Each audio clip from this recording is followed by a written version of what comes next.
Do not worry.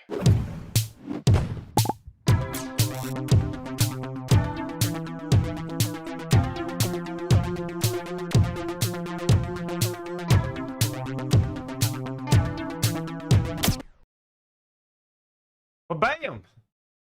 Bam! Hello, everybody. Welcome to a brand new Do Not Worry stream. I'm your host, Anthony, coming to you from the heart of Lebanon. The 09 and the 09. Zoom Kale, y'all. How's it going? I'm coming to you solo. I forgot to tweet about the episode, folks. Give me a second. Let me tweet about this. Let me tweet about this joints. We got 52 of you already. Hello, everyone. We're here to talk and react to Zoom friend of the show, Idubbbz, brand new video. He did like a 5-hour Twitch stream, which we can't watch 5 hours of Twitch stream, but we're gonna try to watch as much of that as we can, and then we're gonna try to catch H3 live and AB as they like do their response to Idubbbz. If that doesn't work, like if they take too long to get live and stuff, like we have an hour and a half to kill before H3 goes live. Okay, so we have Idubbbz's video to watch, we have Idubbbz's stream to watch. Hopefully at some point H3 goes live and they don't waste a lot of time and they get into their response, and we could try to do some reacting to that. This is just a long reaction episode. Ethan's Basements in the chat says, I was just listening to Ian's stream. I started like the first 2 minutes and I was like, fuck it, let's save this for like I'll watch this on stream. We got Jordan M, we got Karine, Haley D in the house, Artful Decadent, Sailor Katracha, CH. I know CH, by the way, CH was like, you should really have a streaming schedule. CH, this week, like for example, this week I was planning on streaming like 3 times, doing a couple of gaming streams. This reminds me of the week when I went to the States for a couple of weeks, and then Ethan debated Hasan, and then Ethan debated Sam Cedar, and then Idubbbz dropped a video, then H3 reacted to the video, then Idubbbz did another, and I was like, holy shit. I thought I was on vacation. I ended up streaming more than I did back here. And this week has been pretty insane. Allow me to tweet about this, please. Please. Reacting to Idubbbz video live plus H3's reaction. Boom, boom. Sorry, guys. This is some boring stuff. And I got... Do I have the thumbnail here? No. Ugh. One moment, folks. Welcome, everybody. Welcome. No, the hair is really bad. The hair is really bad. It's not that bad, but like, just from an angle, it's extra bad.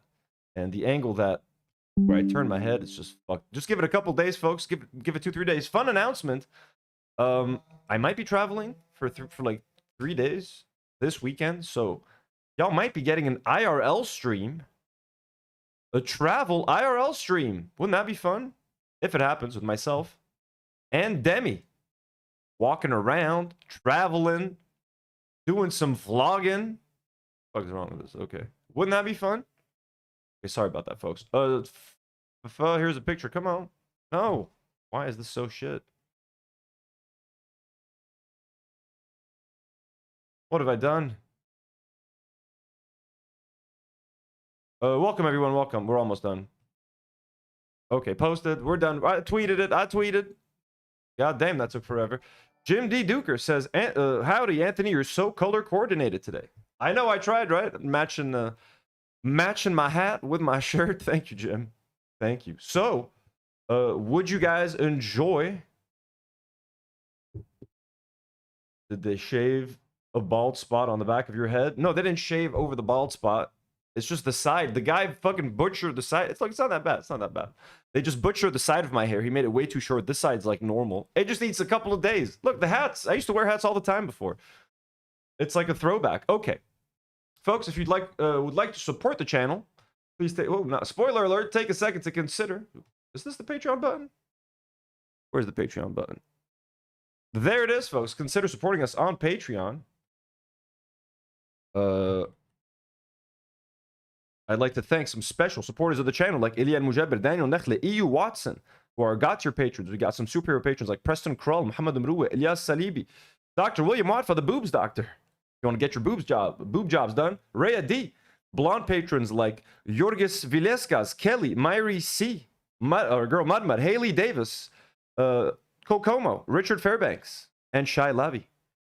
Abductee patrons like Jess Polito, Erica Stillwater, Karina Carrillo, and Dreadful Utopia. Thank you so much. We love all of you. You see, it's not that bad. It's just this side is really bad. So it's not that bad. But hey, we'll keep the hat on. There we go. You guys got a hair reveal. You're happy now? Are you happy? Manus Arcade. Why am I looking at the live chat here? Let me close this link. Manus Arcade is already starting it out with some donos, going crazy. Manus Arcade sends a 5 and says, "AB is AB about to crash out? Lol." Also, I sent where you can get tickets for the Pokemon event in the Discord. Damn, you want to make sure I can go to that Pokemon event, huh? So if you guys want, you guys can support us on Patreon. You guys can also become members of our YouTube channel. We also have different levels that you guys can support. Yesterday, Tetrafun became a God tier member while we were live streaming, so you can do that. You can also engage in the live chat and send super chats like Madness Arcade has or Jim D Dukers, but you guys don't have, or gift memberships. But to support the channel, you don't have to do any of that, folks. It is more than enough for you guys to simply like the video, subscribe to the channel, become a Do Not Warrior, engage in the live chat, join our Discord, have fun with the community. If you're watching the video replay, consider leaving a comment on the YouTube video. With all that down, before we get to Idubbbz, I do want to talk about a movie that I was recently in. That's right, folks. I'm in a movie. Well, for 5 seconds. But regardless, that still counts, folks. I have a cameo in an upcoming Lebanese comedy. And so, I mean, look, while reviewing a movie that I'm in, you guys need to take that with a grain of salt. I know a lot of the people behind the movie. I'm not saying it's a bad movie and I'm going to lie about it. If I didn't like the movie, I simply would have not talked about it. So the fact that I'm here talking to you guys about it means that I quite enjoyed the film and that I do recommend it.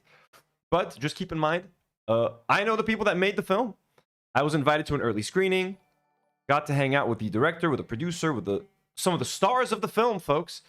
Sorry, just saving a little reminder here. The movie is called, let me pull up some stuff.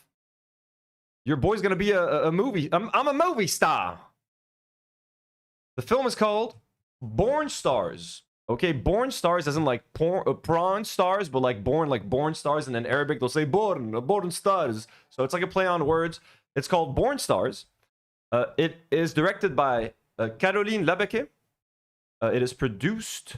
Oh, sorry, it is starring. It is starring Tony Kanaan, who's a popular Lebanese sort of like a social media personality. He also does he's like a director and stuff like that. Nour, who's a stand-up comic. I forget this dude's name. He's like an American guy. This guy is Ziad El Rahbani, who is.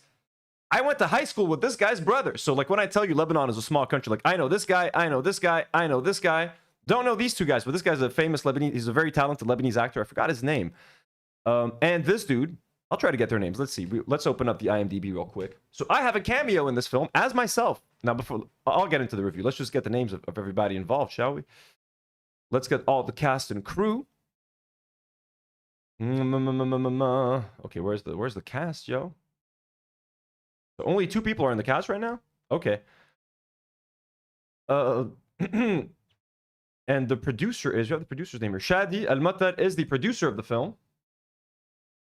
Did I say Rahbani? Ziad Saliba, guys. I'm sorry. Yeah. Ziad Saliba, not Rahbani. I was just... Ziad Rahbani recently passed away. So Ziad Saliba, whose brother is Wissam Saliba. I said Rahbani, sorry. Yeah. That's funny. So I know half these people, folks. So what is the movie about? I'm going to try to avoid spoilers, essentially, before I get into my review. But let's watch the trailer, actually. I have the trailer for you guys. I asked Tony if this is going to get copyrighted. He said no. Oh, and Nour is telling me that the cast names are written up top. Why am I so bad at this? Let's get the full cast name. Yeah, Tony Kanaan, Nour Hajat, Eileen James. This guy's Eileen James right here. Ziad Saliba is this guy right here. And Ryan Laya should be this half American dude right here. So that's the cast of the film. Let us get to the trailer. And there's a lot of English in the movie, so if the film ever makes it to a streaming service once it's done with its Lebanese theatrical run, a lot of you guys can watch it and watch my cameo. Dude, wake up! We're famous! What? What'd you do, Mazen? I made the porno a page! What? I swear to God, Mazen. Just check. Hi, my name is Jad Tahir. I was born and raised in Bos, but I've been living for the past 5 years in Lebanon. plan was to suck it up and get the hell out of here as soon as I graduated. But no sir, Dad lost his job and couldn't pay my tuition. How's I gonna find $7 grand in 10 days?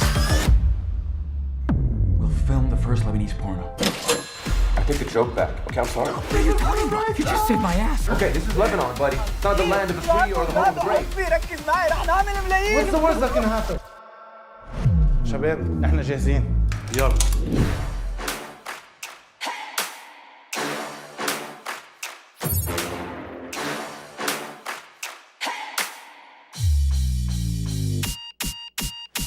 We need a story for the board. هينة كتير طالع حرارتك لازم نوطيها. We're telling people, make love, not war.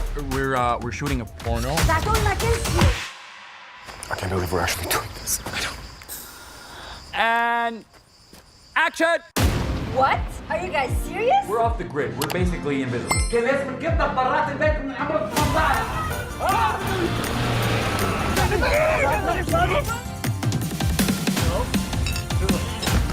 Let's go. بلا بورنو ما أنا عايز. This is perfect.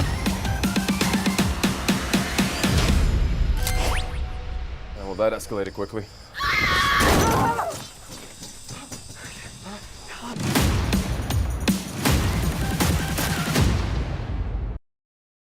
So that's the trailer for the film. Okay, wait, we got Nola Magnolia gifted 10 Do Not Worry memberships. Thank you so much, Nola Magnolia. That's so sweet, so generous. Welcome to all the new members. Okay, guys, so this is the trailer for the film. Do you guys want the link? Here's the link for the trailer in the live chat. Look, it's a lot of fun. Listen, guys, let's get into my review. Again, take it with a grain of salt. Look, when I say I'm in the film, I'm in there for 5 seconds. So I'm not really in the film. You know, we're in there just for a little while, but I think it's going to come out in like Dubai. It's coming out in like a bunch of Arab countries, not just in Lebanon. So, hey, if you have access to this film at a movie theater and you want to see your boy on the big screen for 5 seconds, as myself, funny enough, I mean, you guys can imagine. So, I mean, can imagine what my role is as myself. I'm kind of like reacting to the fact that, oh, what? There's a Lebanese prawn film? It's kind of fun. Hey, essentially the film is like a Lebanese version of like Zack and Miri Make a Porno, if you guys have ever seen that, with Seth Rogen and Elizabeth Banks. This dude Jad like needs money to pay for his tuition, kind of gets fucked over. His dad loses his job, like they can't afford to pay for his tuition, so he decides to make the first Lebanese prawn film and try to make some money off of that. And you get into the group of 4 friends, like misadventures as they're trying to get that done. Look, it's a lot of fun. The film is not going to win any Oscars. Okay, they're not trying to. It's just trying to be a fun time at the movies. What's nice about it is that they're trying to like kind of push the envelope for what like Lebanese movies can like kind of talk about. There's been a lot of serious Lebanese dramas, and they talk about a lot of depressing stuff. Karine Lebeke, her sister is Nadim Lebeke. I think her film won like the Academy Award for like Best International Feature. Like, look up Nadim Lebeke. She's a very accomplished director. This is her sister's directorial debut. So like movie directing like runs in the family's blood essentially. So but this is like not a Nadim Lebeke film. She's doing something entirely different. It's like a light, fun comedy. So if you're going expecting something like insanely serious or dramatic, that's not at all what you're getting. You're getting like a fun, lighthearted thing starring like, you know, the next generation of like young Lebanese actors. And look, it's a lot of fun. Is it perfect? No. Do I have small little minor nitpicks that I could make? Of course. But is it like, do I like it enough to recommend that people go watch it in the theater? Absolutely. I think comedies and horror films are like the kinds of films that you have to experience in a big audience. There are some really big laughs in the film. Like there's a couple, and I only got to see it with a small like audience on like a preview night. There's the premiere this Friday night that I'm gonna try to attend with like, which should be like a full theater. I'm curious as to how the film will do with a full audience. But while I was there with a small audience, they were feeling it, they were laughing, they were having a good time. So obviously when I showed up, everybody cheered. Not really. I don't think anyone recognized me except myself. But anyways, the movie's fun. Okay, the movie's just like, it's a good time. You guys are gonna enjoy it. Like movie theaters around the world like are kind of struggling, especially in Lebanon. Ain't nobody going to the movies anymore. So it's nice to have like a nice, fun, little exciting Lebanese project to get people off their asses. It's funny. The comedy's kind of like, you know, daring in a lot of aspects.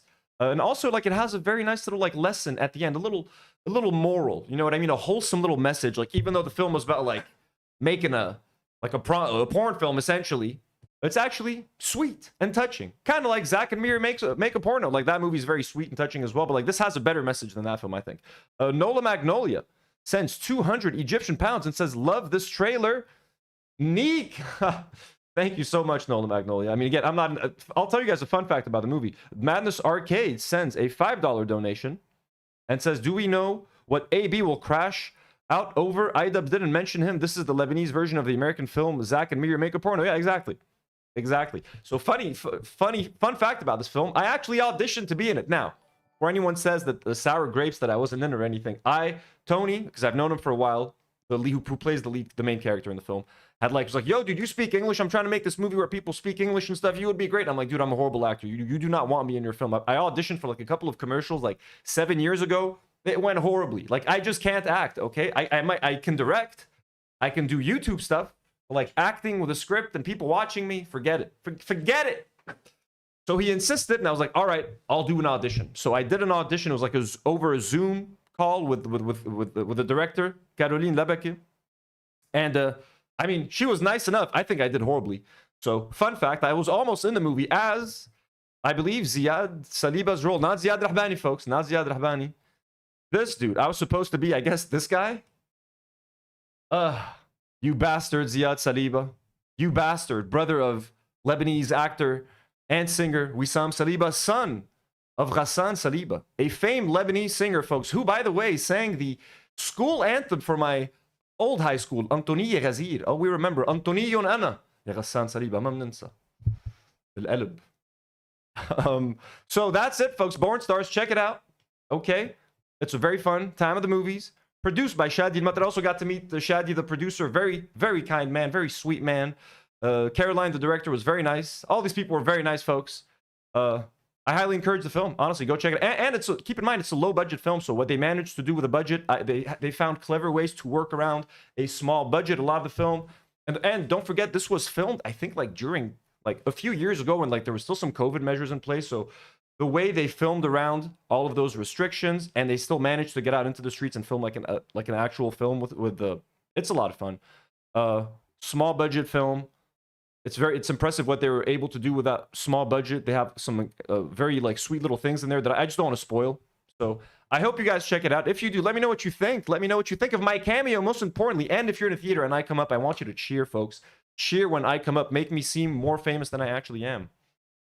And you should boo when some other people show up. I'm kidding. I'm kidding. Anyways, that's that. Let's get to what you people want me to talk about, which is Idubbbz. Let's get to Idubbbz's video.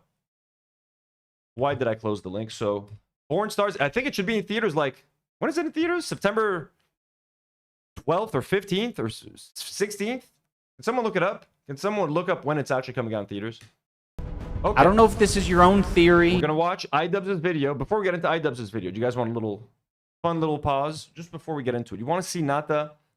When the first day we found Nata, you want to see how cute little Nata looked?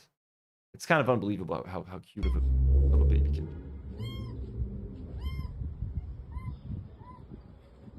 Can you believe that? Look at that again. Look at Nata.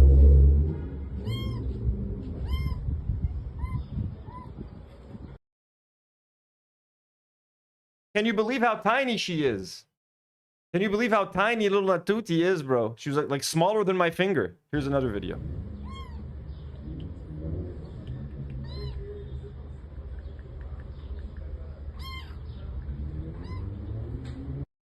Oh my god, Natuti. Little baby Nata. She's so cute. Couple more Nata videos, and we'll get to Idubbbz. Oh my gosh. She's so loud too.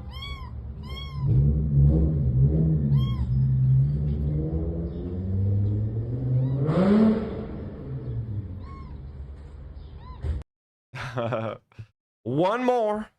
Just let me say one more. What's that?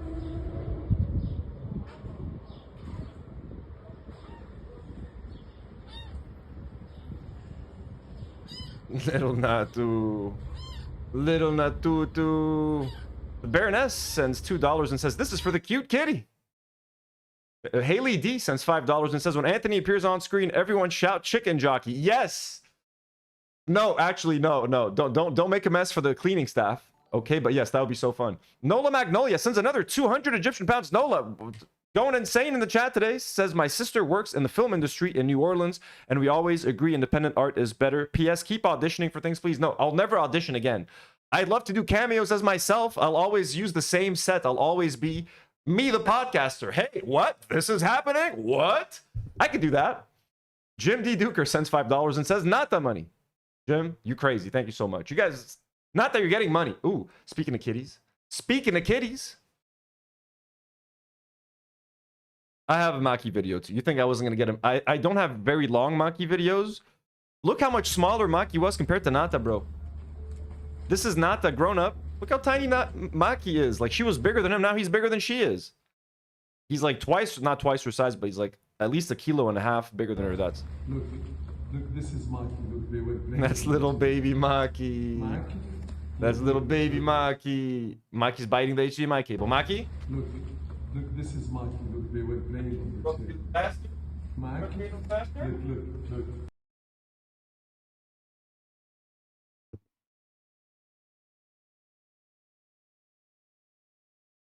And there he is, all grown up. There's little Maki.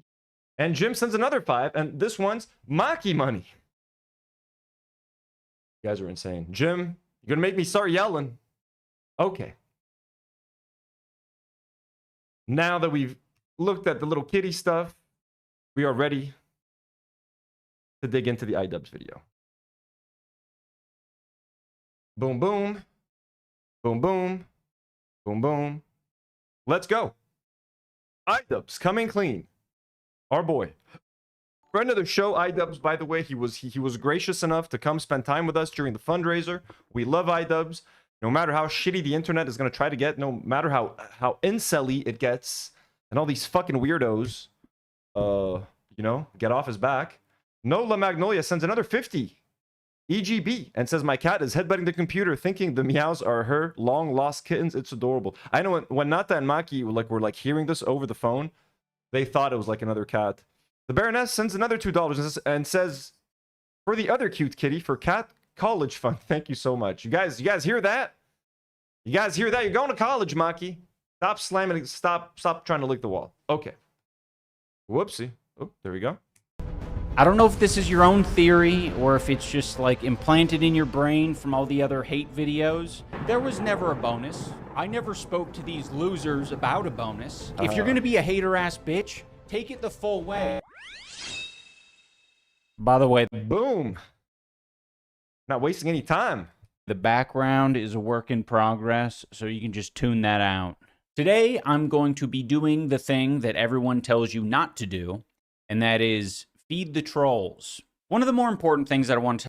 Look, everyone's been saying don't feed the trolls. I'm one of the only ones that has said on this stream, like, yo, Idubbbz, kind of have to fight fire with fire. If Ethan's coming after you nonstop, I know you don't want to feed the troll, but just gotta smack him around a little bit. I like it when Idubbbz takes the gloves off. I think Maki's trying to chew the HDMI cable again. One sec.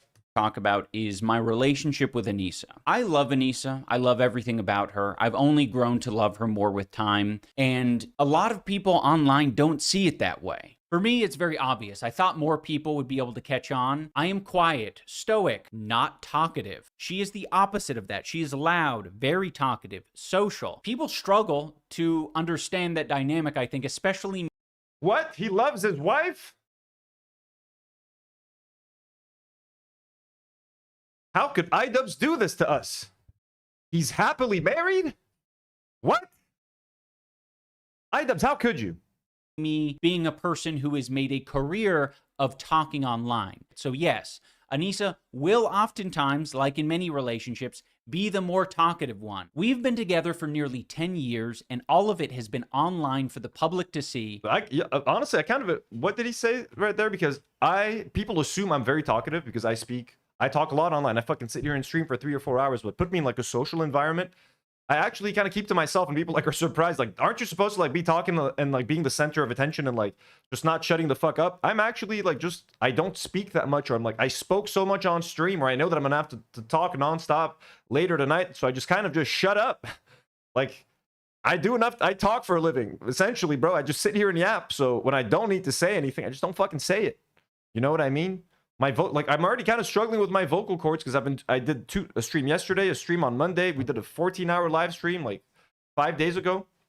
So I get you, Idubbbz. Let me hear that again though. Very talkative, social, people not talkative. She is the opposite of that. She is loud, very talkative, social. People struggle to understand that dynamic, I think, especially me being a person who has made a career of talking online. So yes, Anissa will oftentimes, like in many relationships, be the more talkative one. We've been together for nearly 10 years, and all of it has been online for the... What a cut, guys. Am I right?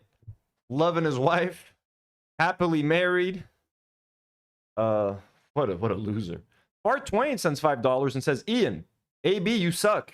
AB, for some reason, I will not be blackmailed. Does he even know what blackmail means?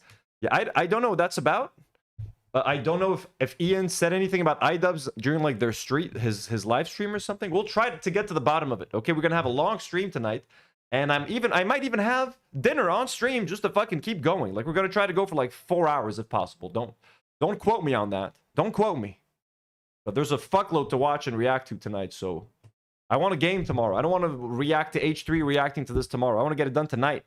Public to see, and there are still people accusing her of cheating, accusing me of being in an abusive relationship. None of this is true, and there is no evidence for any of this except, like, I guess body language experts coming on and being like, Idubbbz is being stoic here, therefore he's in hell. Okay, hang on. Watch the change there. Watch the change there. I don't know what the fuck that was. I have never gotten... Look at Ian in this moment. Oh my God. Like, he looks sad. No, he is disgusted at her. He's depressed. He's so disgusted working by this. on... He looks disgusted with this. He looks so uncomfortable. He's These like, fucking guys. Keno Casino. What's it called? PPP, and the other guy, the heroin addict, whose friend killed a guy, and he like lost round 1, first 20 seconds of a boxing match. This little fucking guy. What's his name? What the fuck's the guy's name? I mean, look, addiction isn't funny, guys. You know what I mean? If you're a heroin addict and stuff, I feel for the guy. I feel for him. Like having a friend who killed someone, being shit at boxing, just being a douche. And this fucking guy, I mean, look, the less said about this guy, the better. Little young Rush Limbaugh. Didn't Rush Limbaugh die of like a stroke or a heart attack? Is Rush Limbaugh still with us? Nola Magnolia with another dono. With another 50, says it means something to acknowledge a woman and love her for being loud and talkative. It's blacklisted incessantly. Yeah, how dare he be supportive of his wife? Shame on you, Idubbbz. Shame on you. All your previous work, I now hate it and discount it from my life.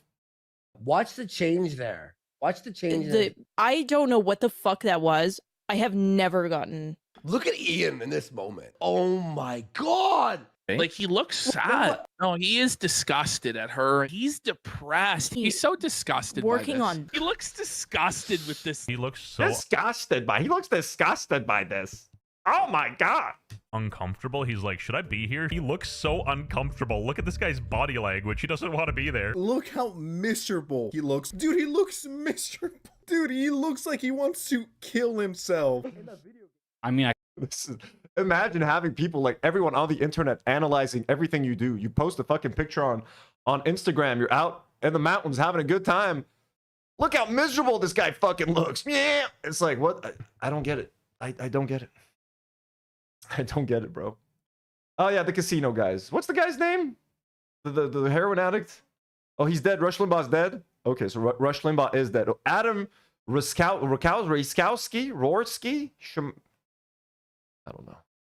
I kind of want to kill myself now. Okay, so they're not a fan of the resting bitch face. All right, well, I'm not going to smile all the time, fellas. And even when I smile, you guys still, like, contort it into he's so uncomfortable or he's smiling through the pain. Burn. Oh, he's so uncomfortable. Dude, that's right. He can't, like, if he smiles, he's faking it or he's trying to desperately, like, what the... It's crazy, man. Like, the guy's being over, like, everything he does is being analyzed. Everything Anissa does is being analyzed. It's insane.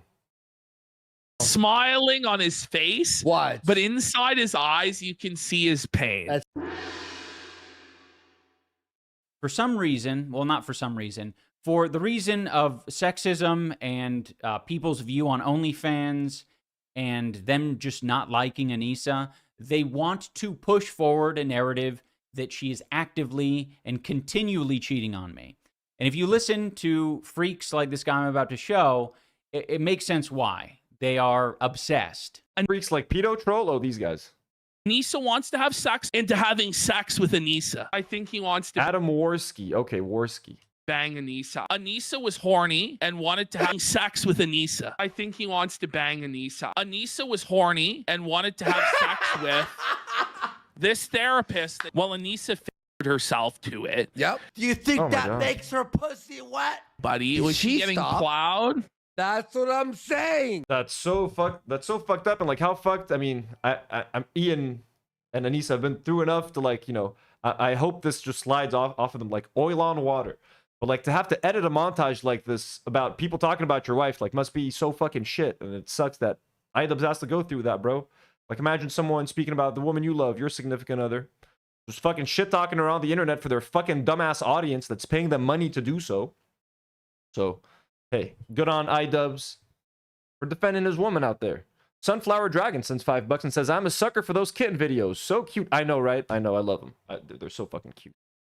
And remember, those cats were at the boxing gym before I took them in. So, like, when I adopted them, they're already, like, 8 to 10 months old each. Now they've been here for... Look, little Makuki. Little Makuki. Everybody loves you, Maki. Everybody loves you. Look at little Maki sleeping right there. Little comfy and cozy. Okay. Back to the video. What we're describing here is two grown men who are fantasizing about a stranger and his wife and what they do in the bedroom or don't do in the bedroom. That is creepy, weirdo shit. And here we have Idubbbz with the bull, folks. There's Idubbbz with the bull. He's using sexualized terms to describe a picture of me and my dog. And what are we doing? So many people will tell Anissa and I of just like, don't feed into the hate. And it's like, okay, we're going to post some normal stuff. Anissa posts just me with a picture of my dog, and this is the type of commentary we get about it. Idubbbz with the bull. Gorgeous Gabe plowed her in the back room of the salon. 3-hour bukkake session with all Dude, of the... it's dude, the state of like what young American people are consuming online and like all this fucking kick stuff and all these kick streamers, bro. Like it really is fucking concerning because these fucking children are gonna grow up to be adults and run the fucking country, and their brains are being formed by Kino Casino. These fucking the heroin addict and this fucking guy, young Rush Limbaugh, are essentially forming the next generation of American men. Nola Magnolia with another 5 Do Not Worry memberships. W's in the chat for Nola Magnolia. Madness Arcade with another 5er says, will you still look at the links I sent you? You didn't talk about the Hind movie yet. We're going to talk about the Hind movie when Karine and Nour are here. I have a whole bunch of topics about that movie. I think not the movie is problematic, but like I don't like how, you know, like no one helps Palestinians when they're being killed, but when someone makes a movie, oh, let's give it a standing ovation. male stylist. If you're curious about the hairdresser these guys are talking about, I will point you to my disgraced boxing coach, Michael Briggs. For some reason, this stupid fucking loser and his dumb as rocks wife decided to go on the H3. Dumb as rocks. That's what we need. That's what we need. Take the gloves off. Everyone went, how can you say that about her? She was abused as a child, so she can't grow up to be a piece of shit, fucking asshole. Just because someone I lived through the August 4th explosion. I almost died. Can I not be an asshole? Are all my acts now forgiven? Can I get away with whatever the fuck I want because I've experienced trauma? That's not how it fucking works. God bless her. I'm sorry she was a child bride, but she's a piece of shit. And so's that fucking boxing coach, bro. By the way, my boxing coach would beat the living fuck out of that guy. Would beat the living fuck out of that guy. And he's in his mid-40s. And he would beat the living Jesus out of this fucking guy. Podcast. They already spilled their guts. They were getting paid like $5,000 to go on this podcast. I'm going to be sending you guys $5,000 for the bonus that you never got. I think they were maybe afraid that they wouldn't get the money if they didn't thoroughly trash us. So them maybe thinking that they weren't trashing us hard enough, Michael Briggs decided to invoke the name of one of his presumably friends, and say that Anissa was like thirsting after him. She definitely had a big crush on one of the guys that would come in and spar with them, because anytime they would spar, she would just be super into it and watch every moment. Even if he would like beat Ian up, she'd be very into it. What a piece of shit. I did a whole commentary. I reacted to their whole interview with Ethan. And in that stream, I was like, yo, Idubbbz, you should fucking react to that whole thing and debunk it point by point, which I think he did on that live stream yesterday. Not because I told him, but I was like, I shouldn't be doing this. Like, you should go through this whole fucking thing point by point. Like, what a fucking asshole. Like, I pay my boxing coach. I love my boxing coach. There's like this trusting relationship. My boxing coach is like my older brother. Imagine that for $5,000, my boxing coach would like break that. And look, Ian and this guy don't have to be friends or don't have to have the relationship with each other that I have with my coach, but like, he paid you. He paid you for your services. You taught him boxing. He paid you everything you were owed. Like, there's supposed to be this kind of like trust, like confidentiality between you. And it's kind of like you and your doctor. Like, you're my coach, bro. I paid you for the service. You helped me for 2 fights. I fought both fights. He was paid. He was compensated. All that sort of shit. And for him to just like reveal the most basic shit, the most like private stuff about someone and like making fun, like as a fucking boxer, like this guy pointed how like Idubbbz cried after a sparring session. Do you know how many grown men I have seen crying in boxing, bro, after losing a fight, after getting their ass beat in a sparring session, bro? It fucking happens. You're emotional. You're charged up. You've been training for fucking months and you lose in front of an audience. It's going to get fucking emotional, bro. And for him to bring that up and like for her to make fun, the wife to make fun of it and shit, it's like, what the fuck is wrong with you, you pieces of shit? So yeah, who gives a fuck that she was a child bride, bro? That still makes her a fucking asshole, okay? And God bless her. Hope no one is ever a child bride in their life. I read comments on Twitter like, aren't you Muslim? Don't you like child brides? It's like, you fucking idiots, bro. A bunch of fucking idiots, bro. Anyways. Because I did have a moment go viral when I said she might have been a child bride, but she grew up into an adult. B, you guys know where that's going. All right, let's go. For whatever it's worth, every time Michael Briggs, my disgraced boxing coach, would reference Gabe, he would always refer to him as Gorgeous Gabe. He couldn't help but refer to him as Gorgeous Gabe on the podcast. I would call him Gorgeous Gabe. He's a beautiful guy. Yeah, he's got tattoos. He's large. He's beautiful. Oh, he's beautiful. She's really enjoying that shit, bro.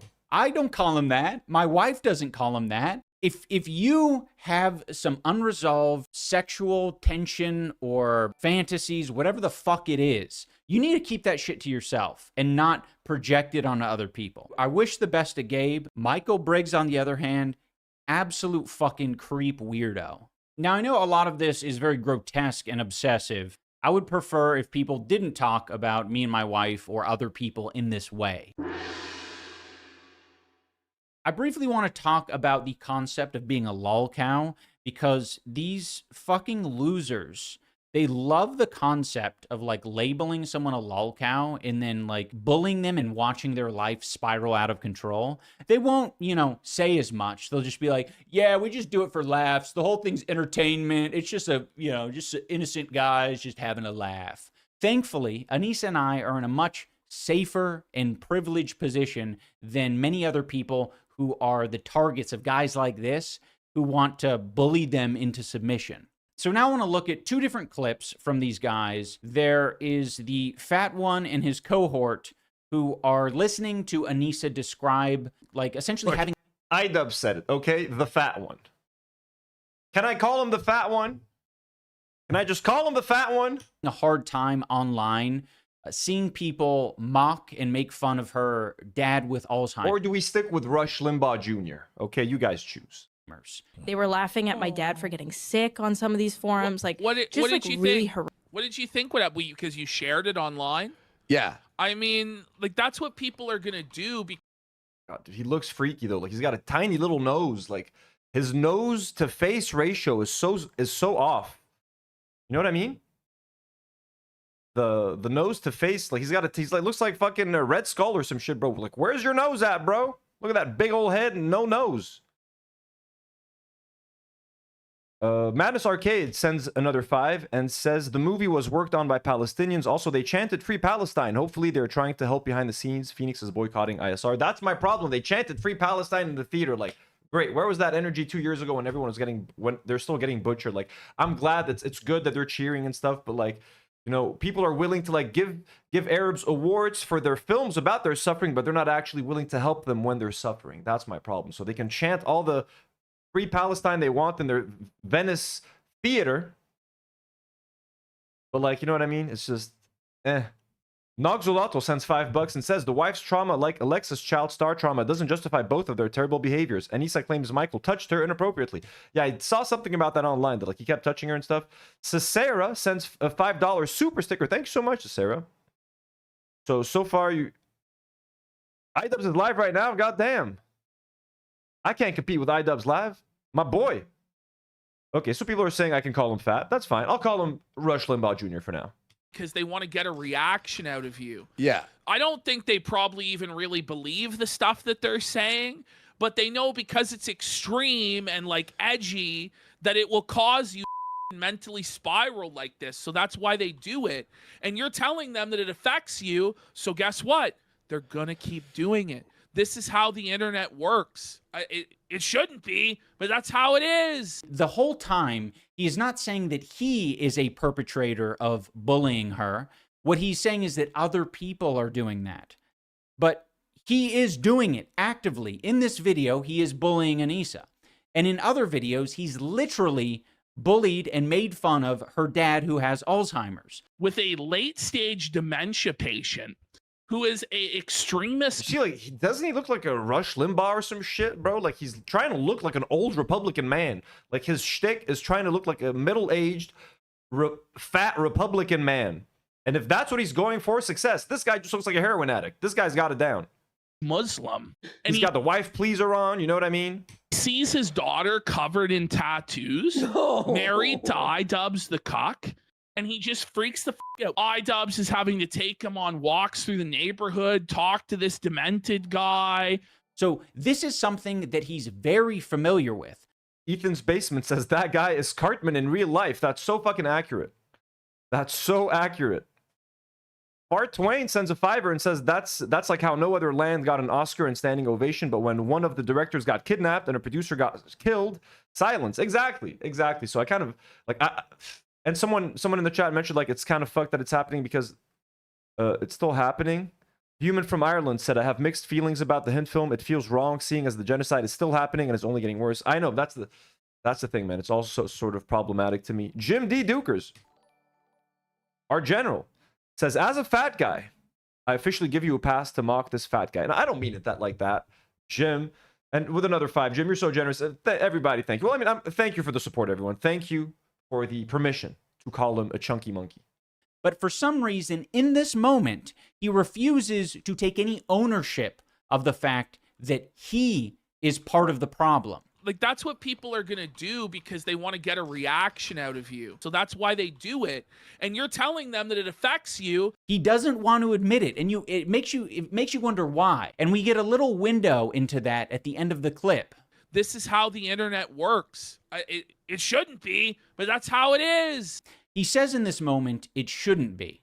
Why the fuck do you think he says it shouldn't be? Could that be because it's wrong and it's a mean, evil thing to do? To acknowledge that someone is suffering and deciding that you are going to attack them online continuously for the thing that they are, either insecure or struggling with? It's plain as day that he's part. It's a moment of self-realization for the Kino Casino man.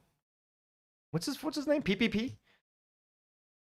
Manus Arcade says, we don't know that they aren't helping. I think this is different. This movie will definitely radicalize people. I mean, I hope so, Madness. I hope so. And thank you for all the donos, Madness. We love you. And your love of Palestine. We feel it with every chat. Mitochondria sends $5 and says, listen, I'm a fat, but I listened OG video when I was driving. Just now saw what this guy looked like and burst out laughing. Everything makes sense now. Okay, so we're getting the pass. We're getting the pass to call him, to acknowledge that he is, or just to use the word, fat. Part of the problem, but he fucking refuses, like a coward does, to take any responsibility for him being part of the problem. I don't think a lot of these commentary channels want to be held to a higher standard. I think they want to comment on the strategy of things, and they don't want to reveal too much of their own morals or principles. This next guy is the perfect example of what I'm describing. He is being very critical of me talking to a therapist. And by the way, that wasn't even a therapy session. I just happened to cry in that moment. And I was like, this might be able to communicate authenticity. So I'll include it. And then Ian goes on a podcast with a therapist and gets extremely... Is this guy doing like an Idubbbz analysis video in like a fucking diner? What is he doing? So I'll include it. And then Ian goes... What? Has the genre like evolved so much of shitting on Idubbbz that like people are like taking it to the cafe? He's out at the diner eating his pancakes, eating his egg and cheese McMuffin or whatever the fuck. Like, look at this. It's like a travel vlog. It's like Anthony Bourdain trying out local eateries and shitting on Idubbbz. What is happening? It's fucking strange. Okay, I guess. On a podcast with a therapist and gets extremely real with him, which is a profoundly stupid idea. And he's got like the music playing in the back. Like, what is this? What kind of content is this? I didn't even know this subgenre of the internet existed. Sarah, holy shit, sends a $10 dono and says former H3 fan since 2015, half Qatari, half Lebanese. Oh shit, goddamn. I lived in Dearborn as a kid. AB is a liar if he says his community accepts him. You're doing good work against the propaganda. Thank you. Sarah, Yatik al-Afiyah, thank you so much. Half Qatari, half... I'm sorry, you know, Israel just bombed Qatar yesterday. Hey, we're both victims of Israel. And you're a double victim, yes, Sarah. You're half Lebanese, half Qatari. You can't seem to catch a break lately. Thank you so much. I would love to visit Dearborn someday, too. W's in the chat for our girl, Sarah, yo. A local Lebanese girl, folks. Local Lebanese girl, let's go. Eating with your mouth full on camera. He of all people should know better than to go on a therapist's podcast and vent about his very real problems on a public forum like that. Because people will use that information against him.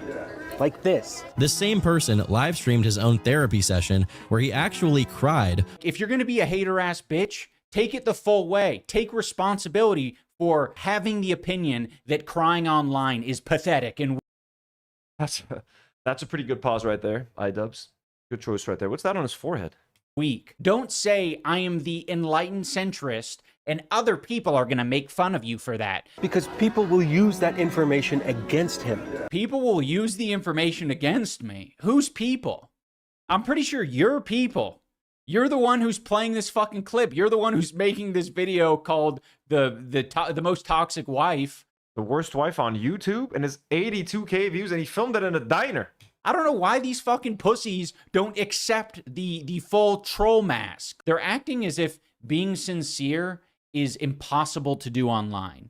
It's not impossible. It's difficult in the situation that Anissa and I are in, but we're making that choice intentionally. So you making this bold claim that we are like unaware what happens when Anissa talks about her dad who has Alzheimer's or me crying, like we're very... Someone's gonna bully you if you put that out there. Actually, people are gonna make fun of you for that. That's so fucking stupid. Far Twain with another $5 donation. Thank you, Far Twain. Says, if I were Ian, I'd go to Dearborn and interview people, ask them what they think of AB. Let it speak for itself. Ooh, that's a... You should drop that comment on Ian's live stream. That's a pretty good idea for some content right there.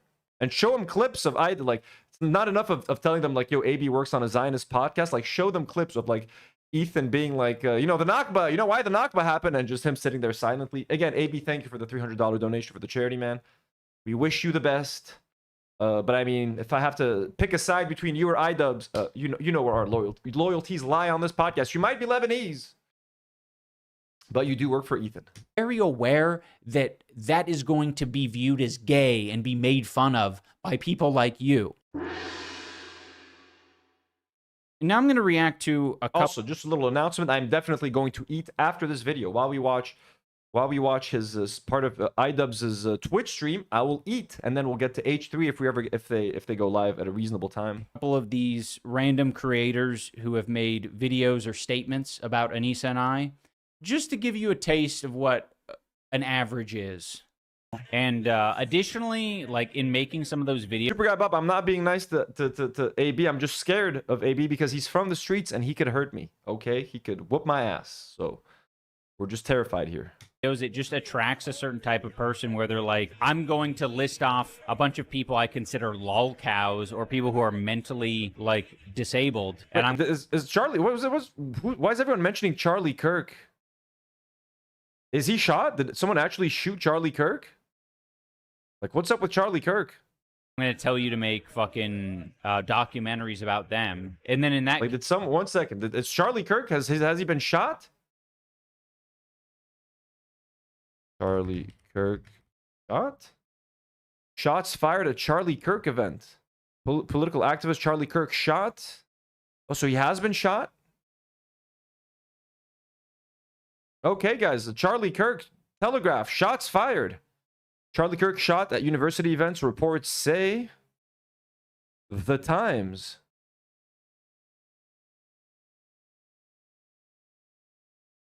I mean, fuck, that's gonna make the guy a fucking hero now, bro. What the fuck? It's gonna make him a fucking hero.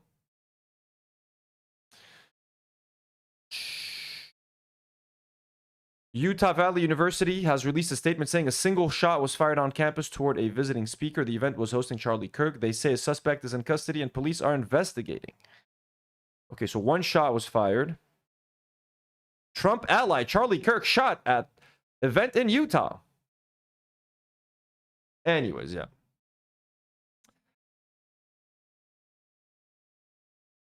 Dude, be careful. There are incredibly graphic videos. Do not open things on stream. Really? Of the shooting? So, like, is he hurt? Anyways, like, we're not gonna... I don't give a fuck about Charlie Kirk. No one should shoot people in public, but, like, you know. Case, like, I'm not fucking doing that. You seeing that happen right now with World of T-shirts. There's a lot of people who think they're, like, doing it responsibly or respectfully, and it's just hell. It's just like, what the fuck is any of this shit? Bro, what is going on? Anissa legitimately convinced him his entire being as a person is bad.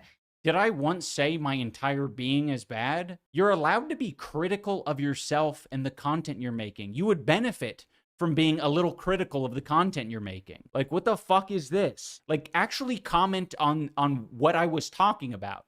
Do you agree or disagree with a statement that you should be making videos and documentaries about people who are mentally disabled because you are encouraged by your fan base to do so? Do you agree with that? Maybe engage with the prompt. And fellas, and even fellettes, all right? Never, just listen up, all right? Never let your partner actually change you this much. Never let them convince you that you are so bad as a person, like everything you do, the way you act, everything you believe is bad, and you must agree to their way of life, everything they do. Obviously. Why do you think that she thinks everything I do is bad?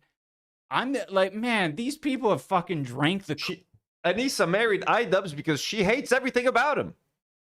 Look, in every relationship, bro, you're going to have to make some compromises. You know what I mean? You got to meet each other halfway. You know what I'm saying? If you want to make things work. But what is this about? Like, if she doesn't like Ian for who he is, bro, why would you want to spend any time with him? Why would anyone want to spend any amount of time with someone that they don't like? Mitochondria sends another tenant, says, I had never heard of Ian before the apology video. Seems like he's matured, and part of that is having a healthy relationship with a woman, and I'm fascinated by how angry, obsessive that makes some people. People lost their shit as soon as Anissa, I think, started OnlyFans. That's when just everyone overnight just like went fucking crazy. Insane. Kool-Aid to a disgusting degree. Obviously, if there's legitimate criticism taken into account or whatever, but this is legitimately tragic. He cannot be proud of a single thing he's ever done in his entire life. He just feels guilty about all of it because of Anissa. Dude, I'm proud of plenty of things. I'm not just going to go on stream and declare it. Like, what do you, like, it's so boring. Like, I don't want to talk. Bro, I'm sorry, but like, look how pathetic the H3... like just how desperate they are for views. Like, they are grabbing on any modicum of like whatever they can get their hands on, bro, for views. This is so fucking sad. Oh my god, this is kind of pathetic. Very pathetic. Are you guys ready for this? Look at that. Emergency podcast. Red alert. DEFCON 1. All systems nominal. Just Like they're praying. They're like, oh my God, we can't get 400K views. What do we do? Idubbbz made a video. Quick, everybody cancel your plans for the next week. We're making Idubbbz and Anissa content. Get Sam Hyde on the phone now. Get the Kino Casino boys on a Zoom link right now. Get Michael Briggs and his fucking wife back on the show. And like, look at this Instagram story. Keep in mind, a 40-year-old man put this out. So AB wrote, nah, fuck this. I'm done living in fear. My wife and I are not going to be blackmailed. I'll show y'all a backbone. See you guys tomorrow. And Ethan says, tomorrow's live is going to be insane. We are making it public instead of members because this is a DEFCON red alert situation. DEFCON red alert because Idubbbz made a video where Ethan hasn't even been mentioned yet, by the way. Hope you all tune in. We'll be reacting to Idubbbz's new video. DEFCON 1, red alert. Let's get more than 400,000 views. Can we cross 450K this week? Can we do it? Idubbbz made a video. Fucking sad. It's so fucking pathetic. Cadenza, who's been a member for 6 months. Thank you, Cadenza. Says Mike from PA has seen more photos and thinks Charlie Kirk won't survive. Damn, really? Oh, they fucking hit him? He's actually been hit? Bro, it's kind of fucked up, man. Manus Arcade sends $5 and says Hind's influence on everyone and also not having an Israeli involved. This is the year of the Palestinian cinema boom. I'm excited for it. I know, Manus. I just wish it was the year of Palestinians living, not being murdered, not just cinema. Talk about how proud I am of making the Airsoft Fatty documentary. Like, do you guys really need me to fucking bloviate about how I really enjoyed following the narrative structure of a fatty battling with his friends in Battle Creek? It was my opinion that some of your content in the past was actually good before. It was actually logical. You made some good points. You don't need to feel so bad about every single thing. You know, maybe you did some bad shit. He was hit in the neck? God damn, yo. Everyone in the chat is saying he was hit in the neck. He's a goner for sure. Gushing blood? Oh, fuck. I mean, look, guys, I mean, he's a fucking asshole politically, and he has probably very negatively influenced a whole generation of young people. But like that, fucking, that's like a public execution, yo. That shit ain't cool. That's traumatic for like his family, everyone around there, bro. Like, that's not how you do it. Jesus, you debate the fucking guy. Don't fucking shoot him. What does that say about? If you can't challenge someone's ideas, bro, like, you know what I mean? You're gonna make it seem like Charlie Kirk was some kind of fucking hero and martyr, and like his ideas were too pure for this world. Like, you know what I mean? Just fucking debate the guy on like Jubilee. What the fuck is this? Fucking shooting a guy? Jesus Christ, bro. You gotta take guns away from Americans, man. Y'all shouldn't be having no guns. Jordan M sends $5 and says, Ian being in touch with his emotions and having a healthy relationship really drove the MGTOWs crazy. That's very true. Jordan M, thank you so much for the dono. What's an MGTOW, guys? Ellen sends $5 and says, 2 days ago, Jezebel paid some Etsy witches to curse Charlie Kirk. 2 days ago, that's some crazy turnaround from the spirit world. Damn, are you fucking kidding me? Yo, that's fucking crazy, bro. Damn. Holy shit, bro. Yeah, the political violence, bro, that's always fucked up. Hey, you said some slurs, that shit was bad, whatever. Dude, I know. I just, this is so Melez, I was kidding about Jubilee. Frustrating. I just want to say, like, a lot of the things that I'm going to talk about are going to be upsetting, or they're going to be a downer to you, because that's interesting. I don't know if it's because I have a higher threshold. It kind of feels like I do, right? A lot of the things that these commentators are commenting on is they're saying like, oh my gosh, that would crush me, basically, if my wife... Everyone, North Star Radio's in the chat saying, holy shit, the footage is insane. God damn it, I want to look at it on my phone or some shit. Described me in that way or said that about me. And it's like, okay, it would hurt you. You're feeling bad through me. You think that I'm feeling those same feelings that you're feeling. Sorry, I've not been... Idubbbz, I was thinking about fucking shooting. I want to see that footage, bro. What the fuck? Is they're saying like, oh my gosh, that would crush me, basically, if my wife described me in that way or said that about me. And it's like, okay, it would hurt you. You're feeling bad through me. You think that I'm feeling those same feelings that you're feeling. I'm not. A lot of like good shit to your content as well. 1 second, guys. Nour has sent me the footage on my phone. I gotta see this shit, yo. I gotta see this shit. I'm sorry. Morbid curiosity, just call it that. Super Guy Bob sends $5 and says, no one thinks Trump is a hero for getting shot. Except the people who already licked his boots. Charlie is just going to be another person forgotten. God damn, man. I don't do good with blood.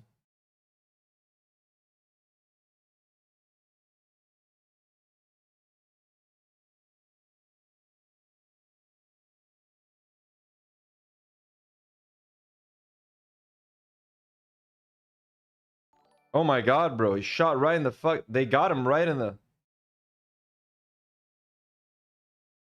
Oh my god, you see his whole body go like this. Nah, bro. That's fucked up.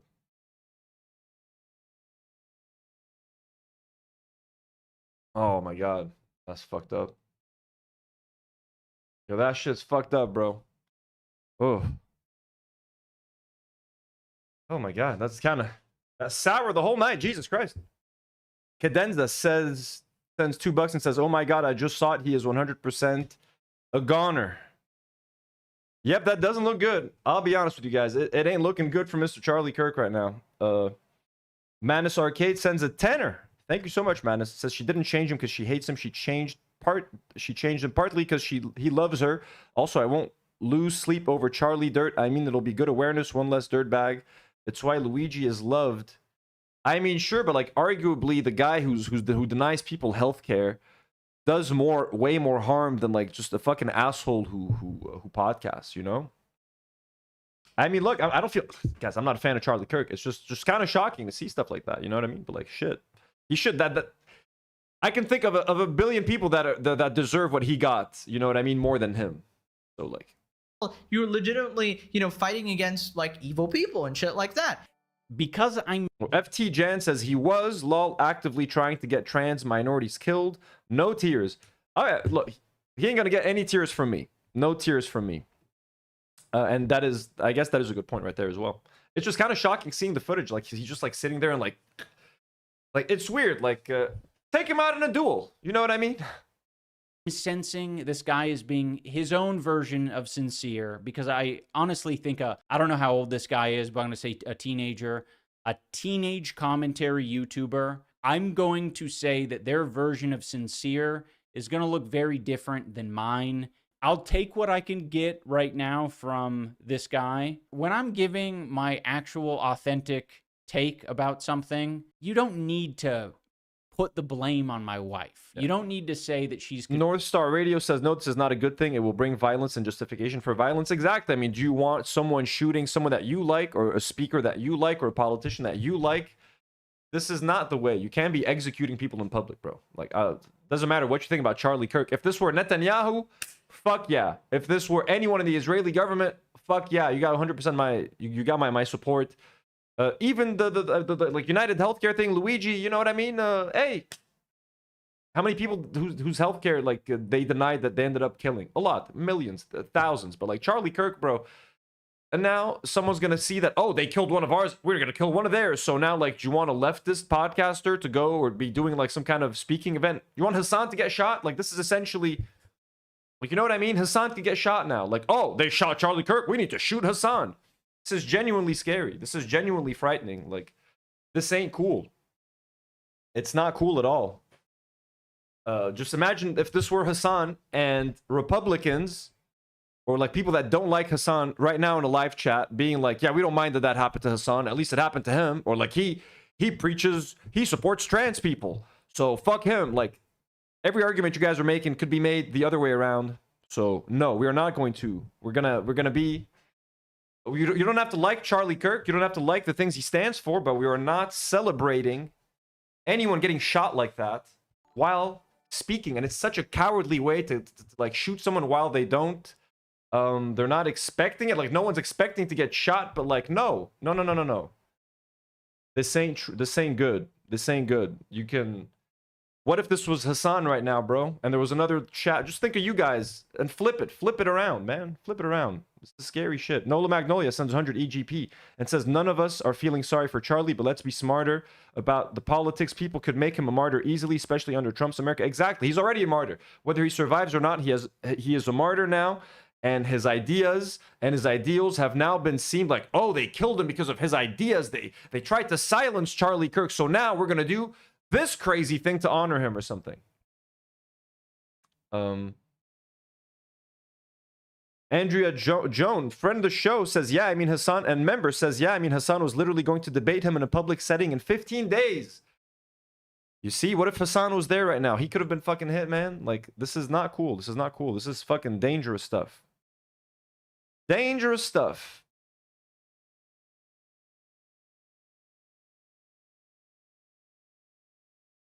Okay, let's continue the Idubbbz video. Let's regroup. Controlling me. I'm gonna rewind a couple of minutes. I don't know how old this guy is, but I'm gonna say a teenager, a teenage commentary YouTuber. I'm going to say that their version of sincere is gonna look very different than mine.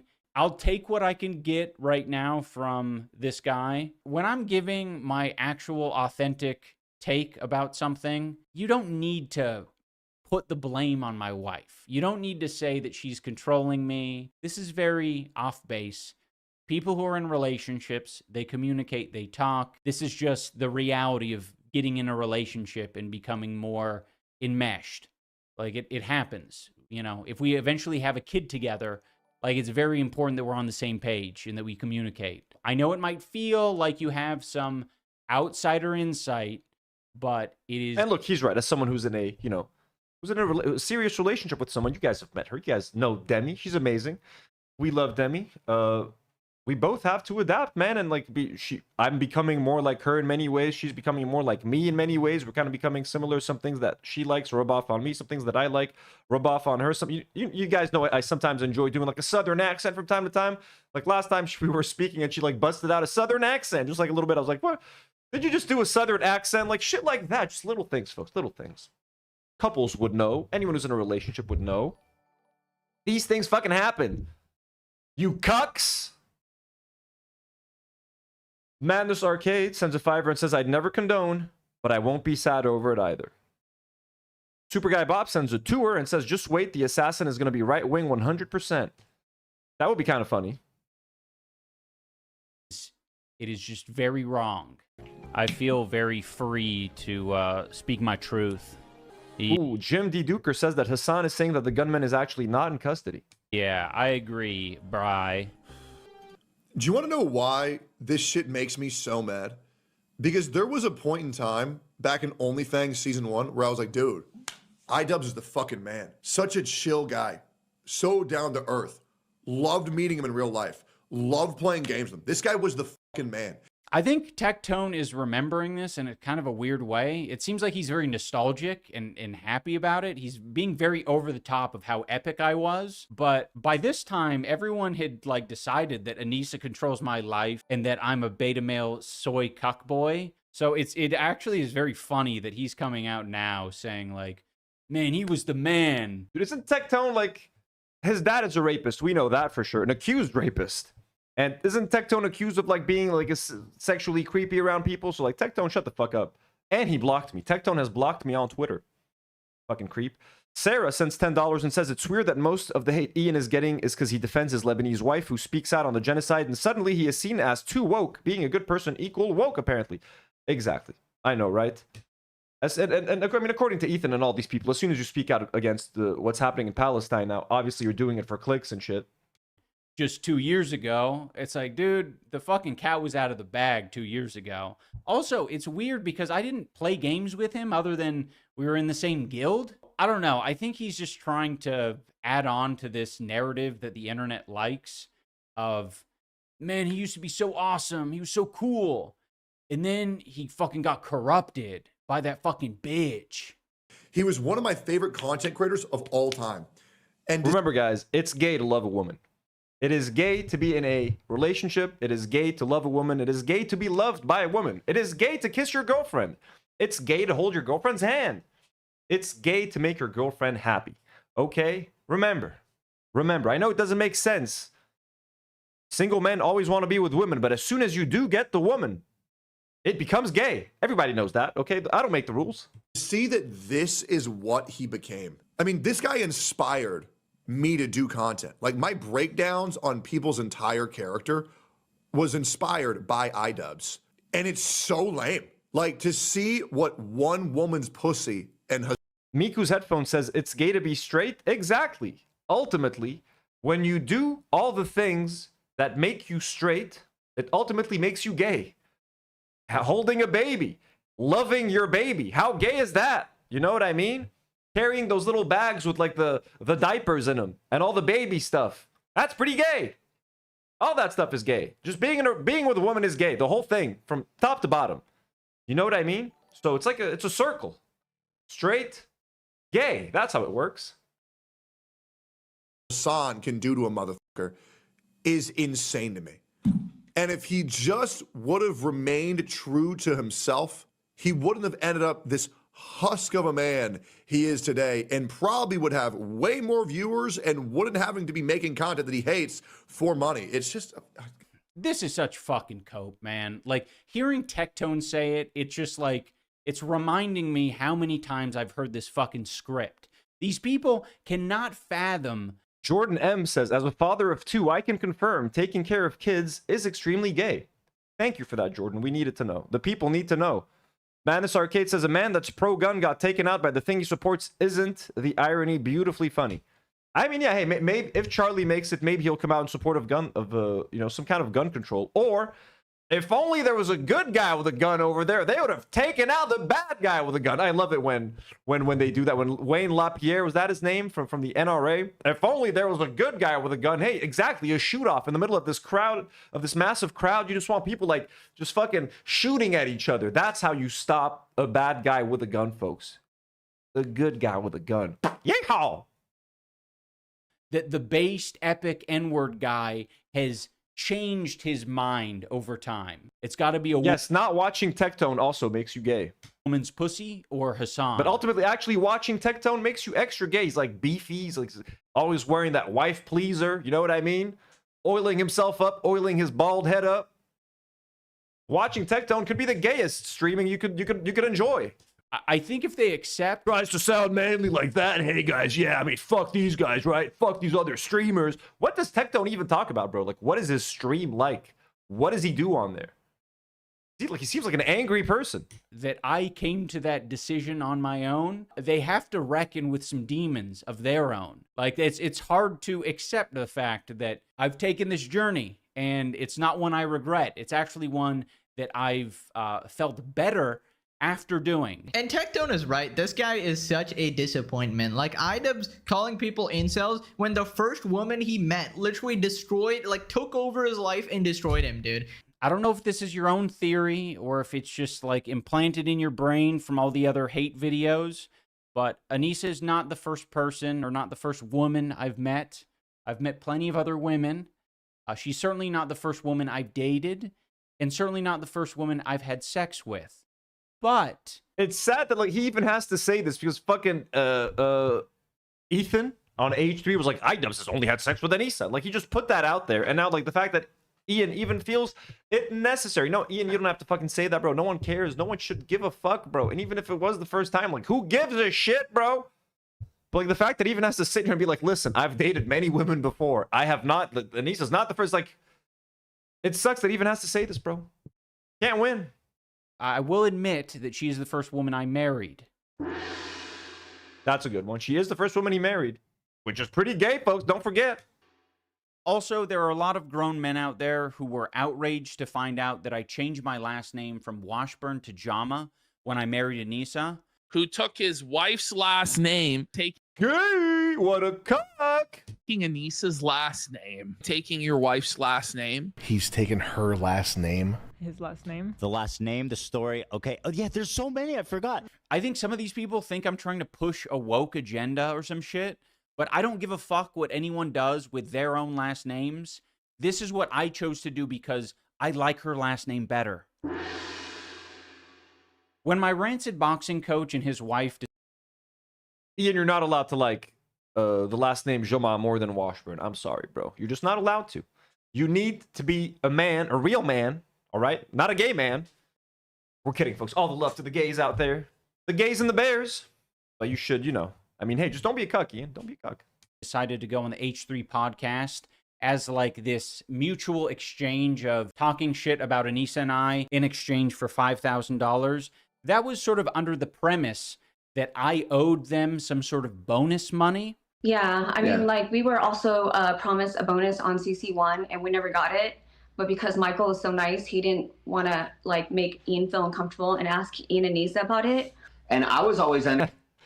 Just fucking ask. Like, if he promised you a bonus and you never reminded him about the bonus, and then you go talk shit about him, because just fucking ask. If you asked him, hey, remember that bonus you told us about? And then if Idubbbz tells you to go fuck off, he's like, yeah, I remember the bonus. Fuck you, bitch. You ain't fucking getting it. Then, yeah, you can get on the H3 podcast and be like, you know what? This fucking guy promised us a bonus, didn't give us a bonus. Fuck him. That would make sense. But, like, we didn't even ask, you know, because we were too shy. Then, like, what the fuck do you want? What the fuck do you want? The assumption that there was no bonus, because even though he told me there was a bonus, he then disappeared for 6 months and I never saw him. So I was like, was there a bonus or was there not a bonus? There was never a bonus. I never spoke to these losers about a bonus. I was paying these people an hourly rate to do the job that I asked for them to do, and they got paid. This fucking loser with the beard got paid $32,000 for training. Oh my God. Training an influencer to box, and she got paid $9,000 to film some of it. They 32 grand. Oh my God, bro. That's a fucking ripoff, bro. Oh my God, that's so fucking expensive. That motherfucker got paid $32K and he still wanted to complain. Did you want it to suck Ian and Anissa dry? Do you want it to suck on them for everything they're worth? That sounded very wrong, folks. He's trying to like a succubus. He's the succubus trying to suck all their money and life force. What the fuck? 32K to train and to teach them how to box, bro. That's someone's full year salary. There are people that make 32 grand a year for working over 40 hours a week, and you're fucking complaining and she made 9 grand for shooting some shitty video? What? Conveniently never talked to either one of us about it. You confronted about that? You asked them, or you didn't want to? No, I just let it be. Sarah sends $5 and says, thank you so much, Sarah. Ethan had to find the only woman willing to marry him in Israel, so of all people, exactly. She was a fucking IDF appointed wife. I'm the same. They conveniently don't have any text messages or emails or contracts that have anything to do with bonus money, because that conversation didn't happen. They are lying to Ethan and his crew, and they're lying to the audience. How is it that we put on this great event? We raised $1.3 million for charity, and he promised us a bonus. And then right after the event, he just kind of pretend like he's too busy to check in with us. Too busy to check in with you? I don't need to fucking check in with you. You're not my parents. Like, what the fuck? Like, yeah, what the fuck? Like, he's supposed to call you and like, hey, what's up? Like, for example, me and my coach, we have that kind of relationship where we're like friends. You know what I mean? I've spent my coach like will invite me sometimes to like his chalet, like, hey, why don't you come do a barbecue at the chalet? Like he invites us over to his house to watch boxing fights. We see our coach sometimes outside of boxing hours. We have that kind of relationship. So if I don't show up to training and if for like a week, my coach will be like, hey, you're doing good, how are you? He'll check in on me, I'll check in on him. When it's my coach's birthday, I wish him happy birthday. When it's my birthday, he wishes me happy birthday. We have that kind of relationship. If you don't have that kind of relationship, why the fuck do you want Idubbbz to check in on you, bro? What are you talking about? You weren't promised a bonus. I was doing my own shit. Why the fuck would I want to spend my time with you when I'm filming a show with Dax Flame? You guys are fucking losers. You confronted about that? You asked them, or you didn't want to? No, I just let it be. Because I'm the same. If it was promised to you, if this imaginary bonus... Dina, we did. Dina sends $5 to say, did we really not pause this to cover the fact that Charlie Kirk just got shot through the neck? Next 48 hours in the US is going to be insane. It's going to be wild. I agree. We did stop it. I just want to finish this video. We can't watch the footage. That's the problem. It's like so violent. We'll get like not demonetized. Like stop. Like the video will be taken down, I think. So we can watch like a bunch of people running around in fear. We're almost done with this. We'll try to do. We'll see what we can do about the Charlie Kirk stuff, Dina. But yeah, it's fucking crazy. Bonus was promised to you. That should yeah, but we did talk about it for a while. Give you a lot of confidence to at least say bonus. That's potentially a lot of money for you. You know, in this fictional scenario where you were promised to you, that should give you a lot of confidence to at least say bonus. That's potentially a lot of money for you, you know, in this fictional scenario where you were promised a bonus. Surely it makes sense to at least inquire if it was promised to you, right? Because I'd been consistently paying you day after day for all the work you were doing. So if I never missed a payment for you and your wife and a bonus was promised at some point, then don't you think it would be pretty fucking obvious and apparent that you should text me, hey, what about that bonus? Of course, but there was no bonus because you're fucking lying. Like, fuck these crooked people. They came on this podcast, they used this bonus thing as some sort of like Seriously, fuck these two people, bro. Michael Briggs never worked with this fucking guy for boxing. Fucking slimy motherfucker. And I mean, look, all respect to Idubbbz. He lost twice because of this fucker.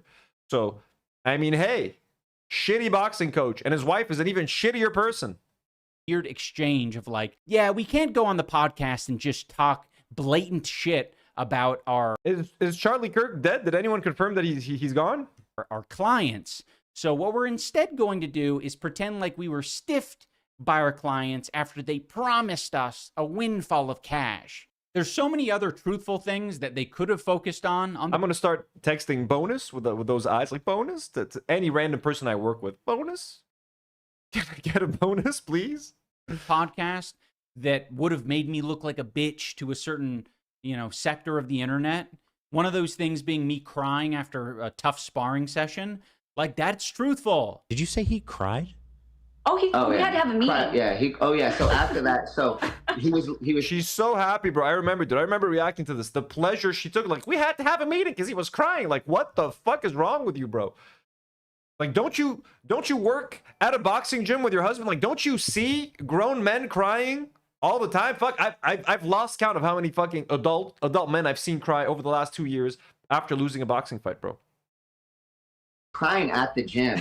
It's okay to cry, but it's not okay for him to... Nola Magnolia gifts 5 Do Not Worry memberships and is leaving. She's like, I gotta run. See y'all in a bit. Nola, good luck. Thank you so much for being so generous tonight. We love you. Cry. Now, to the crew of the H3 podcast, I have something important to say. I think you are all pieces of shit. All right, everyone, that is going to do it for this episode of Idubbbz. So after that, so he was crying at the gym. It's okay to cry, but it's not okay for him to cry. Now, to the crew of the H3 podcast, I have something important to say. I think you are all pieces of shit. All right, everyone, that is going to do it for this episode of Idubbbz Complains. If you want to hear me complaining live in your ears, particularly today. I love that. Crew, you're all pieces of shit. I mean, hey, Ian has a personal relationship with a lot of these people. He's met a lot of them. He's hung out. He's met all of them, most likely. He's been to the H3 studios. So, end of an era, folks. End of an era. If you're watching this video the day it comes out, go and check out my Twitch live stream. I'll put a link in the description. I am going to be reacting to the H3 podcast where my rat coach and his rat wife are being nasty rats together. Yeah. Rat coach and his rat wife are being nasty rats together. So go give it a watch, give it a listen. And we're going to try to do that, but like with the Charlie Kirk stuff now. I just want to hear him tell the crew to fuck off one more time. At the gym. It's okay to cry, but it's not okay for him to cry. Now, to the crew of the H3 podcast, I have something important to say. I think you are all pieces of shit. All right, everyone. Let's go. Okay, that's the Idubbbz video. Now, there's 5 hours of Idubbbz live streaming. And there's... Is there anything... Let's take a pause real quick. I mean, and like H3 emergency podcast. Charlie Kirk just got killed. Idubbbz made a video. It's like, bro. So he's dead, huh? So Charlie Kirk is gone. Let's see what we can watch, bro. I'll try to find some like live news coverage. Charlie Kirk live. Fuck, let's see. CBS. Okay, we got CBS. Started much more modestly, where he would sit in a public space like a university campus or a park, and in essence hold what he called prove me wrong sessions with people who had differing views on whatever it might be, and they would have a conversation that ultimately ended up online or being used in Kirk's podcasts and other productions. Meout says, do not worry, I think you are responsible for this video. What video? He's also the founder of Turning Point USA, a major and incredibly influential conservative youth movement in this country that helped elect President Trump, that helped elect others. And that's when you get shot, bro. Guys, I'm going to go just grab a little snack. I'm going to keep the news running, right? That's fine. Keep the news running. Down the ballot.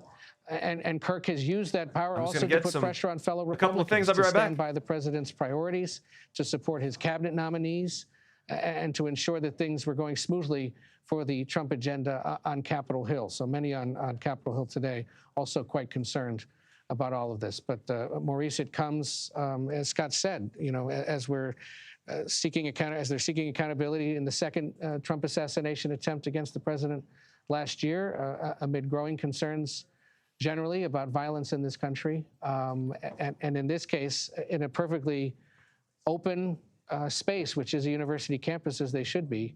You know, seeing this incredible shooting here occur in front of hundreds, if not thousands, of people. Stunning in so many ways. Ed O'Keefe, thank you for that. And we're hearing from an eyewitness who recalls what the alleged shooter actually said. Let's listen.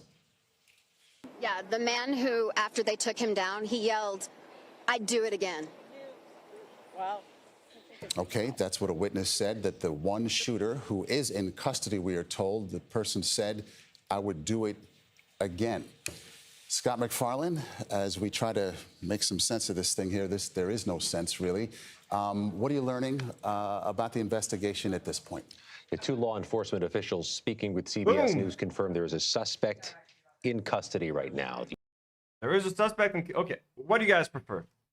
Breaking news. Okay, I ain't no news network. All right, I got some shish tawooks. It's chicken kebabs. I got some hummus. I got some anit, which is like some sausages, really fucking good. And some molasses, so good. Wait, so is he actually dead? Is he dead? Okay, let's see. Northstar Radio says he's legit dead. Ain't no way he survives this. Manus Arcade says he called them POS, but that's not enough to be called blackmail. So what's AB crashing out over? He might be crashing out over something that Ian said in his live stream. Palestine Panicking sends $5 and says, I just went to Idubbbz' stream to send him support from DNW. He said to say hi from him and Anissa. We love you guys and keep dabbing on the haters. Fuck yeah, let's go. Thank you, Palestine Panicking. That's so sweet. We love Idubbbz. Friends of the show. Family. True family. Those guys fucking rock. Hasan has 114K viewers right now. Should I just watch Hasan? You guys want to just watch Hasan? University had said that. Now we have law enforcement sources saying the same. I was going to eat a little bit, guys. There's these images that are being shared of somebody being handcuffed on the ground on site near where the shooting was there at Utah Valley University. University is closed. There's an emergency response there being flooded by law enforcement, just as you'd expect. FBI, ATF, local police, wild, though, man. Campus security as well. There is this this notation that I made for myself to underscore a point.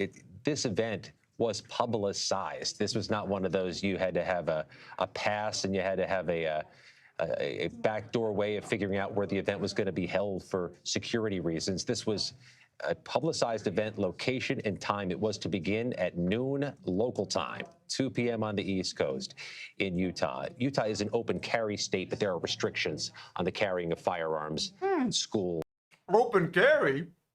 How can this happen? We encourage people to just carry their guns openly. Like, hey, just walk around. Bro, are you kidding me?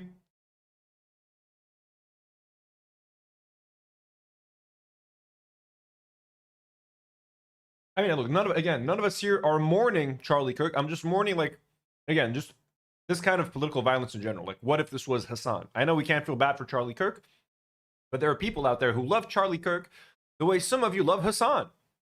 Just fucked. Colleges and universities, Maurice. Okay, Scott McFarlane, thank you. Let's go back to Sam Vinograd. As people try to get their heads around the idea that there's been another political shooting in America, not new to this country, but there had been something of a break until the two attempts on Donald Trump. What is going on out there that we can put into some context here, Sam? Well, Maurice, we have actually seen an explosion in politically motivated violence for several years predating the assassination attempts against President Trump. For several years, lone actors and small groups of individuals motivated by political animus have been. Didn't someone try to kill Nancy Pelosi and her husband with like a hammer? Like 2 years ago? Dana sends $2 and says, شو أذكى برأيك شيش طاووق ولا شيش kebab? I had both of those today. I had some kebabs, delicious kebabs, and I had some tawouk. I'm having mani and tawouk now. Maybe some nice kebab with some grilled onion, grilled tomato, some parsley. Oh yeah, and some hummus. Bar Twain says, don't want to minimize this, just stating this kinds of takes the wind out of H3 sales for the response today. Suddenly that stuff feels irrelevant. Exactly. It feels so stupid. Like, you know? And threatening to conduct and conducting. I kind of feel silly talking about this now.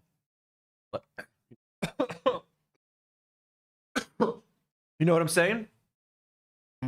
Violent incidents across this country. As you mentioned, political violence has always been a part of this country's history. But there are many factors that have really spurred this explosion in political violence. Certainly easy access to weapons, certainly access to social media and the internet that will allow individuals to carefully and easily plan their attacks and get access to tactics and techniques for how to conduct these attacks and to connect with like-minded individuals. Certainly the perceived glorification. Like, genuinely, if I were Hasan, I would be terrified to go out and do speaking events like this now. Genuinely. Even like people on the right, like anyone. Ben Shapiro, whoever the fuck. If you have any influence online politically, I would be scared to fucking step out. This is fucking scary, bro. This is dangerous. So is he dead? We don't know yet. Of individuals who perpetuate these kinds of family, and then he called this disgusting, vile, and reprehensible to happen in the United States of America. He said we must reject political violence in every form. That's from California Governor Gavin Newsom. What's notable here is that Governor Newsom is someone who Charlie Kirk has engaged with in a podcast conversation. And Kirk is on the front lines of not only having these rallies like he did today in Utah, but he is someone who is going toe-to-toe with people of different views, like Governor Newsom, in a podcast setting. And if you watch Kirk, he can be a fiery presence on stage, but often in the podcast or the more conversational format, he's quite muted and almost low-key, trying to banter back and forth to make his points, calmly really going into his own argument.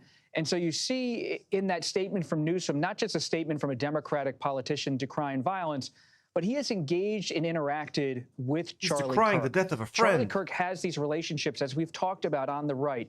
He has the relationships with his friends. He has his wife, Erica, a son and a daughter. He has a wife, a son, and a daughter? Gay! He loves his wife? Gay! Cooked! 2 kids? Double gay! Father, an activist. He's a Republican and a conservative. He's also someone who Democrats have talked to in different settings in recent years. And it shows a respect for Kirk from the left. Newsom doesn't just give his time to anyone. He is a very powerful, influential figure in the Democratic Party. He took time to talk to Kirk because he knew that Kirk, I'm told, had influence on the right, had influence in the country. And that, more than a lot, really speaks to Kirk's power in this country. He's a politically powerful person, not only because President Donald Trump has put his hand on Kirk. We don't even know if he's dead. He's already being martyred. He was an important political figure in this country, Charlie Kirk, an essential component of American political discourse.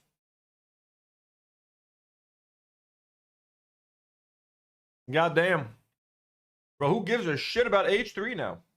You kidding me? Are they live? But they're probably fucking panicking right now. Emergency podcasts. Like, bro, Charlie Kirk's dead, bro. And the fact that they wrote emergency podcast, red alert, DEFCON 1, condition red, all systems nominal. Like, yeah, this works for Charlie Kirk being killed.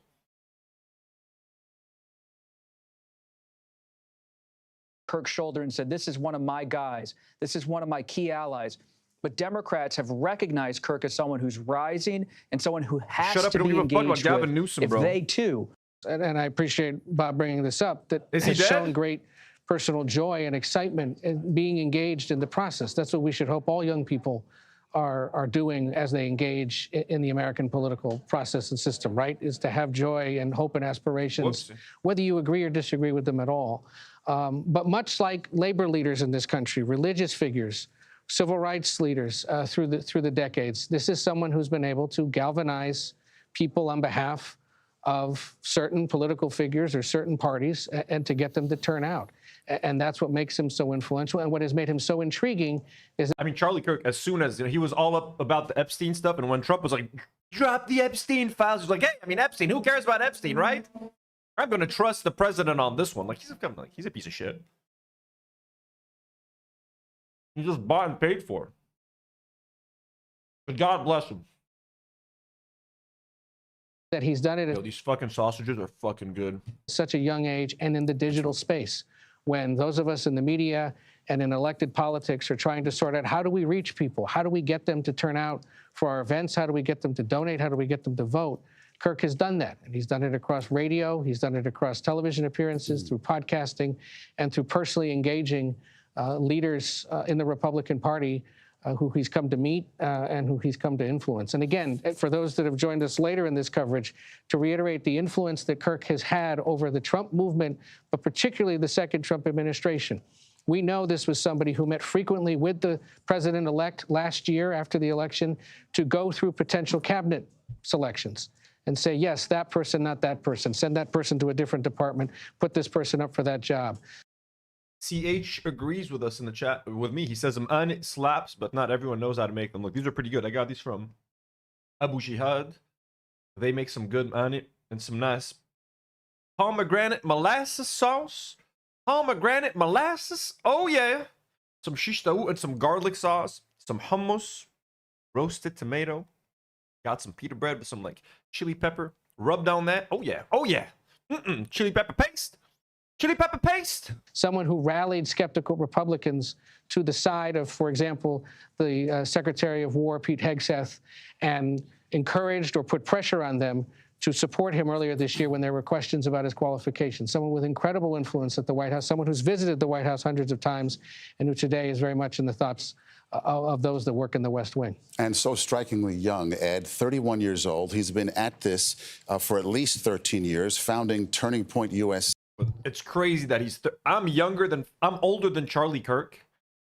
I'm almost 4 years older than this fucker. And he's got 2 kids already. Gay! But he looks like a fucking 45-year-old.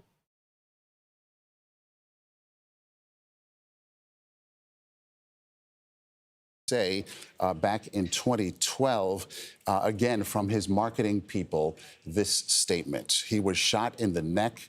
He's at the hospital. It does not look good at this point. So we will continue to monitor his condition as best we can as we move forward here. We want to bring you the words of another eyewitness on the phone right now, Taylor. 2 heroes, folks. Two martyrs. I mean, hey, Trump could have been up there in heaven with him right now, or down there in hell. If his gunman wasn't shitty. God damn. So what do you think? Does H3 abandon their bullshit Idubbbz attack now that there's like an actual fucking like crazy thing that just happened? As we move forward here, we want to bring you the words of another eyewitness on the phone right now, Taylor Dufour. He was at the event with his wife. Miku's headphone says there's an active pew-pew in Colorado right now, according to the text I just got from school. It's in the Columbine area. God, dude, you Americans are fucking crazy. Taylor, what did you see? What did you hear? And where are you now? I'm in our vehicle. We're still in the parking lot. We can't get out now. We were about 30 feet to the side of him, actually almost directly in line of the shot, is what it looks like from looking at videos. Everything was great. The conversation was not heated or anything. And then, yeah, next thing you know, we heard one shot fired, and everybody just dropped down and kind of started to go into panic mode. So my first thought was get my wife to the ground and lay on top of her and help those around us if they needed. I can imagine just pandemonium. Putting your wife on the ground and laying on top of her to protect her? You're thinking of protecting your wife instead of yourself? Say it with me, guys. That's pretty gay. What? Top of her and mode. So my first thought was get my wife to the ground and lay on top of her and help those around us if they needed. Or he's also sexually harassing his wife. You guys pick one. It's either gay or he's sexually assaulting his wife, pinning her to the ground. Like, come on, bro. Imagine just pandemonium, panic, and so forth. Did you see what happened to Charlie as he got shot and went down? I actually didn't see it actually happen, but I did look over as he was still in his chair falling. I could see a lot of blood coming out of his neck. Oh my God, he's dead? Rushing to the scene? Yeah.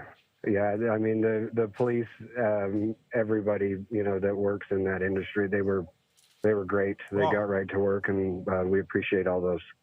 What was going through your mind? You said 1 second they were debating politics in a civilized way, and then this. What were you thinking as this was happening? We actually, me and my wife have talked about that. It's such a great group of people that come together to listen to him, the joy and the happiness he brings to people, and the things that he talks about. And on the way there, we were talking about how cool it is that he doesn't have to live in the fear of having bulletproof glass. I wonder if they're going to confirm this here. The people are so. I'm going to take the food back, folks. I'll be right back. I'm going to leave the news on for a second.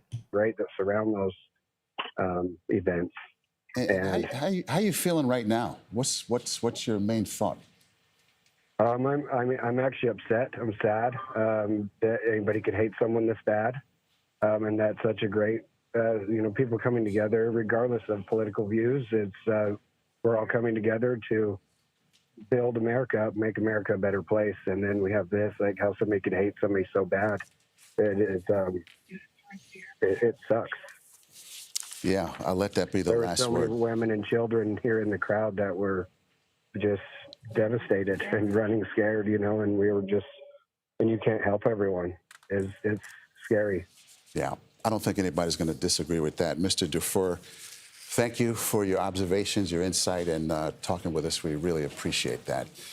Once again, the conservative political activist Charlie Kirk has been shot during an event at Utah Valley University. 31 years old, the CEO and co-founder of the conservative youth organization Turning Point USA. In a statement, the university said a single shot was fired on campus toward Kirk and a suspect is in custody. Turning Point's chief marketing officer is telling CBS News that Kirk was shot in the neck and is at the hospital. She also said it does not look good. His condition at this point has not been made public, but that's all we know at this moment. CBS News has confirmed there have been threats against Kirk, who had his own security. We're back. Sorry, guys. Kind of messy. Can't leave that food around me. You know what I mean? And I got some Jell-O. Little cup of Jell-O. Get some collagen up in them bones. So is H3 live now? Goddamn. Security detail. Today's shooting comes amid a spike in political. Excuse me. AB's got some. He's got a lot to say today, and we're all very excited about that. Yeah, I do. I also just got back my CAT scan results that says I need a biopsy because they're worried about my lymph nodes. So I'm ready to die for this shit, bro. Wait, they're biopsying what, your lymph node? Yeah, because the CAT scan also shows that my lymph node. Beautiful. That was a soundbite. Nate, that wasn't you, was it? Don't let Nate. God forbid anything happens to me. Don't let Nate speak in my. It is you. It's you. So we didn't have time to watch the Idubbbz live stream, so I don't know what he said about AB to get AB this upset, but let's see. It is you. That's the problem. I just want to say though, real quick, this is giving me like a new breath in this job. You're feeling rejuvenated? I'm feeling rejuvenated. I haven't been this excited in Yellow's got like a weird texture, bro. Yeah, AB's dressing like his is dressing like Papa Ethan. He learned from Ethan. You know, Ethan wears suits when shit gets real, so AB's about to wear a suit.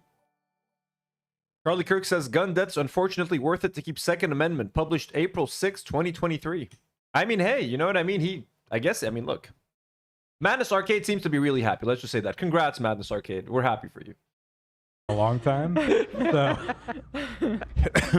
So let's see. Is he dead? Lymph node biopsy is often due in an operating room, outpatient surgery.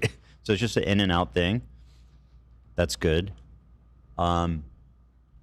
They're taking it out to exam and just again to say goodbye to a friend and say to hello to a lolcow. The transformation is complete. I would never use that word to call Idubbbz a lolcow. But after his until now, his most recent video is like textbook lolcow. Like official. he sits in the annals of YouTube history alongside some of the greatest lolcows we've known.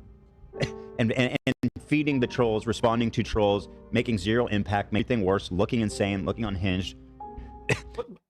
Fucking pure projection, but Ethan, there's a whole industry of people making videos about you now. You are the ultimate lolcow, bro. You're hated on TikTok, you're hated on Twitter, you're hated on YouTube.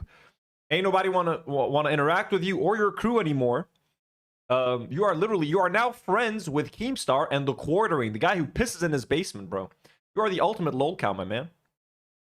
So you can wear as many suits as you want. You can gel your hair as much as you'd like. Doesn't make a difference. Incoming. So yeah, I know. So we are going to be responding in full to his recent video, right? Oh, so he made this video that's about 20. Veronica H. Song just came in. Says, I joined right on time for the great news. I hope it takes bye-bye, evil Charlie. Y'all are crazy. 20 minutes long, I think, and then he parlays that into going live streaming for 5 hours, and we have highlights from that. And AB has been teasing all of us, and even we don't know what he's got. But AB said has took the gloves off officially, and he is coming swinging. Yeah, I've been going through a lot since like the content cop. I had a lot I want to say. Well, I'm very excited to see what you have. Oh, brother. And I mean, he ends the video. The whole capstone on the video is him being like, oh, an H3 crew, I have something important to say. Go fuck yourself. Yeah. Yeah. Amateur hour. That's all he's got. That was my thing, is like, well, we will. Tom Ward is here. Fucking Tom Ward. Shit. How many live viewers do they have right now?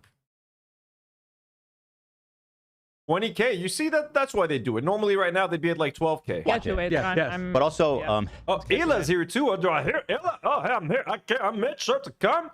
We're gonna talk about Idubbbz and Anissa. I mean, look, Charlie Kirk just got killed, but who cares? We got to talk about Idubbbz and Anissa.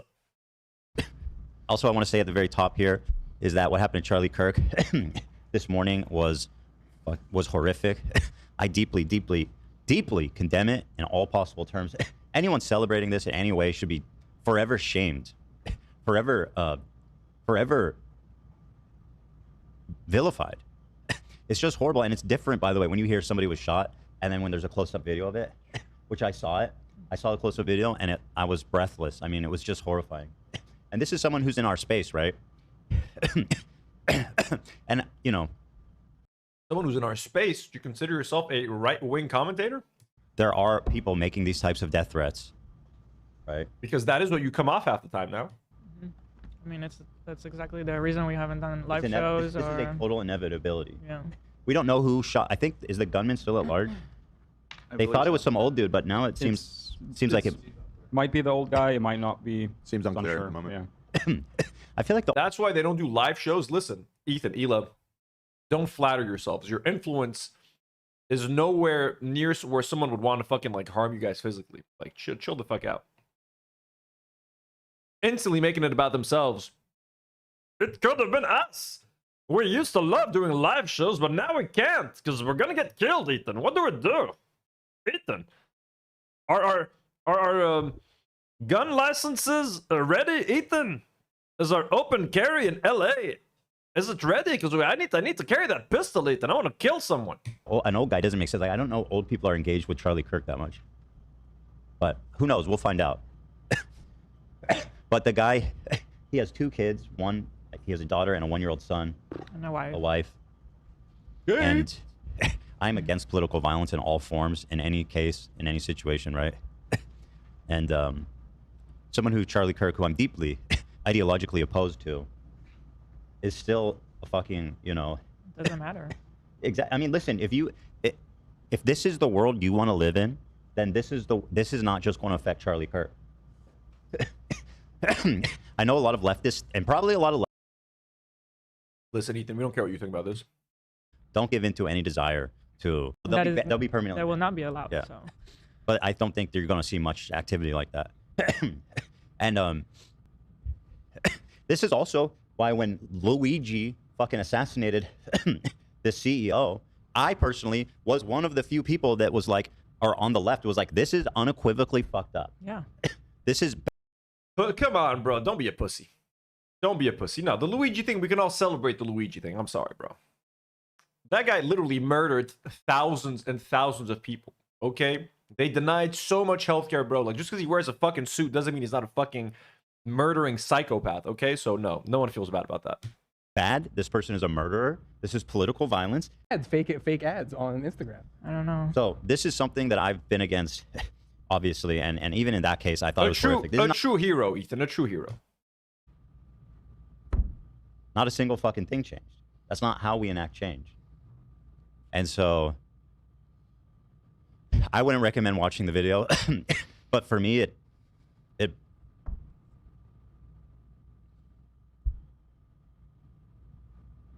Is he crying about Charlie Kirk? Are you crying for Charlie Kirk? What a fucking... Oh, by the way, I mean, for anybody questioning what we think about Luigi here, is Ethan Klein crying for Charlie Kirk right now? Are you fucking kidding me, bro? It's terrifying. He's only crying because he's scared for himself. He's crying for himself. Let's watch this in regular emotion, guys. The regular speed. I recommend watching the video, but for me, it.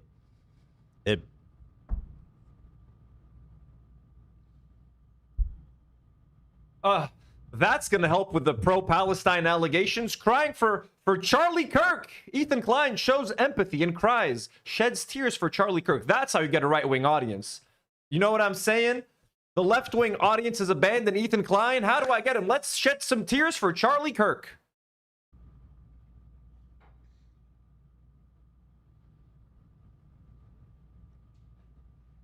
It's terrifying.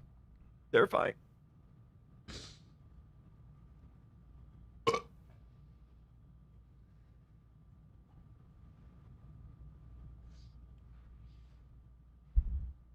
He has now shed as many tears for Charlie Kirk as he has for Palestine.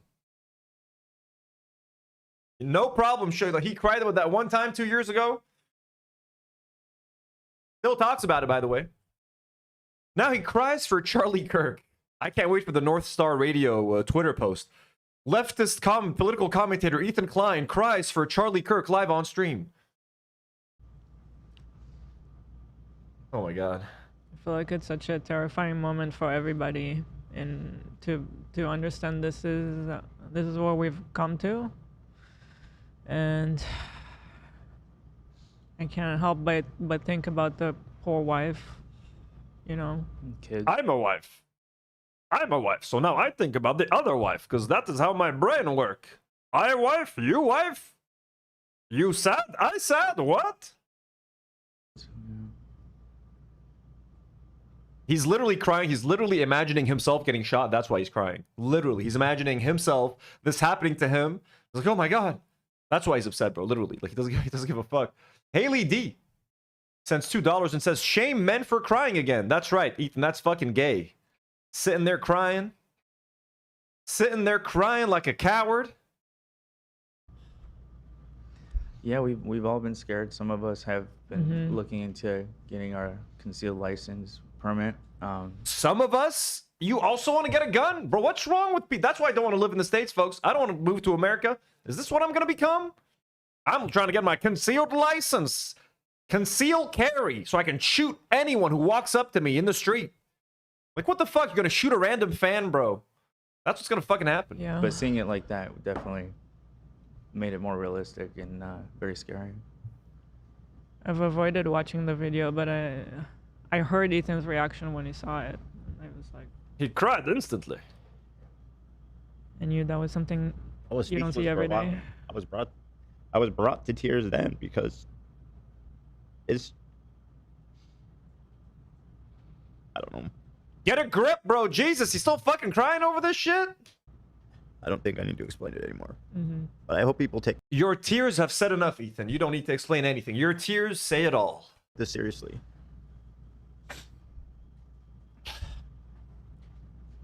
Anyway, we got Boba. And shout out. Leading up to it, we were all like, today is our biggest party. hyped. It is a party today. I was so hyped when I heard he's working on a video about his haters. I was like, this is going to be good. And it was better, aka worse, than I even imagined. It couldn't. Have you watched it, Tom? No, I'm excited. Well, Tom was also beefing with Anissa. Anissa came for Galia and Tom for some reason on Twitter. And I'm glad she did. Because I got to show off my skills of shitting on people. Oh my god. Violated her. Actually, Absolutely let's start amazing. by looking at those. Absolutely, let's go. Your tweets, phenomenal. I mean, you come at the king, you I don't know if I could do this, bro. I don't know if I could watch these fucking people right now.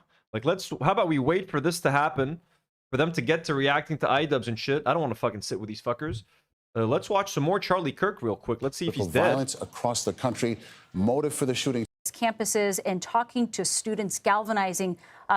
There, generally at these types of events, they lean on campus security, but Veronica H. Song sends 15 shekels and says, let's ignore everything else. Last week, Charlie Kirk came out with a video calling Taylor Swift to submit to her husband. God damn, that's so fucking weird. Go Ethan. Okay, so let's watch some news a little bit, and then we'll get back to H3 once they start getting, like, once AB does his thing. I don't know what the fuck we're waiting for, honestly. witnesses who have spoken to CBS News have said they didn't even have a metal detector. They were barely checking tickets. This was a large off-center. Okay, so fuck this. Here's what we're gonna do. I don't want to watch H3. We're gonna watch Idubbbz' stream. And then once H3 does something interesting, but let's hear out the fucking man, Idubbbz. Because I was watching some of these hate videos, I'm like, shit, like, they're, like, I'm getting the impression that they are at most 25 and at least fucking teenagers. Is the audio okay?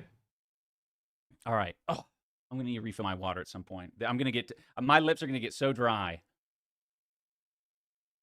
The Baroness sends $5 and says Ethan mocked Aaron Bushnell burning alive and cries for Charlie Kirk. Oh, that's so fucking true. Because I fucking... Ethan Klein, leftist commentator, cries for Charlie Kirk, but cannot show Aaron Bushnell any fucking empathy or sympathy.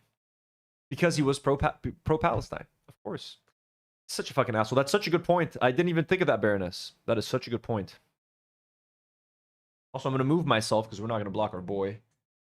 We're not blocking our beautiful boy, Ian. There we go. Use it. These people are rats. Here we go. By the way, okay, I'm not even into it yet, and I'm getting mad already. I see this fucking loser pop up on the H3 thumbnail, and I'm like, huh, that's odd. I like, is Ethan, like, trying to, like, I was not at all thinking in any world that my coach and his wife would be on the podcast. Like, that wasn't remotely in my mind. I was like, oh, did you leave a comment somewhere saying that he was, like, upset with me or some shit? Like, because, yeah, the last thing he was saying in my Instagram DMs was like, ooh, like, flames emoji or, like, a little celebratory emoji for, like, the new content cop. So I'm like, okay, like, everything's fine with us. So where were the text messages or the fucking anything? Here we go. I have two terriers. I've got a Yorkie and yeah. They're talking about dogs right now. Yeah, we met one of them when we were quick there. note, I'm sorry that if today's stream... So, guys, first of all, thanks for calling. Really appreciate it. Seems a bit like haphazard. Normally I have like topics, everything's ready. We move from topic to topic. Today, all I knew I was going to react to Idubbbz' video, and then the Charlie Kirk thing happened. So that happened while I was reacting to Idubbbz' video. And now H3's live, so I don't know exactly, like, so today's episode is not very organized. I do apologize. I normally try to be as organized and like bam, bam, bam, bam, bam as possible. Today's a little bit, we're figuring it out as we go along. You know what I mean? Maybe I'll be able to salvage some of this stuff in clips and make some cohesive clips. But right now we're switching from Charlie Kirk to H3's live to some of Ian's live stream. So if it's a little bit all over the place, we're just hanging out today. It's not very organized.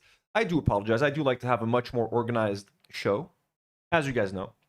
But we're doing it like this today. Giardia shitting on Anissa. Okay, shit. Let's switch back to H3 now. Best not. Suck it up, Buttercup. Yeah, a lot of those people. Is that sexist? Not the Buttercup thing. You could say that to men too, right? I don't know. Yeah, maybe.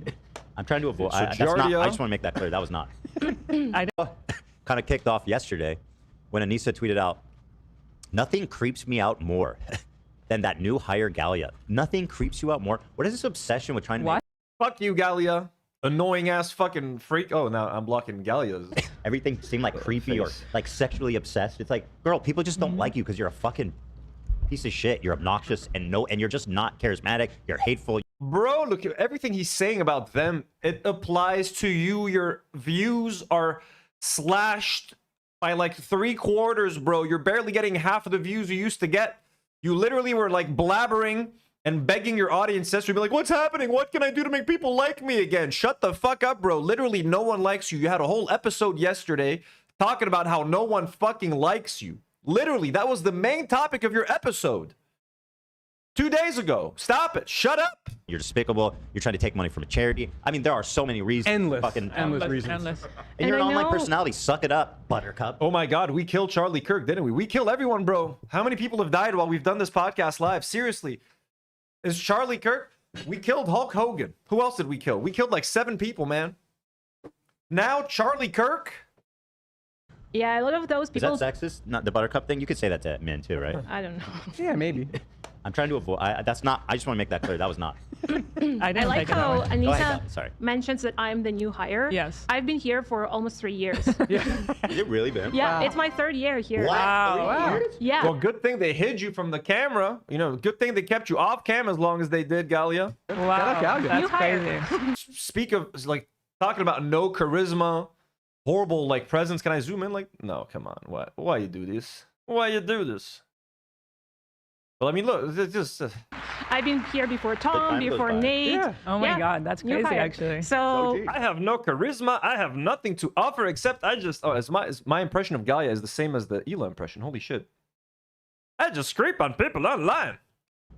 and then Galia or whatever her name is, She knows. I'm not sure. I just spelled it correctly. Just Oh yeah, Ozzy. We killed Ozzy Osbourne. Who else? Ozzy Osbourne. Karine just Anthony, did the podcast just kill Charlie Kirk? Yes, Karine, we did it. Ozzy Osbourne. Who else? We need a list of everyone we've taken out. Maybe we should do some kind of like art and then add people. Anytime someone else dies while we're live. So Hulk Hogan, Ozzy Osbourne, Charlie Kirk. Who else? I don't know.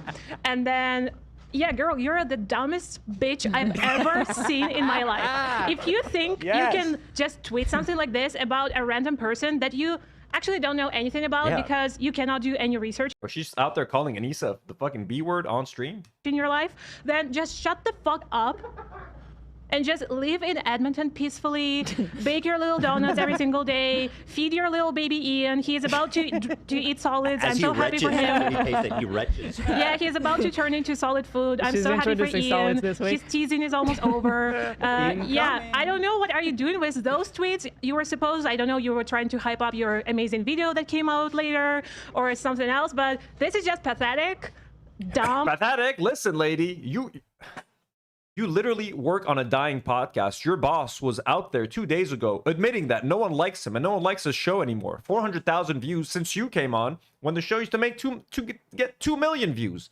Like, what the fuck are we talking about here? Giardia?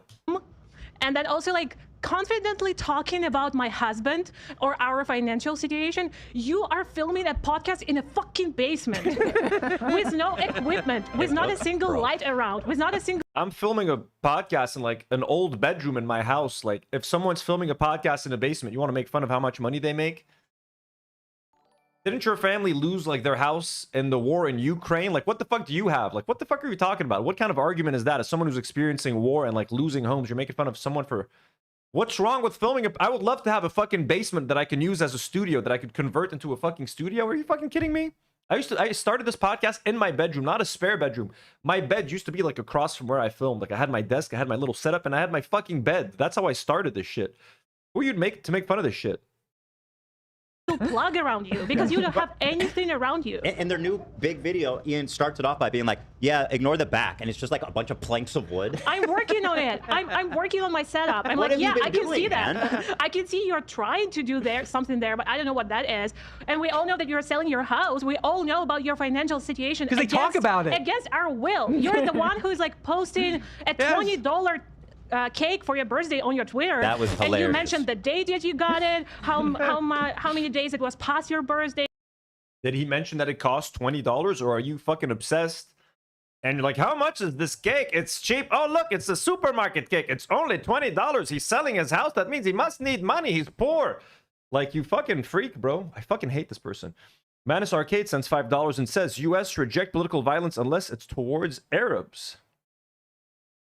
Haley D sends $2 and says, she really thinks she's funny, huh? Oh, she definitely does. She thinks she's spunky. And I mean, that's Sam left, Ian left, Cam left. They're stuck with her. That's all they.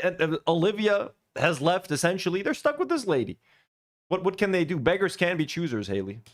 What Ian did say to you, and then you call me creepy for knowing those details. Why the fuck did you say that in the first place? You were the one typing it. Like, you're the one taking a photo of that cake. You're the one who posted it. I'm sorry that I know what cake it is, and it's $20. And like, all the people know about that. So I don't know, what are you trying to do here? So now Anissa isn't allowed to post cakes because freaks like you are just gonna jump to find out what the price is. Don't try to justify what you're doing, lady. You're just a fucking freak, fucking stalker who gets paid for stalking people online. Are you trying to, I don't know, gather up 5 of your fans against me? I think I can handle all 5 of them. I'm gonna be good. I don't know. It's just the dumbest shit. And like, I didn't reply because I don't use any like social platforms to reply on. And bro, she's not only does she not have charisma, she's like a black hole of charisma. Like, if there is someone with charisma around Jardia, she sucks it in. Like, that's it. Like, what? This is the replacement of the crew. Bring Tamara in as well. I really waited for this moment right now just to mention how fucking dumb you are. Yeah. Like, I just want you to know, because you are watching this and you're reading every She's our single biggest comment. fan, dude. Huge fan. And she doesn't hide it. She's Yes. talking about like all the details. I was like, oh, she's a fan. She's like, if you scroll down, Ride or die. she Yeah. posted a title even member, before probably. we Shout went out to live. Day She One. was already in the comments. She was like already commenting on the title before we went live. She's there every single Hi, day. girl. You She's dumb watching fuck. it, You and loser. I just don't know. This is going to be. Also, if I can add, Of course. Please. Galia, you're infinitely smarter than her, more successful than her. More capable. Sorry that she's good at her job. Like, her knowing all the details, that's literally her job. That's not creepy. She's good at her Creepy job. is like we the pay her to be pathetic. creepy. That's it. It's literally her job to be fucking annoying, fucking hemorrhoid and everyone's asshole. We pay her for this. We want her to know. Hey, Galia, why don't you tell us, how much did Ian pay for that cake? Where do they live? Can you get us the address? I want to go do a night raid on them. I want to raid them. I miss the Ramallah days. You know, the terrorist city. description for what it And is. she does it every time, and I've seen a lot of people mention that she does it like almost Trump-esque, creepy Galia, Yeah. just trying to do her it's shit. snark brain. And then She also, takes all the snark narratives, right? And She then says- 26k views. You see that they're using Ethan and Idubbbz and Ian and Anissa right now to revive their podcast. Maybe this one will get over 500k views. Congratulations, Ethan. And now you're going to milk this for the next 12 days. That's what they're going to do now. They're going to milk this video for the next like fucking 12 days, 12 episodes, until they go back to 300 fucking k views, bro. Keep doing what you've been doing for the past year and a half, Ethan. It's clearly working for you. Keep going, man. said I'm scary and that like I'm creepy to her and I'm the most creepy thing that ever happened to her ever. Girl, you just like posted a video about all of those snarkers who are talking about you, and I'm the creepiest one. Out of every single incel that you've ever mentioned, I'm the most creepy that you've ever met. talked about her. I didn't even And know then- what she's talking about. Yes, and I also wanted to mention that your dumb fuck husband just posted a video before that that's called Why Are You Scared of Immigrants? And Right. you are so fucking scared of me. That's the first Right. thing you Oh, ever mentioned about me. somebody's scared of an this immigrant. creepy immigrant is like up in my shit. I'm getting yes. xenophobic vibes. Clock Yeah. her. Clock her. I'm an angry bitch. Right? Oh my god. I'll be right back.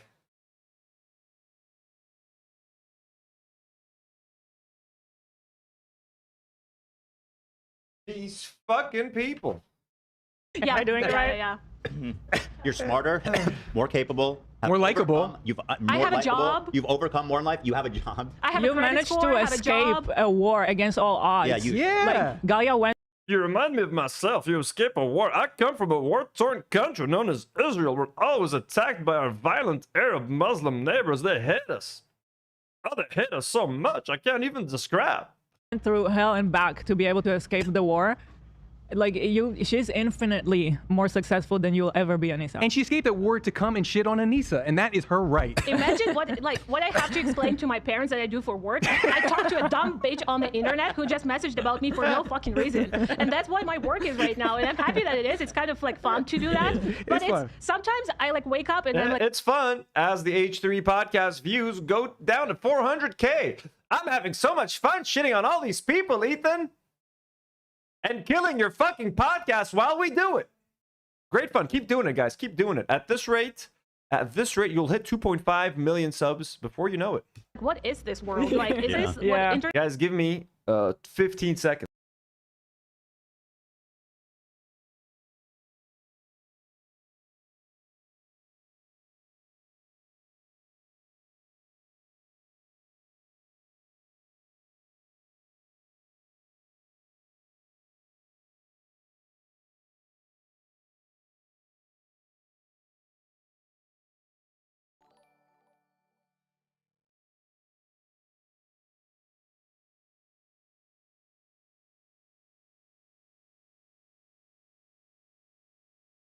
We're back, baby. That is like. Yeah. Yes. The most adversity Anissa has faced is having sex with Ian and smelling his breath at the same time. That was a tough day. I mean, Yeah, it's definitely and to better, be man. fair, that is pretty. that might be as bad as. Manus Arcade sends a $5 and says, Sam dodged the bullet. Now she's hanging out in Hasan's friend group, living her life with QT and Valkyrie and Caroline Kwan, etc. Good for her for leaving. And he also sends another $5. Who's the new girl? She sounds Israeli also. Who's she talking about? She is Ukrainian. She is Ukrainian. Fling a war. Yes. That is. It might be. At least you're free. Yeah, and also he might have shit. His butthole might be dirty too. Imagine having sex with a stinky breath. dirty Isabel butthole free. Villegas says, first time watching live, I always get stuck with replay. Hello, Isabel. Everybody, welcome Isabel. First time in the live. Let's show her what it's like being alive here with in the chat. Okay, this is. I honestly like. I love Idubbbz, man. I'm a huge fan of Idubbbz, so it kind of like. It annoys me to watch people just talk shit about him. You know what I mean? He talks. It's like I mean, he's not my friend, but like I would love for him to be a friend someday. You know what I mean? If we actually get to hang out, if he comes to visit Lebanon or something like that. So he's someone that I look up to. Again, his content really inspired me. So it kind of like it's annoying to fucking sit there and watch people just shit on people that I like, people that I think are nice, or trying to do better, bro, or trying to grow. It's fucking annoying, bro. Let's check in on Charlie Kirk real quick. Is he dead? Rooftops of surrounding and nearby buildings. So I think.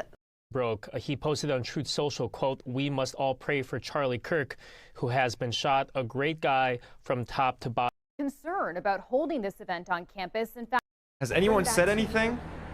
Mary Ron, back. All right. Information coming in just by the second here. And we have new information into our CBS News 24/7 newsroom. An interview with a man who was at the event and spoke to Charlie Kirk just before the shooting. Let's take a listen. But after I got done talking to him, I really couldn't exit because there's such a big crowd. Okay, a bunch of interviews. Just tell us if he's alive or dead. They still haven't confirmed. Okay, back to H3. Oh, brother. And then they go, "Oh, he's obsessed with their sex life. It's creepy." Shut up. It's funny. Remember what that is? You're smelling my breath? You're stinky. You smell. I'm such an asshole. You're a terrible cook. No shit. So anyway, thank you, Galia, for that. Well, hold on real quick. I mean, the Galia Oh, trashing okay. was, I mean, it was okay. Not as offensive to me, you know. But why do I got to catch Tom's a stupid pussy in there? I mean, what is that? Why am I getting Tom, shrapnel? I saw a comment. don't- You I don't are what you know. eat, Tom. You are what you eat. Remember what I said about Giardia being a black hole of charisma? One correction there. Tom Ward is the black hole of charisma, and Giardia is a moon that is sort of hovering within that black hole. She hasn't been sucked in, but that moon is also, that star has also died and is now turning into a black hole. But Tom Ward is the older black hole, and Giardia is a supernova, right? Aren't black holes like stars that explode and then they become black holes? Right? Is that how they work? I love that because I'm like, game fucking on. Let's go. She like targeted like the two What have I ever like done? off-screen crew members. Yeah. She's like, and just so you know, I'm paying attention to everybody. Well, that's good. She continues, so I'll just start from the top. Nothing creeps you out more than the new hire Gallia, talking so confidently about me, my husband, our financial situation. You don't know us. You're wrong on everything, and it's cringe and creepy. Okay. Also, Tom's a stupid pussy. What? I just started cracking up. I love fucking fire tweet, by the way. All these tweets by Anissa were fucking fire. this shit. I'm just messy and I just love it. I'll continue. Yeah, I mean, this is, like I said, this for me is the Super Bowl. Yeah, for me, this is fun. Responding to Ian's videos now has become not just mine, but an internet pastime. It's actually phenomenal. It really is. This person says, surprise. Bro, the projection. He's just he's just happy that the internet isn't shitting on him for one day.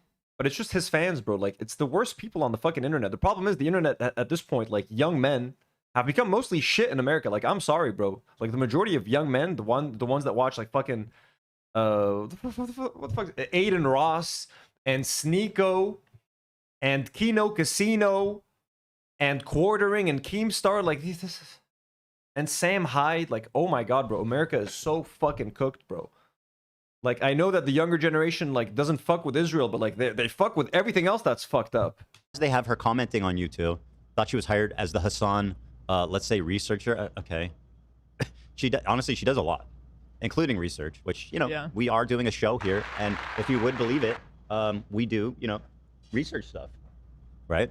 She said her talking about whether or not we are going to travel. Okay, they're still talking about tweets I here, heard her bro. saying we live in a basement. I'm sorry. Laugh my ass off. Who are you? Ugh. I don't know if I can do this, guys.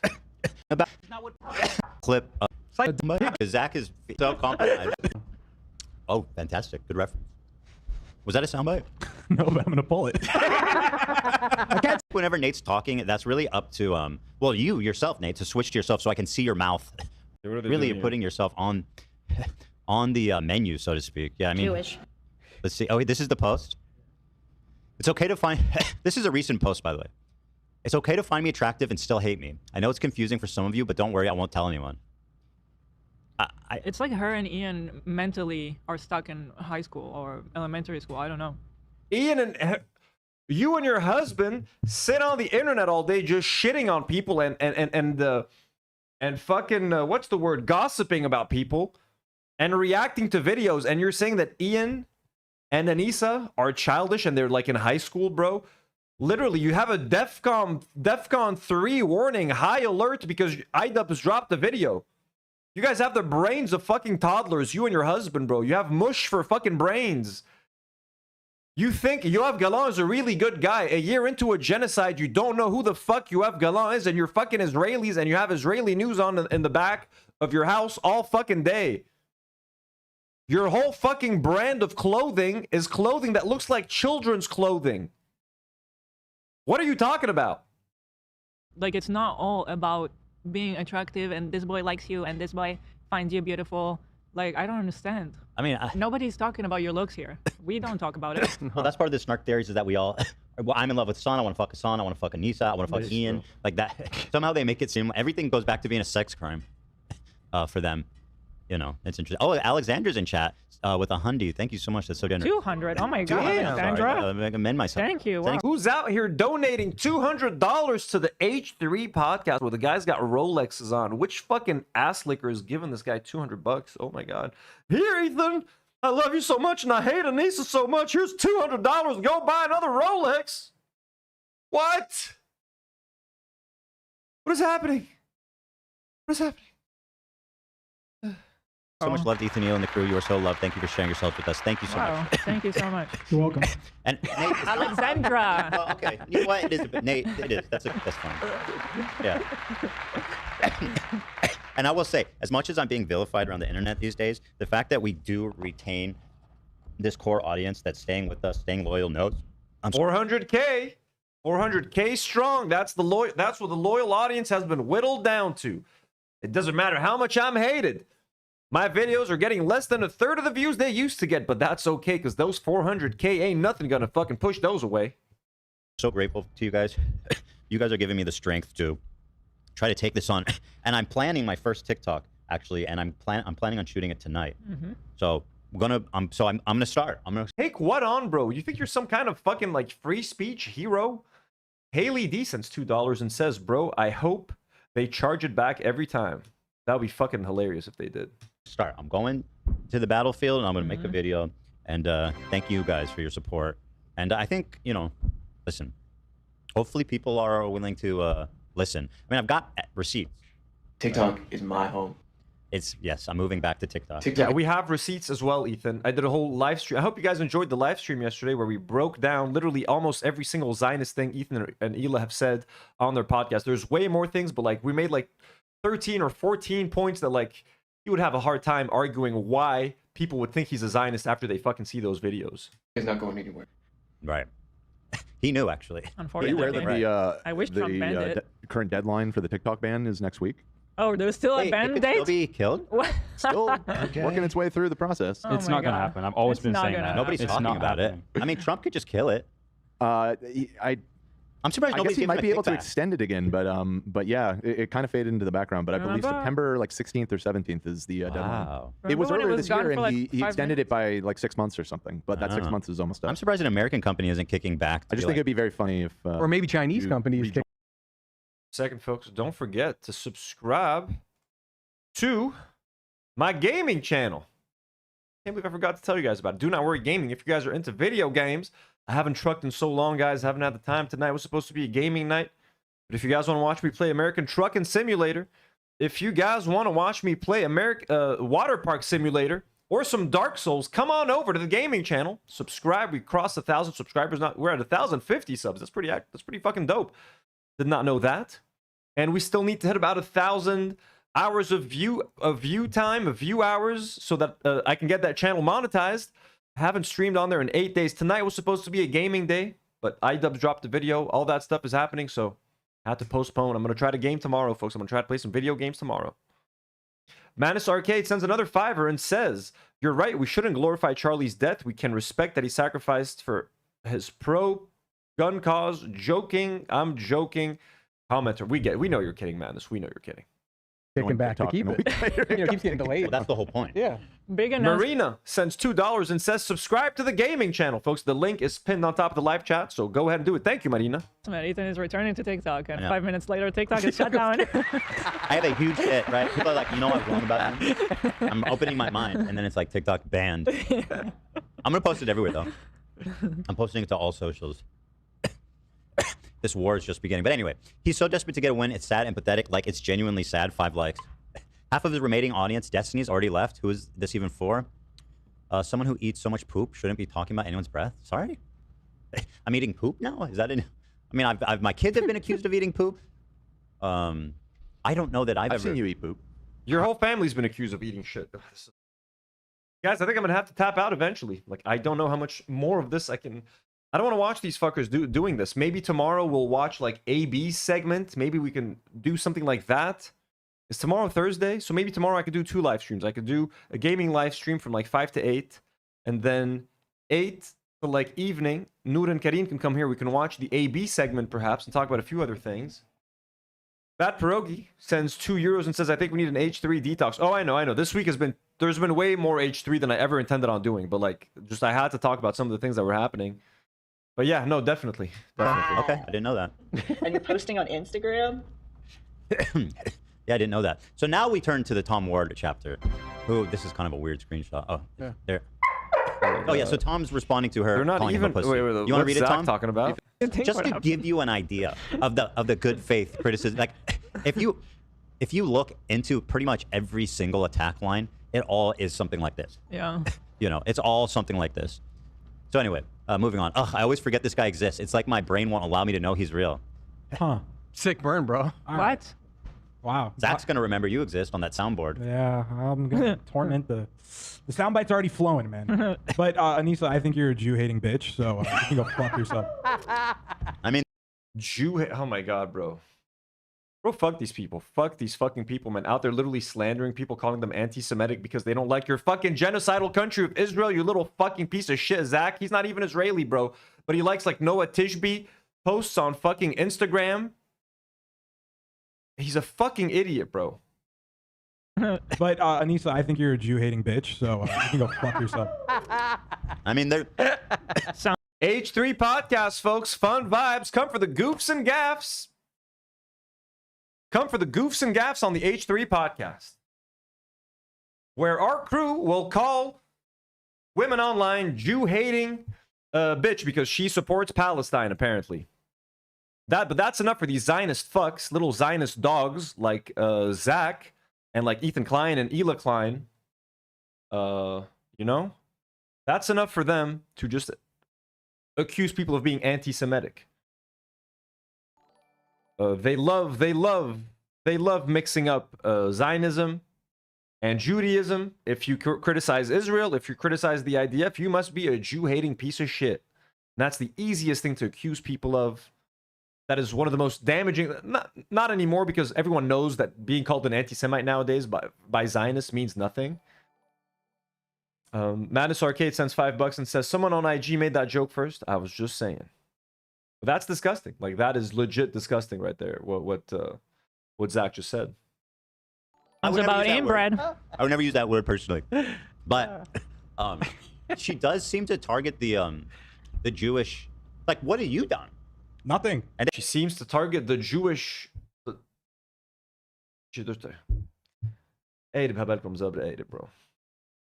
Nogzulato sends $5 and says, will you react to the Alexa appearance on H3? I have the entire saga if needed. She runs an advocacy group that was supposed to help victims. I mean, I could, if you could send that stuff onto Discord, but again, I still don't know who the fuck she is. I know Ethan took like a picture with her or something. Ator sends 200 ARS. Thank you so much. It says, conspiracy theory time. Trump killed Kirk to distract MAGA of the Epstein birthday letter. You think? I don't think the Epstein thing, that letter was that bad. Like, I don't think it was any more damaging than anything else that came out about Epstein before. So I think that's a little too conspiratorial for me. They specifically always point you out as like, oh, he's the worst. It's like, really? Yeah. The guy with the Star David necklace? You just got to point out the anti-Semitism, so you know what, it needs to go fuck yourself. All right. The girl who set up the swastika sword shot? Yeah. I have no respect for anyone that does that. Just fuck you. She tweeted inbred. Like, no, you don't get to do that. She tweeted inbred. She tweeted inbred? Oh, no. What an anti-Semite. And they held an anime sword? Oh, my God. Such a toxic shit podcast, folks. I don't even know what to say anymore. Enjoyed the 400,000 views. Hey, did switching back to the old podcast logo help? Ethan? Did it help? Let's check it out. No. You're still losing subscribers. You're not up to 2.65 million? What? But you changed the logo. It says H3 podcast. It doesn't say H3 show. I'm sure the views are better. Let's look through them a little bit. Is this one at 400K? No, not yet. Was this one at 500K? No, not yet. Is this one at 450K? No, not yet. 423K, 459K, 372K, 530K, 459K, 463K, 452K, 523K, 530K, 567K. And then these have 600K. Wow. Didn't you used to get 1 million? How's all the hating doing? How's calling everyone an anti-Semite going for you guys? Is it going well? Is it going well, Ethan? Just literally one episode ago, he's like, I'm done. What am I doing to make people hate me? Then he fucking does it again. You fucking idiots. You fucking idiots. Screaming anti-Semitism at everything for 2 fucking years. And this person is an anti-Semite. This person I disagree with is an anti-Semite. This person is an anti-Semite. You fucking idiots. You have ruined your fucking channel. You have ruined everyone's fucking careers. It's fucking glorious at the same time because you can't fucking stop yourselves. And for who? For what audience are you fucking doing this for? You fucking petty piece of shit Zionist fucking fuckers who love Israel. You fucking disgusting people, bro. You're shitting on good fucking people for what reason, bro? For what? For what? For what are you doing this? You motherfuckers. She did that to stop all the hate she was getting. She wanted to be left alone, so she tweeted inbred. Yeah, she's constantly, this is Crybullying 101. Yeah. Constantly provoking us, constantly making public videos, posting the OnlyFans and doing like provocative posts like bait, like rage bait on Twitter. And she's like, I cannot believe that everybody's so mean at me. Oh my God. I cover it all. Nobody cares. Yes. Nobody fucking cares. Jewish. So Tom Ward swings again. So this is, again, I didn't see any of this. This is just me the next day going, I could have done better. Wow. So interesting. So it's perfect. So you said, you go ahead and read it, Tom. This is your... How do you even say your last name? Hey, Anissa Joma? Joma, I think she said. Successful IP into the dirt. جمعة يا قاد جمعة خرا اي اللي فيك روح تعلم كيف تقرا يا خرا fucking سعدان. Losing a shitload of money, trying to do it again. Not paying anybody. Everybody's wishes. Everyone hates you. Screwing over everybody. Right. Yeah. Wow. Go ahead, Tom. So it's true. I was homeless in my 20s, so I know what it's like to lose everything. And having a home doesn't make me better than anyone. Maybe I should have said, at least I live above ground. That would have been more appropriate. That's racist to the mole people. Right? See what I did there? I see, love Anissa, this reply. see how you do it? Yeah. So good. And then there's more. There's like... It's so good. Tom Morge was so funny. Okay, when's AB's part coming? Commercial, which is another reason why Twitch is fucked. They make you watch every time you load a stream. Like even if you just click over or you refresh this live stream after the video. Yeah. Yeah. And don't get me wrong, that happens with a lot of fighters in general because fighting's very hard. Whether you're fighting MMA, boxing, whatever, it's very hard because you're getting beat up constantly, and then you're supposed to show up to the gym the next day and the next day and the next day. AB can attest to it, right? So it's mentally very hard. So I feel bad for him because I could tell his heart was in. What? Out of pocket. You didn't say anything. In fact, you guys were kind of defending him there. Because he's like, no, I understand. Between He the was lines, crying, but I everything understand. I said in this fucking video, it was defending him to the best of my ability after he made a video calling out my boss. Yeah, I felt bad about this. Ignoring everything else, I was putting myself in his shoes, and I was imagining if Wally was to call in, that would really fuck me up. And I felt bad for him, you know, just on that note. But yeah, but you participated in it. You felt bad for it, but like at no point did you tell Ethan, hey Ethan, maybe we shouldn't be doing this. Maybe this is a fucked up piece of content. I've worked with Idubbbz. I was part of Creator Clash. I've even worked with Michael. If Wally were to call, that would fuck me up. So let's not do that to him. Did you try saying that, or you just fucking sat there and let it happen, bro? You sat there and let it happen. You let this coach and his dumbass wife fucking criticize, shit on Idubbbz and his wife.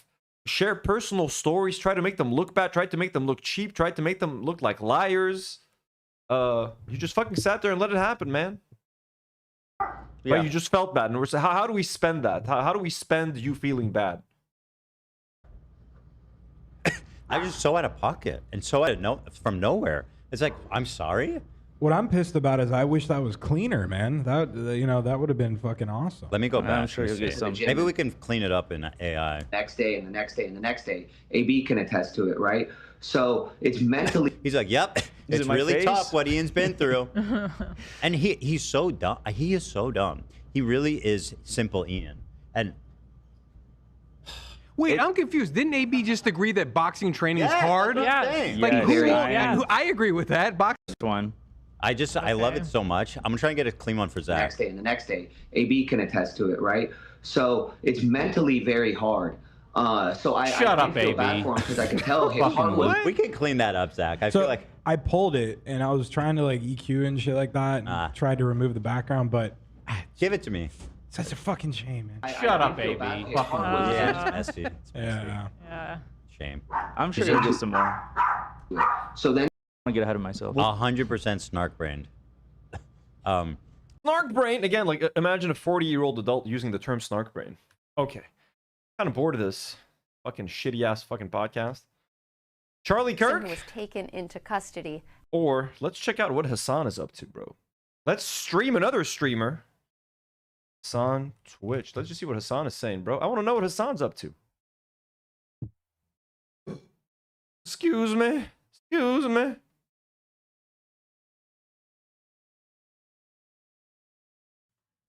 Our boy, folks. Our boy, Hasan. Hasan Packer. Hasan Packer. Silently checking the news. I don't usually watch like these long live streams. Is this how it goes? He just sits there silently?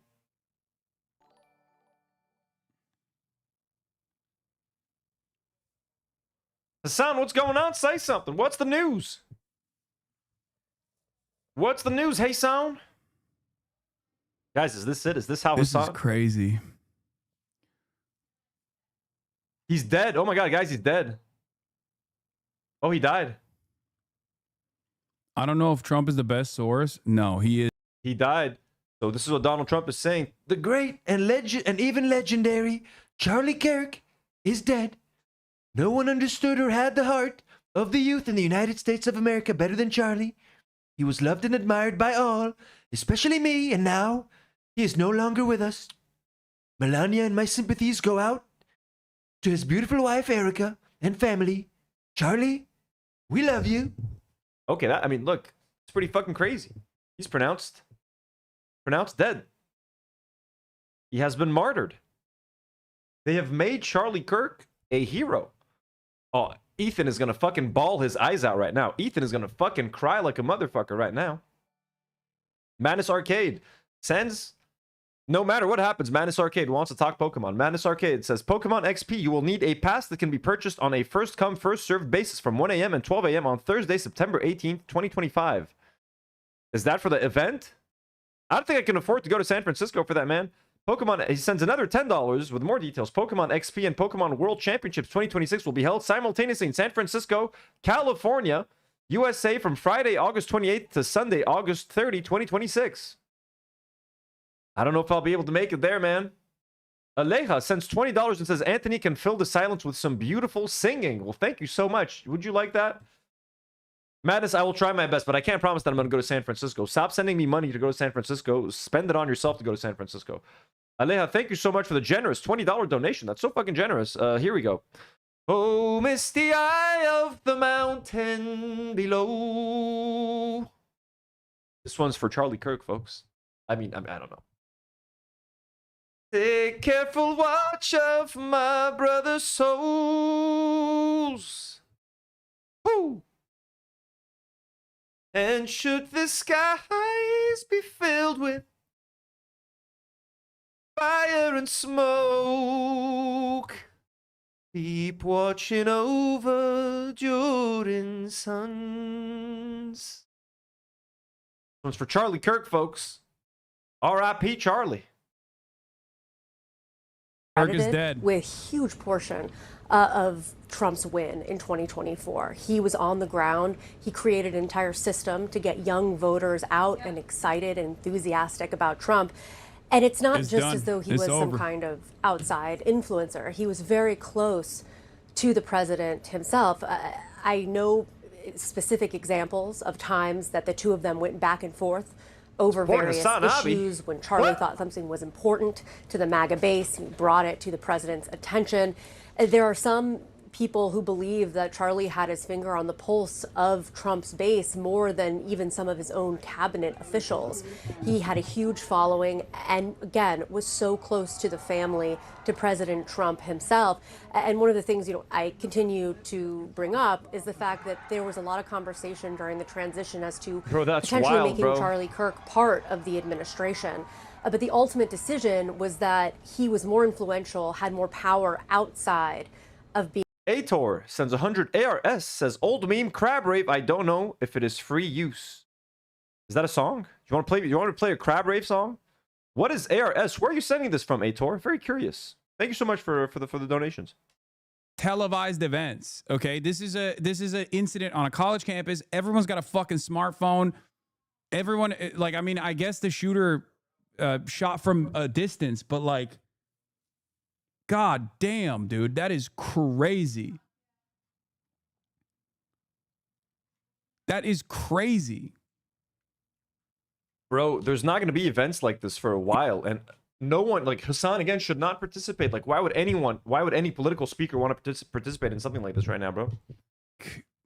What is going to happen in the aftermath of this?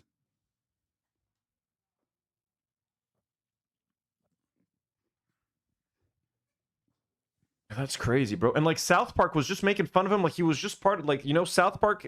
Cartman became Charlie Kirk essentially in the last couple episodes. So like he was everywhere, bro. Like that's nuts, bro. That's fucking nuts. With his team at Turning Point, with the team around him, just trying to make sense of what happened. But I will tell you, I talked to, again, a number of officials within the administration who are close to President Trump who just can't wrap their head around what happened earlier today. Yeah, I already, of course, I know. Of The New York Times reported Kristen, saying, stand by for us as we continue to cover this story. I want to bring back R. Scott Jennings. Scott. The New York first of all, Times. Yeah, and like, that's crazy for Hasan. Like he was literally supposed to debate him in like what 6 days or something. That's crazy. What are your reflections on his life, his legacy in this moment? Well, Charlie was one of the most unique and special people in the conservative movement today. What he was able to build, the people he was able to organize, was just so. Queen Irene asks, how can I get citizenship in Lebanon? You don't want to get citizenship in Lebanon. Our passport doesn't, you can't go anywhere with a Lebanese passport. Israel's bombing us every day. People are predicting there might be another war between Israel and like Lebanon in a few months or something, maybe before the end of the year. It ain't looking good to be here, bro. It ain't looking good over here in Lebanon.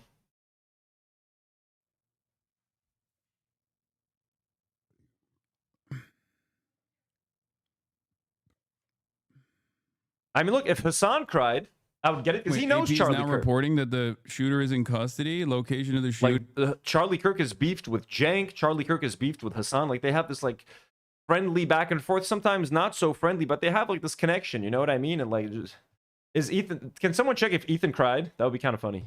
When he found out Associated Press is that he the died. person that was taken into custody was not the fucking shooter. I don't get it. I don't get why people keep linking it. Like, maybe I'm just not refreshing the page or something, but like for the past 11 minutes, people keep repeatedly sending the fucking... That's crazy, man. That's so fucked, bro. That's so fucked. America is out of control, bro. Your country's out of control. Mike, I'm an American citizen too, man. This shit's fucking scary. Shit, bro. The shooter. The update says that the person that they apprehended was not the shooter. So, as far as we understand, like, the shooter is still at large. That's crazy that they haven't caught the fucking shooter yet.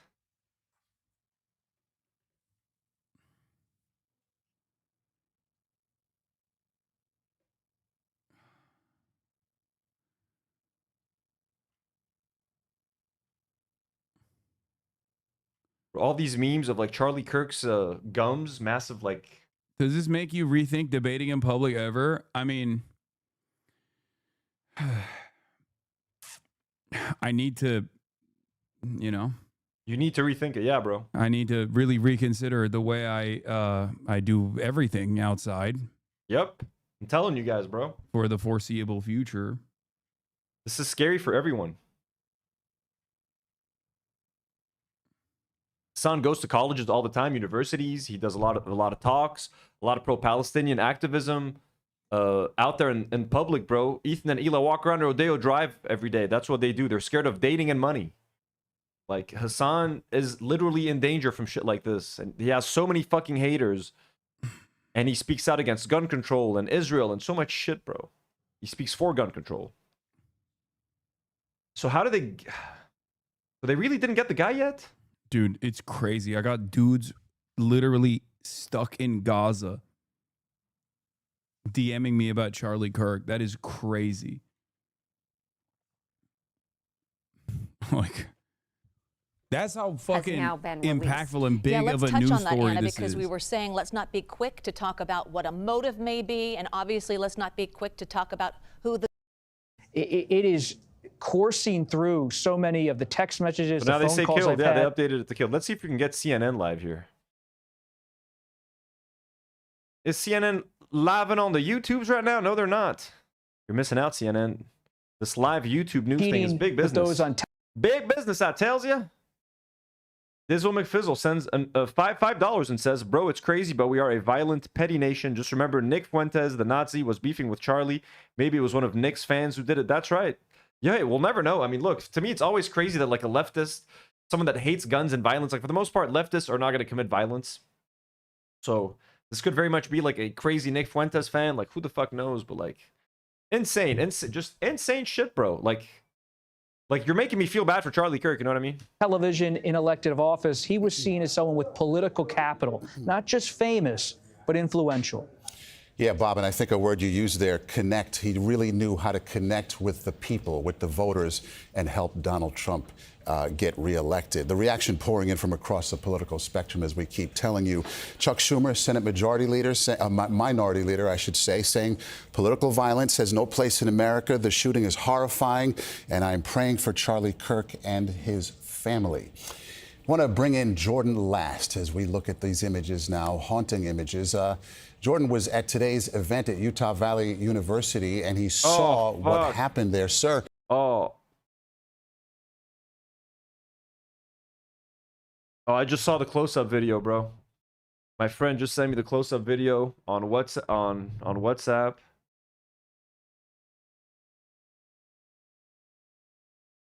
It's so fucked, bro. His whole body goes like limp, like drops to the side, and just blood is gushing out of his neck.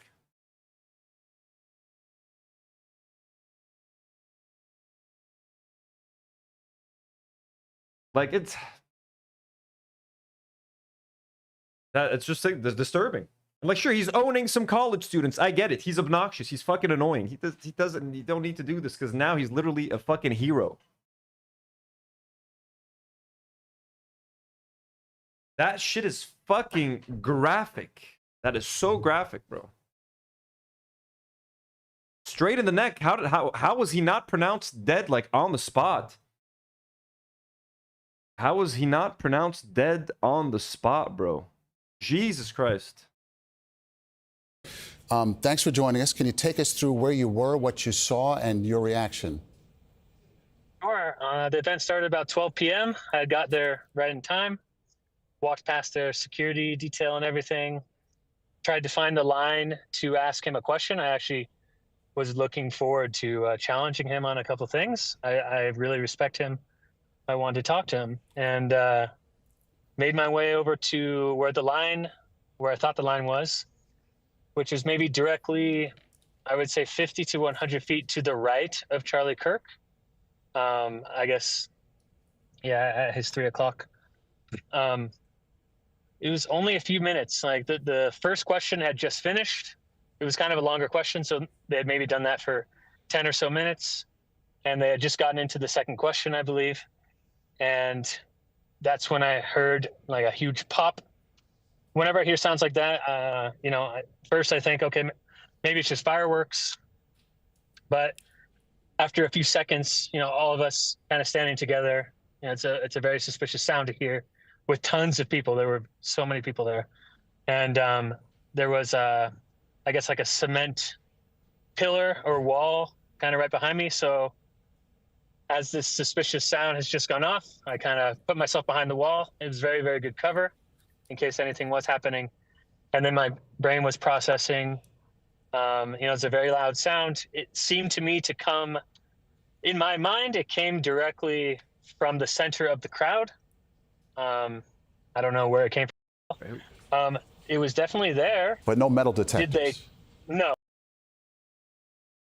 Let's check what ABC's got going on. Gave Kirk a lot of credit, if not most of the credit, for a lot of that younger vote and for mobilizing a lot of those voters to go out and vote for him. I know the multiple times I've been over at the White House, I've witnessed Charlie Kirk there in the West Wing talking to advisors, of course, not a formal advisor. He was responsible, David, for helping with a lot of the vetting of the top cabinet officials and had a lot of input. He was one of those people next to Trump. The top cabinet members from Trump's cabinet, bro? Really? A lot of these meetings in his ear, and Trump was taking his advice. It wasn't just the White House, it was across. He really does look like Beavis or Butthead. Which one is it? Is it Beavis or Butthead? I mean, all due respect, I know he's dead.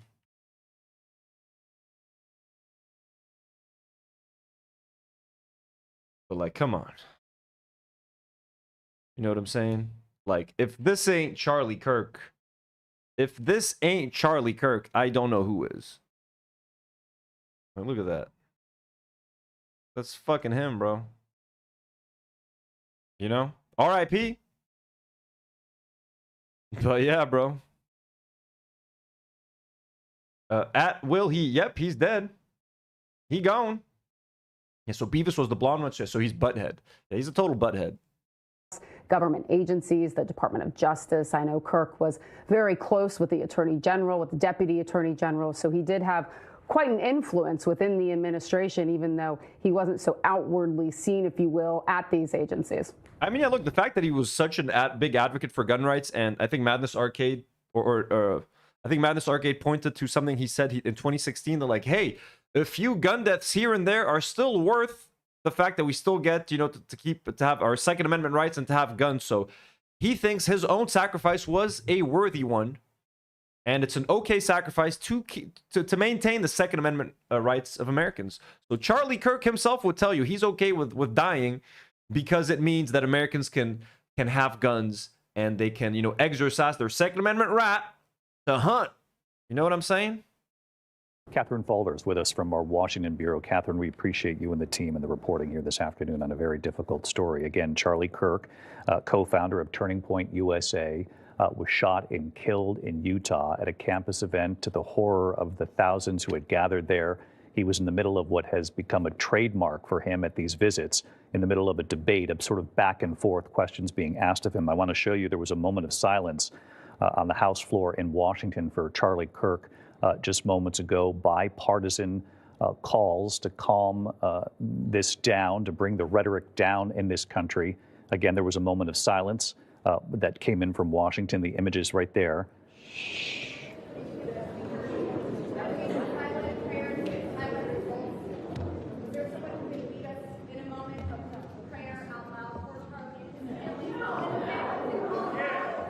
There have been calls from both sides of the aisle to do something to tone down the rhetoric in this country. There are some of the images from the House floor, and we're even hearing from former Vice President Kamala Harris, who obviously was in a very contentious campaign against President Trump leading up to the most recent election. Charlie Kirk obviously was working to help get President Trump back into the White House, and even so, the former Vice President... Makuki, you're a good boy?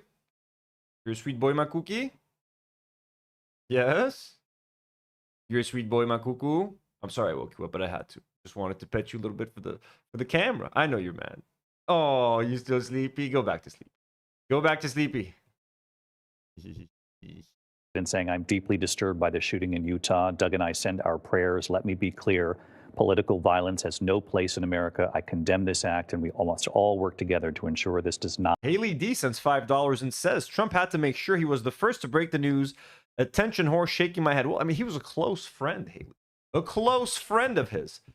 Ooh, Kamala Harris has thoughts. Not lead to... I am deeply disturbed by the shooting in Utah. Doug and I sent our prayers to Charlie Kirk and his family. Let me be clear. Political violence has no place in America. I condemn this act, and we must all work together to ensure this does not lead to more violence. More violence. Again, calls from both sides of the aisle to calm down the rhetoric in this country. We're going to have much more on Charlie Kirk, the horrific event as it played out in Utah today. I'll see. Oh, Carly says the slow blinks means he loves me. You hear that, Maki? You love me. Do you love me, boy? Makuki. Makuki. You only love me because I feed you, or do you love me because I love you? Oh. Oh. Okay, we'll keep Maki next to us, too. For World News Tonight. For many of you, your local news is next. What are you going to talk about the local news other than Charlie Kirk being dead? ABC News. And our breaking news coverage continues now on ABC News Live Reports. I'm Kana Whitworth here in Los Angeles as we cover the murder of conservative activist, young husband and father, Charlie Kirk. We heard gay husband and father. That's gay. Heard moments ago from the president, who wrote on social media, "The great, even legendary Charlie Kirk is dead. No one understood." I thought they were calling him the great and legendary Charlie Kirk for a second. Then I remembered that Trump. They're just reading Trump's tweet. Had the heart of the youth in the United States of America better than Charlie. He was loved and admired by all, especially me, and now he is no longer with us. He gave sympathy from he and his wife, and God damn it, power's gone again. Came back. They tricked us. They gave us hope, and now they took it all over. Took it all over again. Love to Charlie's wife, Erica, and their 2 young children 1 and 3 years old. I want to bring in Selena Wang, who's live at the White House for us. And Selena, we know, Selena, they're in New York. So listen, we know that there were bipartisan calls here in support of him. David Muir just showed moments ago there the moment of silence they took on the House floor. Tell us about the reaction right now that is pouring in from Washington. Well, Kana, at the White House, I can tell you everybody. Here's what I'm thinking of doing for tomorrow. We'll wait for AB's segment on the podcast tomorrow, and we'll try to react to that tomorrow, since I don't know when the fuck they're going to do that today. Let's see. Let's see what the H3 podcast is up to. Jumping around today, folks. We jumping around, as you guys know. It's a chaotic one today, folks. We're having a chaotic episode. And which is ironic because they were talking about how bad bullying is. It's like, would she know anything? I've never spoken a word to Denims. I've never exchanged a DM with Denims. When Milhouse threatened me, how the fuck does this bozo know? What? I just clicked on it. You're back to calling me Milhouse, you fucking piece of shit. He comes here, donates, acts all nice, and then 2 days later, he's out being like, Milhouse, motherfucker, we told you thank you. I try to be nice with these people, bro, and what does it get me? What does it get me? Retweeting Adam saying, fuck the crew? Okay.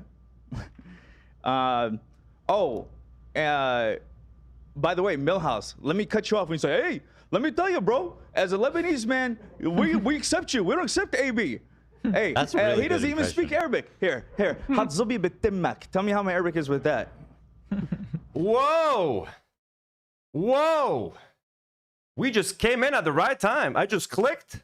He's out there he literally said, put my dick in your mouth. AB has just insulted me, folks. AB just said, but let's critique how he said it. I was not ready to deal with all that right now. Arabic. Here. Hatzubi bitimmak. Tell me how my Arabic is with that. Like, it's pretty bad, AB. Actually, your Arabic is pretty bad. بنقول حط زبري بتمك أو مصل لي قايله يا قير يا واحد خرا يا واحد واطي يا واحد شقفة خرا بتشتغل مع واحد صهيوني يا قير ما حدا بيحترمك. Tell me if my Arabic is okay. ما حدا بيحترمك ولا عربي ولا شاب عربي ولا مرة عربية بتحترمك ولا لبناني ولا فلسطيني. ما حدا بيحترمك لأنك واحد كلب واطي بتشتغل مع واحد صهيوني بيقعد كل النهار بيحكي بخصوص. Okay, my Arabic is pretty bad here. Let me fucking say it in English, bro. You work for a fucking Zionist who fucking spews Israeli propaganda day in and day out. You are an insult to Arabs, you piece of shit. You little fucking dog. You little weakling with no fucking backbone, no fucking spine, on a fucking sinking ship with your fucking Zionist bosses. As it goes all the way down to what? 400K views? Little motherfucker. You little motherfucker. We're out here trying to fucking help you. We're out here fucking giving you grace when no one else is giving you motherfucking grace. Now you're fucking angry wearing your little fucking suit. واحد واطي واحد بلا شرف برو. انت واحد بلا شرف. عيطتك هلا الاسرائيليه عم بيضربوا عيطتك برو. عم بيقصفوا عيطتك، عم بيقصفوا عائله مرتك، وانت قاعد لي هلا مع وحده كانت بالاي دي اف، مع وحده خيا كان هو عم بيطير الطيارات يلي عم بيقصفوا عائلتك. انت هيك اللي عم تعمل، وعم بتنقي صهيونه فوق اللبنانيه، عم بتنقي الصهيونيه والاسرائيليه فوق الفلسطينيه. You betrayed your fucking people, bro, and we gave you so much fucking grace, and now you want all that war. AB, is that what you want? You want war with your own people? You gonna get it, buddy. You gonna get it. Frogan, let me clarify with Frogan and this whole narrative of like, oh, you're a coward, you switched up on Frogan. Let me tell you how many times I hung out with Frogan. Zero. Okay. Zero. So wait. Zero. Let's do the AB shit now, as folks. an Arab, wanted to help her out when I found out she was coming out here. When she ran for Rising Star. Let's it's go. Been the hardest year. Let's go. Are we doing it? This is going to be a long fucking stream. Haley D sends $5 and says, AB, you think this makes you look like less of a pussy? Are we doing this now, AB? Are we do this now, motherfucker? بدك ترقص يا AB? بدك ترقص يا خيرية؟ تعطى رأسك. Welcome to the dance, bro. Welcome to the dance, motherfucker. Did I miss anything? Let me see.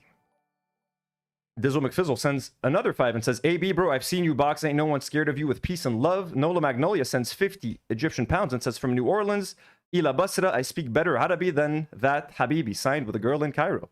Thank you so much, Nola. Haley D sends another 5 and says, do you think he looked in the mirror when he practiced that? And CH, he probably did. CH sends $2 and says, as a Lebanese also, CH, thank you so much. All right, let's watch this from the beginning, and let me update the name of this video. Idubbbz comes. I respond to AB. Actually, AB comes for me. Ha ha ha. And we'll save the response for tomorrow, folks.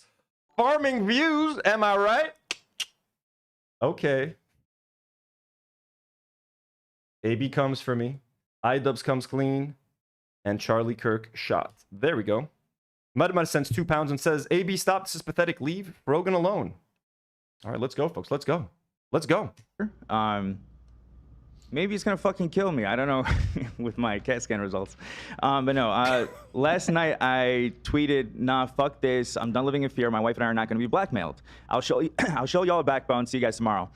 This was in reference to my good friends, Ian and Nisa, and what they put me through for the past several months. Now, let me first say that Ian texted me last night after I made this tweet. Oh, he's reading. He's reading off a script. He's got something on a screen, and you can tell that he's kind of reading right now. Bad Pierogi has gifted 1 Do Not Worry membership. Thank you so much, Bad Pierogi. He would never share any private messages we shared because he is not like my boss, not like Ethan. I'm going to respect that sentiment and not share any private messages as well, but I do want to share the hell that these two have put me through. What they've said publicly is enough. I never wanted to speak bad on them. You never did. Huh? You never did. I didn't. And seeing how vicious Ian spoke with me yesterday and about my coworkers really just shocked me. And I said, fuck that. Like, I just because he said you guys are pieces of shit, or did he say something in the live stream that we missed maybe? I don't care. Like, I would rather be fired than keep living worried about what this fuck's going to say about me or twist about me. But before I get to that, I think it's good to establish some background. The dynamic at play, the power dynamic. And I ask that you stick with me. I promise it'll get good. The tea's coming at the end. But I want to tell everybody who doesn't know, I was a longtime fan of Ian. It was surreal meeting him, getting the chance to be friends with him through the Creator Clash. That may sound cringe, but I'm sorry, this may sound cringe, but one of the coolest moments I've had is when Ian called in wearing my merch that I had for the Creator Clash. That was so cool to me because my first video, I was wearing Idubbbz merch because I was a fan. I was broke at the time. I bought his merch. I wanted to support him. Yeah, and again, it sounds lame, but it was a very triumphant moment. I mean, now that I know what he said about, I was gonna be like, oh, that's sweet. I know AB's a fan of Idubbbz, but now that you told me that you want to put your dick in my mouth, AB, that's what you said. I got no sympathy for you, you little fucking dog, you little fucking lap dog. For me, it felt like a very full circle moment. And I also really liked Anissa. There was a lot that we had in common. We were oddly the same mix, half Lebanese, half Irish. And I know some of the struggles that come with that, with being mixed, and so I really felt for her. Also, we really bonded over having 2 close family members, having Alzheimer's, her father, my grandma who raised me, and we really bonded through that. And Ian and Anissa were 2 of the nicest people I've ever met. I've always bragged about them. They introduced me to like everyone, so many other large creators. They took me to so many events, front row sporting events. One time I went to an event with Alex Ernst. I lost my ticket. I found out Ian was there. He somehow was able to get me in. He left his seat, got me in. That's what a great guy Ian was. But now I realize what this was all about. And then you stood there silently while your bosses fucking accused him of being fucking like anti-Semite and not standing up for them for the CPS call and shit. Ian was trying to fuck me in the ass. No, I'm kidding. That's a joke. I'm sorry. He's creepy. What someone said in Discord just threw me off. AB, if I to prove what you're saying of how big of a fan you were, I mean, you even fucking ran an ad on Instagram. The 2 of you guys.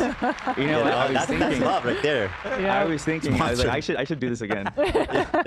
Ator says, Power Dynamic Jesus, Ethan is AB's dominatrix. So fucking, that's one of my favorite, honestly, one of my favorite show moments. You guys, that was, when I I'm not really getting that. Instagram. No, I know what happened. Yeah. Yeah, so people can go back and I'm sorry. But the fact that they did so much for me is why I defended them. That's one of the reasons I thought they're great people. And I felt like they've always got unfair hate online. And I still feel that way. A lot of the stuff they get isn't fair. Even though now they're inviting legitimate criticism, I believe.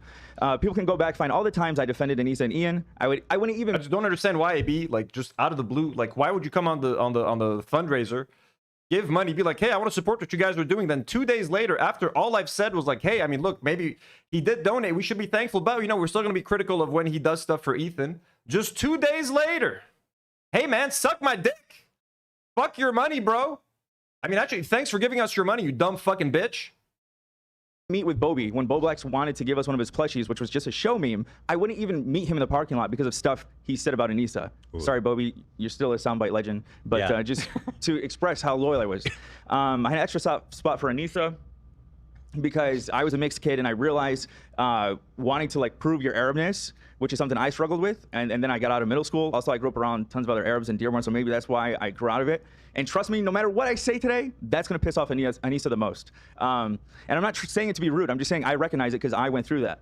I'll touch more on that later. But I wanna just say to all my fellow Creator Clash alumni, I'm sorry that it's just going down like this, and I understand we're probably not gonna be able to be friends, which sucks because you guys are the main friends I've made out here. What? That's not true. Everyone's in the same bucket I you don't are. blame anyone. You know, who am I? I don't know. They have that same loyalty to them, and I don't blame them. It was a very special... Are you sure? Because I've seen a lot of the fighters... I mean, like, fucking Harley and shit, bro, and the Froggy Fresh and those fucking assholes. Feeling pretty burned by what happened, especially by the third one. By the third one, yeah, but I don't know. Well, anyway, okay. Yeah, the Creator Clash was the coolest thing I've ever been a part of, and but somehow we've gotten to this point where Ian's saying fuck me in chat, saying I'm a loser on his stream. Which is amazing, by the way, because like I said, for months I've been defending him. I've been called a pussy for defending him, and who's the one that fucks me over is him. Yeah. How do you fuck you over? By just calling you guys losers? Oh yeah. Like, that was the tamest fucking thing anyone could say, bro. Throughout this whole stream, by the way, you guys will see when we watch his stream, he keeps saying the problem with his coach is he doesn't know how to communicate his emotions as a man. He doesn't know how to communicate, which I find very fucking funny, being that I communicated with him what I was going through, what they were putting me through, and they do not give a fuck, including stuff I never wanted to share publicly, but I'll share with everyone right now. I pay for my grandma's fucking facility. I help out with my grandma's facility. My parents got a divorce. I'm helping with my grandmother because she raised me. My sister, everyone here, half of you don't even know I have a sister because I never talk about her because she's also in an in-treatment fucking facility because she struggles with her own medical problems that I help out with. I share that with nobody but Anissa. She does not give a fuck. She does not care, even though her father struggles with this stuff. She does not care. I mean, hey, even though I think AB is a fucking little dog and he's a piece of shit, I hope his sister is healthy, and I wish the best for your grandmother. But fuck you, you little shit, little traitor. I have to leave my job. She's drawn her fucking line in the sand because she has the right to tell me how I provide for me and my fucking family. Let me be clear. I don't care Israel, Palestine. I don't give a fuck. Fuck the world compared to my family. Let me be very fucking clear. I do not give a fuck. I do not give a fuck. I will work for any Zionist. I will do Israel's bidding if it means providing for my family. Yo, that's what the fucking... I mean, oh my God. Are you proud of that? Do you think that makes you look cool right now? I will do literally anything to make money. You could call it provide for my family, but you're saying make money, essentially. I will do any... I will work for anyone. I will work for the worst fuck... I will work for Benjamin Netanyahu. I will work for a really good guy, Yoav Gallant, if it means I can provide for my family. I will conspire with the Israelis. I will betray my own people for the IDF for some cash. That's a good way to live your life. That's what we call mabedi bil-Arabi, or values. Very fucking clear. Is that much of a backbone for you fucking snark idiots?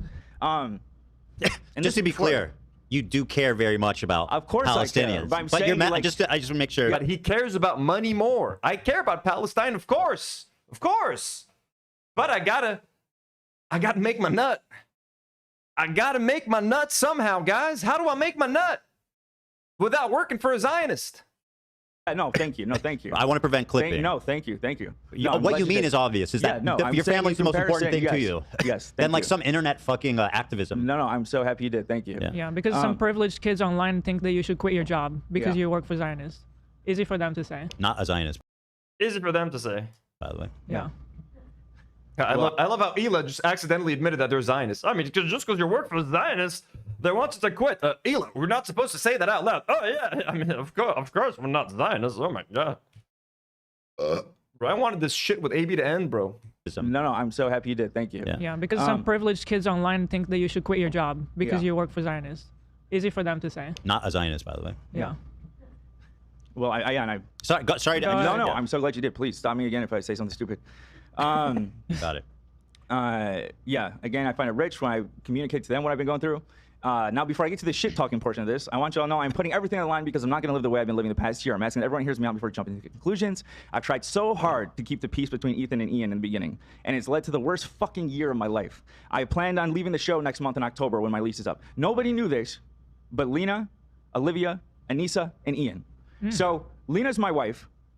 Oh, and by the way, real quick, let me say the reason that he planned on leaving the show in October is that he's gonna be like, but now I've changed my mind because of these assholes. I'm now staying. Sure thing, AB, sure thing. Olivia's not sitting right next to me right now. This is part of it. This is part of the fucking reason because Anissa did this shit to her too, and she gave me permission to say that. But yeah, in regards to how these people knew, that was my initial plan. Well, one, Lena's my wife. Olivia's my best friend. Why do Ian and Anissa know? Because they're the fucking reason. They've had some sort of weight on me, and I'm disarming them today. I'd rather lose my job than be talked down to like some sort of coward or looked down upon by someone I looked up to. What am I talking about? I'm talking about private conversations that we have had. Not that I was talking to a hater, not that I was talking to anyone. I was talking to someone who I believe was Ethan and Hila's close friend, which I never in a million years thought I would get to this point, about disagreements that we've had. And it's nothing that Ethan nor any of you would be shocked about because everything I've said to Ethan's face. It was never with malice or anything. I never divulged any private info, and to be honest, I don't think... Haley D sends $2 and says, privileged kids or principled kids, Hitler. Thank you so much, Haley D. Art Twain sends $5 and says he's lying. Either he's just making this up or they're downsizing. This is just tiring. So dramatic for no reason. I was gonna stop the stream, bro. Then I just heard him. I just heard AB telling me to. I'm not even gonna repeat it, folks. It's so hurtful. It's anything serious, but maybe they will twist it to be because they twist fucking everything. It's the same shit that rat fucking Adam McIntyre has done to fucking Olivia in the past, in which I give Ethan credit because you just stopped him from the beginning. You said, I'm not going to blame Olivia for what she confided in a friend. Yeah. You guys are entitled to have private conversations. You're entitled to fucking vent about work. It's not my business, right? What you say privately in your free time. That's not my. I don't get to fucking tell you what to think and what to say, you know? But again, it's something I would never do if it wasn't Ian and Anissa. Sure. and I'd say 90, like I'd say almost 90, maybe fucking 95%, 100%. It was never me bringing up fucking shit. It was me just trying to navigate my wife being in this fucking event. And then shit going, I've had them in my home. I had them in my fucking home. We fucking ate, and I fucking try to de-escalate, and I tried to say to just understand things and give people some fucking grace until I got to a point where I was too fucking far in, and I fucking have not been able to sleep. I've stopped looking at apartments. Our lease is up next month. I canceled the fucking sale of our Michigan house because I don't know what the fuck our future's gonna be. I took out a loan to fucking pay all my bills because this fucking girl thinks she has a right to fucking play games with me, Lena, and even Olivia. And Olivia's not even really fucking involved. Olivia's just a... What is he talking about? Like, I have no idea what the fuck he's talking about like what Anissa has done to them. Nola Magnolia says, to think you were the start of this tirade. Actually, I was later at this tirade, and then I rewinded. But let's hear him out. Let's let him cook. Part Twain sends another 5 and says, AB learned from the Zionists well. Always play the victim. He's definitely playing the victim card right now. I had to sacrifice my lease, my home. I have to sell my home. All that sort of thing. Me. But hey, let's let him vent, because AB needs to vent. AB's been sitting there quietly for 2 years. Let him vent. This is actually good for him. No matter what he says. Sweetheart who, again, just fucking people take advantage of her niceness and try to fucking reel her in. And when they first released the Contact Cop, they were so apologetic to us. We're so sorry to put you in this situation. And they were living off this high. But as soon as they started to get shit, when it didn't go the way they thought it was going to be, we became the punching bags. Then they wanted to fucking take it out on us. And it's become basically leave your job or you're dead to us. The hypocrisy might fucking kill me. They don't care about my grandma, as I said. They don't care about my sister. His hand's shaking, by the way. I don't know if you guys can tell. His hand is like shaking like crazy. Also, for the record, Ina and Nisa, if you wanted to hurt me, just saying you don't fuck with me was enough. Because it's pretty clear how much I looked up to you guys. And also, do you think that we love this shit? Do you think I love this shit? Do you think the crew fucking loves this shit? Or Ethan and Hila love this shit? Like Ethan and Hila definitely love this shit. Come on, Idubbbz. He literally said it's the Super Bowl when this happens. Ethan literally said like 20 minutes ago, when Idubbbz drops a new video, it's the Super Bowl for us because we get to talk shit about him and like react to it and shit. So yes, they love it. Come on, it's views, man. They're at 400K, man. He needs this to get to 600. Bart Twain sends another 5. It says he took out a loan to pay his bills. You don't have any money, AB. You blew all of it. Maybe don't spend 5K a month on DoorDash. Maybe don't buy a Rolex. I mean, again, AB, you're not making the best decisions out here. Financial decisions. I'm living for this. I'm pushing for this. I love that. Again, like, I don't give a fuck. He can spend his money however way he wants, bro. Like, I'm not here to police how people spend their money. Everything I post gets fucking bombarded with fucking hate. I love that I got to explain to my mom what my comments mean. I'm loving it, guys. We're loving it. Everyone's pushing for this. We talked about in the beginning. Blame your boss, bro. Stop blaming everyone else. Blame your fucking asshole boss and your fucking shitty podcast that you work for, man. Everything you're telling Ian and Anissa, tell it to fucking Ethan and Hila, bro. But you don't because they pay you your fucking salary, bro. That's it. Show the fear we're all experiencing. We're all fucking loving it. And before these Anissa and Ian try to frame like we turned on them, we fucking defended you. We defended you before the content cop. We defended you the fucking day of the content cop. To our fucking boss. And you and your little fucking snark friend say, we don't have a backbone. You know what? Maybe we don't have a fucking backbone for not fucking being more fucking loyal to Ethan and Hila. I wouldn't say that. Is he saying he hasn't been loyal enough to Ethan and Hila? Is that what he's saying? He's about to cry, bro. AB, you already gave your life to this man. Like, no need to cry for him. I appreciate the sentiment, but you guys... You know what? Maybe we don't have a fucking backbone for not fucking being more fucking loyal to Ethan and Hila. I wouldn't say that. I appreciate Fun vibes at the H3 podcast, folks. Fun vibes. You got Zach calling Anissa an anti-Semitic bitch. You got AB yelling at his old friends and just cursing everyone out. Telling me to suck his dick. Fun times. Why don't you guys try to sue me? That'd be kind of fun, wouldn't it? Sentiment, but you guys... Dana sends $2 and says, you still gave him grace. You were the better person. I thought him donating to the channel was like a sign of like good faith or something. Like a, hey, let's try to put this behind us. Apparently not. I'm emotional today. But even after being called a coward, as I said multiple times for not speaking up on you, Ian, you have the nerve to say block AB in chat. And anyone could go read that post on our subreddit. Go read the post where it says Ian said block AB in chat. See how all the comments say, and AB will still not fucking talk shit about them. That's not snark. That's our own subreddit calling me out now. I'm getting it from all fucking sides. Because you know what? I don't get fucking influenced by fucking idiots like you. No matter what, I'm not going to fucking hate someone or like someone based on what someone else fucking tells me. And also, yeah, that's the whole point. I sit on the fence, and who uses that term? Ian uses the fucking term, I sit on the fence. Motherfucker, you're going to miss the days when I sat on the fence. and by the way, let me be clear. Dude, you can't pretend that you're a badass and like shake every time you say something. You're gonna miss the days when I sat on the fence. Like trembling, bro. You trembling, boy?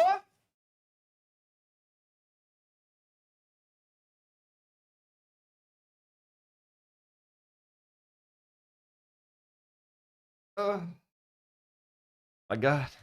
And by the way, let me be clear. You changed up on us because we didn't speak up. How did this whole fucking beef start again? What was your famous fucking line? Our silence means something. Our silence means something. That applies to you. You could use that when CPS and everything's involved. But us, we have to speak. We have to leave our jobs. Fuck our family. AB, my guy, I lost my job a couple of months ago. I have a very small YouTube channel. Not even at 30K subs.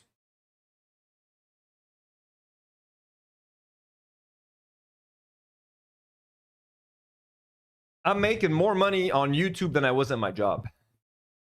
How do you, with 100,000 subs, you can't make more than your H3 salary right now? I guarantee you can make good money on YouTube with content creation. You don't need to be a slave to a job.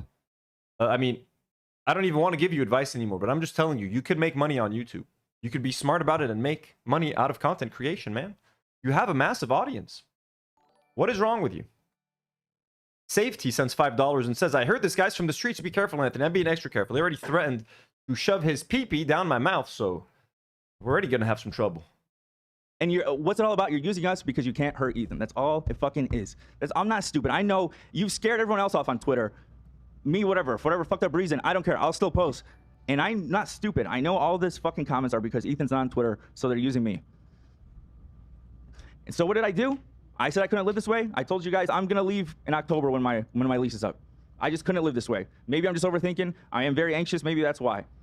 Lisa Pisa Lemon Squeezer talk shit. Says this is so embarrassing for him. Thank you for the $3 Canadian, Lisa. Lisa Pisa Lemon Squeezer. On stream. Knowing that, you still talk shit on stream. You know why you did? I think you did because Ethan made fun of how many viewers you have. I think you wanted to fucking come at me now. Less than 100. And Anissa, I've always offended you, but get over the fucking mixed kid trauma.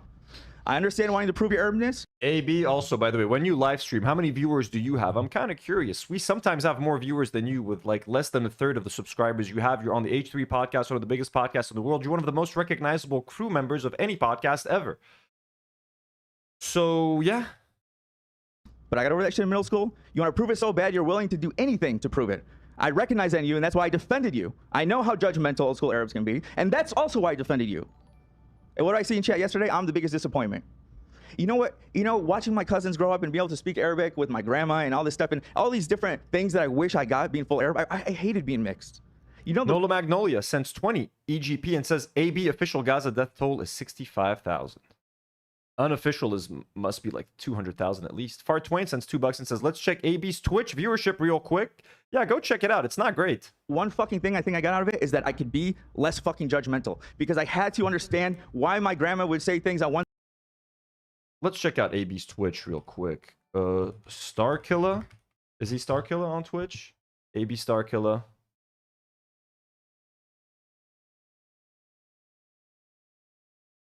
Videos. 6 months ago, he live streamed. That was just 45 seconds. What is that? 3K views, 3.2K views. These are clips. Where are his full videos? 3K views, 974, 1.9K views. These are clips, but I mean full streams. This full stream is like 3K. I mean, yeah, we get more views on this channel, bro. What are we talking about? One side that make them off as racist to Arabs and vice versa. But you didn't even get the one fucking benefit we get as being mixed. No, you want to prove your Arabness and be fucking judgmental. I'm very proud to be Arab. Clearly, you are too. Veronica says Trump announces Charlie Kirk is dead. Yeah, Veronica, we have heard the news. But let's not play stupid. Like everyone would. Again, it's the reason I was defensive of you because I knew you'd be judged for shit like your husband taking your fucking last name or you doing OnlyFans. You know what? You know who wouldn't fucking judge you for that? Me. And before anyone tries to frame that as me being racist, bad empanada, you ugly fuck, before he tries to say, oh, Arabs, he says Arabs are all whatever the fuck, suck my halal fucking dick. How's that for you? I mean, he's not Arab. I feel like he tries to look like he is, but he's not. He is ugly. He is ugly. Oh, what does that mean? He tries to look Arab, and then they say, but he's ugly. So, like, are they relating Arab to ugly? I mean, look, he's not Arab, but he is ugly because Arabs are ugly. Who the fuck said that? Who the fuck said that? Who said Suck that? my halal fucking dick. How's that for you? I mean, he's not Arab. I feel like he tries to look like he is, but he's not. He is ugly. He is ugly. Who the fuck said that? Whose voice is that? Who said he is ugly? Who said that? Can someone recognize that voice? You fucking racist motherfuckers. Who the fuck said that? Is that Nate? Was that Nate? Who the fuck said that? You hear that, AB? Your own fucking crew are fucking racist, ya akhu sharmuta. عيد بشكلك بأيد, bro. Tom Ward said that? Tom Ward? عيد بأمك Tom Ward. عيد بشكلك بأيد يا أخو الشرموطة. واحد خرا. Oh, and talking about OnlyFans. Here, I have a little question for you guys.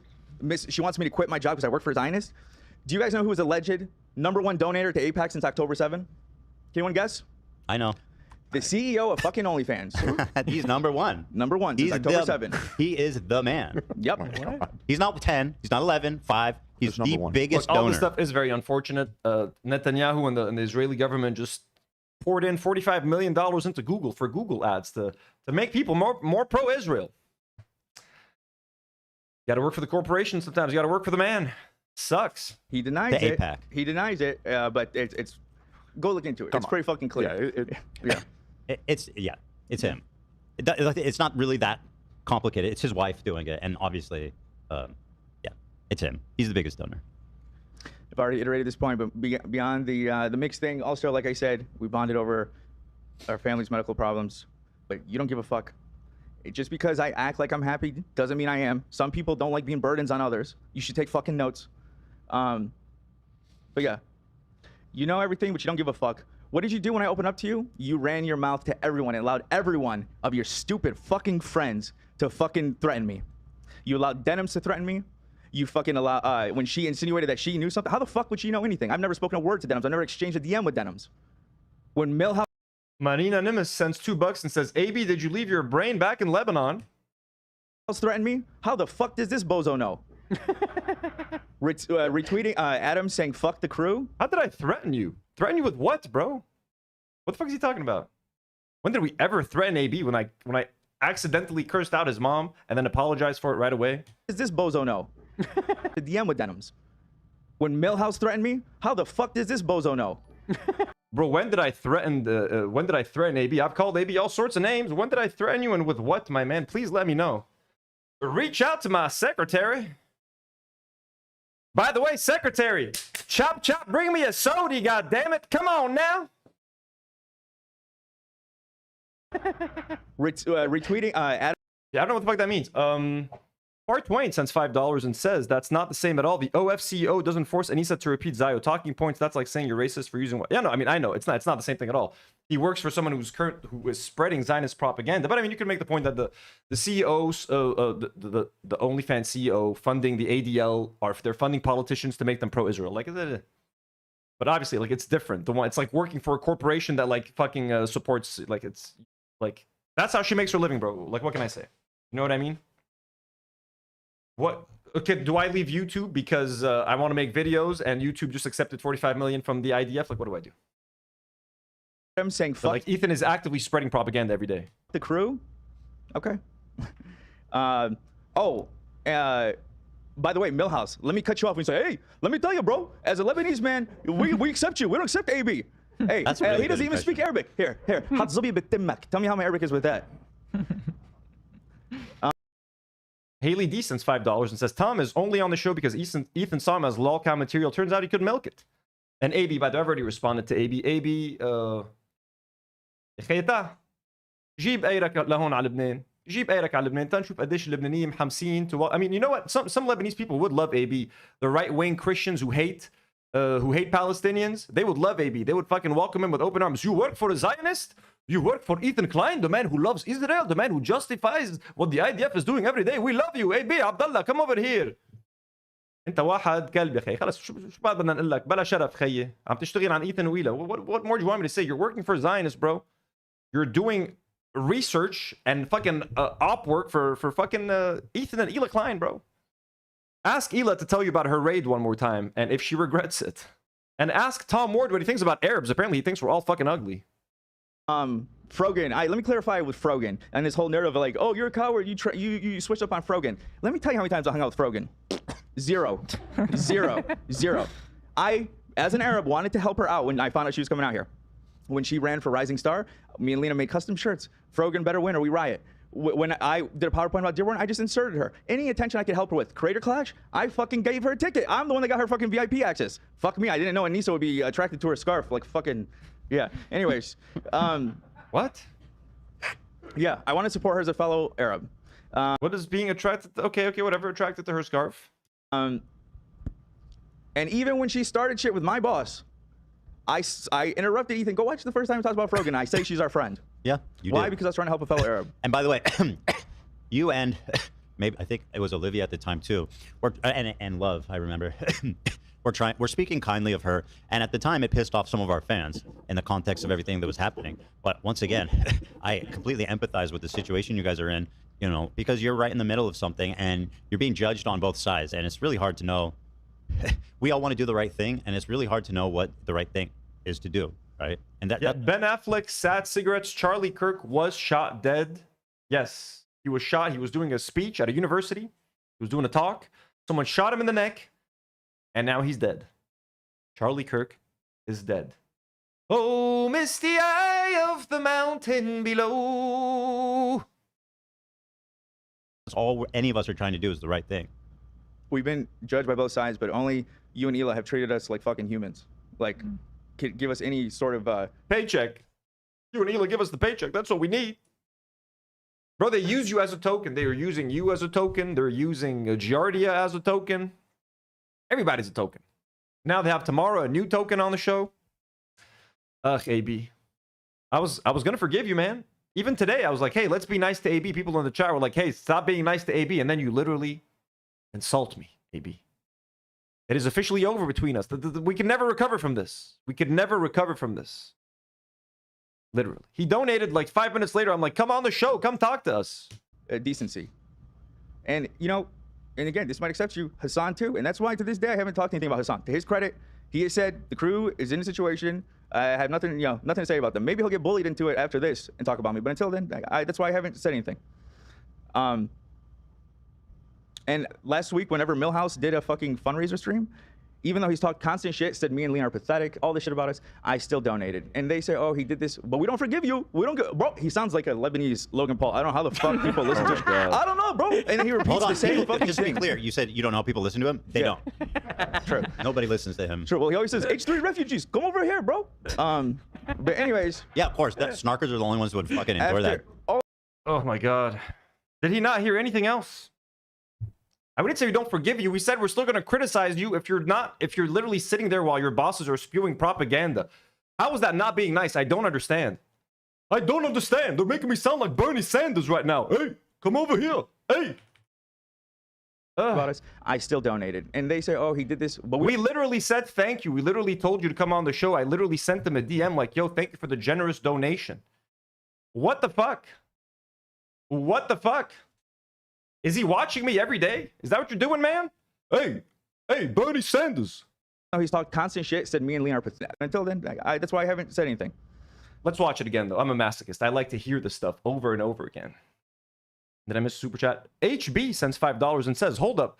How are you going to sing like that and move on? That was beautiful. Well, thank you, HB. Thank you so much.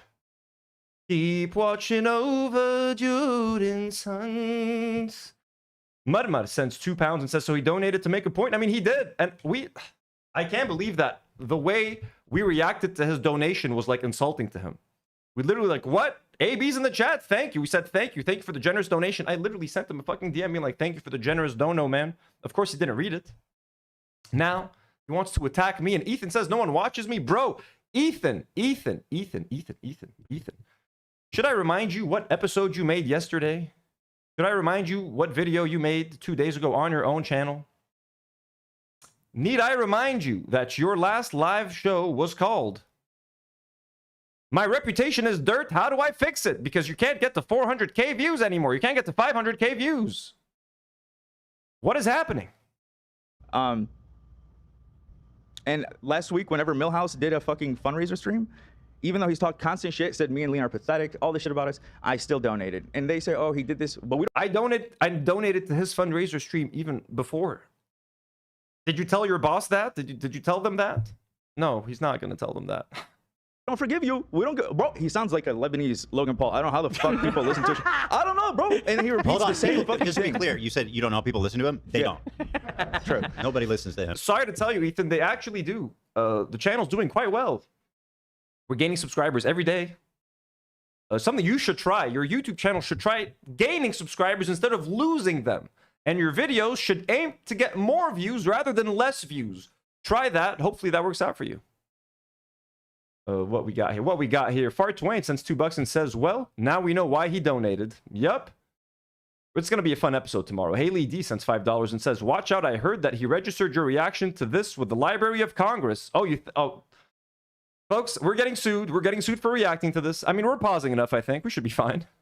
Sure. Well, he always says, H3 refugees, come over here, bro.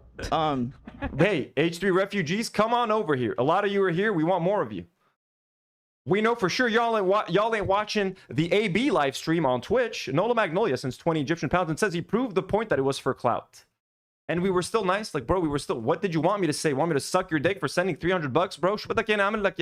Anyways. Yeah, of course. Snarkers are the only ones who would fucking endure that. All the shit he's talking about me and Lena, I donated to his stream because and people said I was doing it because I wanted forgiveness from the snark, or I wanted to be absolved of my sins. I don't give a fuck. It's a blessing that none of you are ever going to be my fucking audience. The reason I did it, one, because I know it's hard to believe. It's an important cause, okay? I'm very sincere about what's going on in Palestine, about caring about it. Two, I literally said I genuinely believe he cares about Palestine. I said I think he's a nice and sweet person deep down. I said the same thing about Lena. I think it's important when everyone is framing us, no matter how true it is or isn't, as being divisive. I think it's important to show that we can put our differences aside. Karine has been a member for 4 months and said they're all childish and everything AB has said is a nothing burger. Literally everything he's about to say now, I literally said, I'm like, despite the differences that we have, I like the fact that we can put our differences aside and he can donate to the thing. I literally said what he's saying now, bro. But he's trying to make himself look like the good guy and make me seem like the ungrateful fucker. How many times did I thank AB after that donation? And still support a good cause. And he said that, Anthony actually said to Mike, oh fuck, I said his real name. Button. It happened, folks. He said Anthony. See, because deep down he knows. Deep down he doesn't hate me. But now he has to hate me for the show. And he's made me hate him again. Now I had to insult him. I went on a whole fucking rant that is going to upset him. I wanted to put this behind us, AB. I was putting this behind us, man. Bat Pierogi has gifted another Do Not Worry membership. Thanks so much, Bat Pierogi. And Fart Twain sends another 5 and says, can't wait till we get to a part where he says, well, because people were mean to me, I'm staying on the show. Oh, definitely. And I've decided to renew my lease to spite Anissa and Ian. He said that to Mike from PA. Who's Anthony? Like, genuinely, that's the first time I think I've heard middle name or something. Okay, so Anthony. So okay, but I mean, he'll be Millhouse. I told you I'm letting it all out today. Yeah. But yeah. I don't mind, guys. Anthony, yes. And to all the H3 fans who just assume I'm like a Muslim person because I'm Arab. What up? Catholic, half Greek Orthodox. He even said to Mike from PA, like, oh, I think, I don't like him, but I'm glad that he can put our problems aside as Arabs. And Mike from PA was just fucking fuming. It was beautiful. So I did say that. I said, we have an issue, but he put his problems aside. I literally said that, bro. Why are you like shitting on me for saying what you just said? But he wants people to cheer for him when he says I wanted to put our differences aside. And he was watching the Mike from PA interview. Like, you watched the whole live stream? Yet again, another not Arab person telling Arab people how they need to act. Yeah. And I thought it was also important to do it then because it's around the same time that this whole bed and panada coming after Hasan thing. It's like it never ends. It never fucking ends. And it was so refreshing. I love that fucking beef because it's just like you're seeing the divide between actual fucking crazies like Ben and Panada and his fucking crew of extremists. But more about me, please. More about how I'm the problem. Yeah, Anissa, she can't show the same grace to me.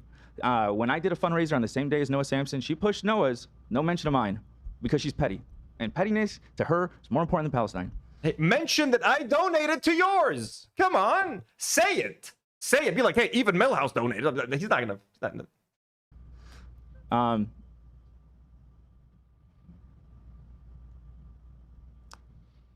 Yeah, I was gonna say, go try and tell another minority that they're a pussy for keeping their job that provides for their family. Go try it. Because even if you believe your interpretation of it, let's say that Ethan is a racist, and I'm dealing with Ethan's racism to provide for my family.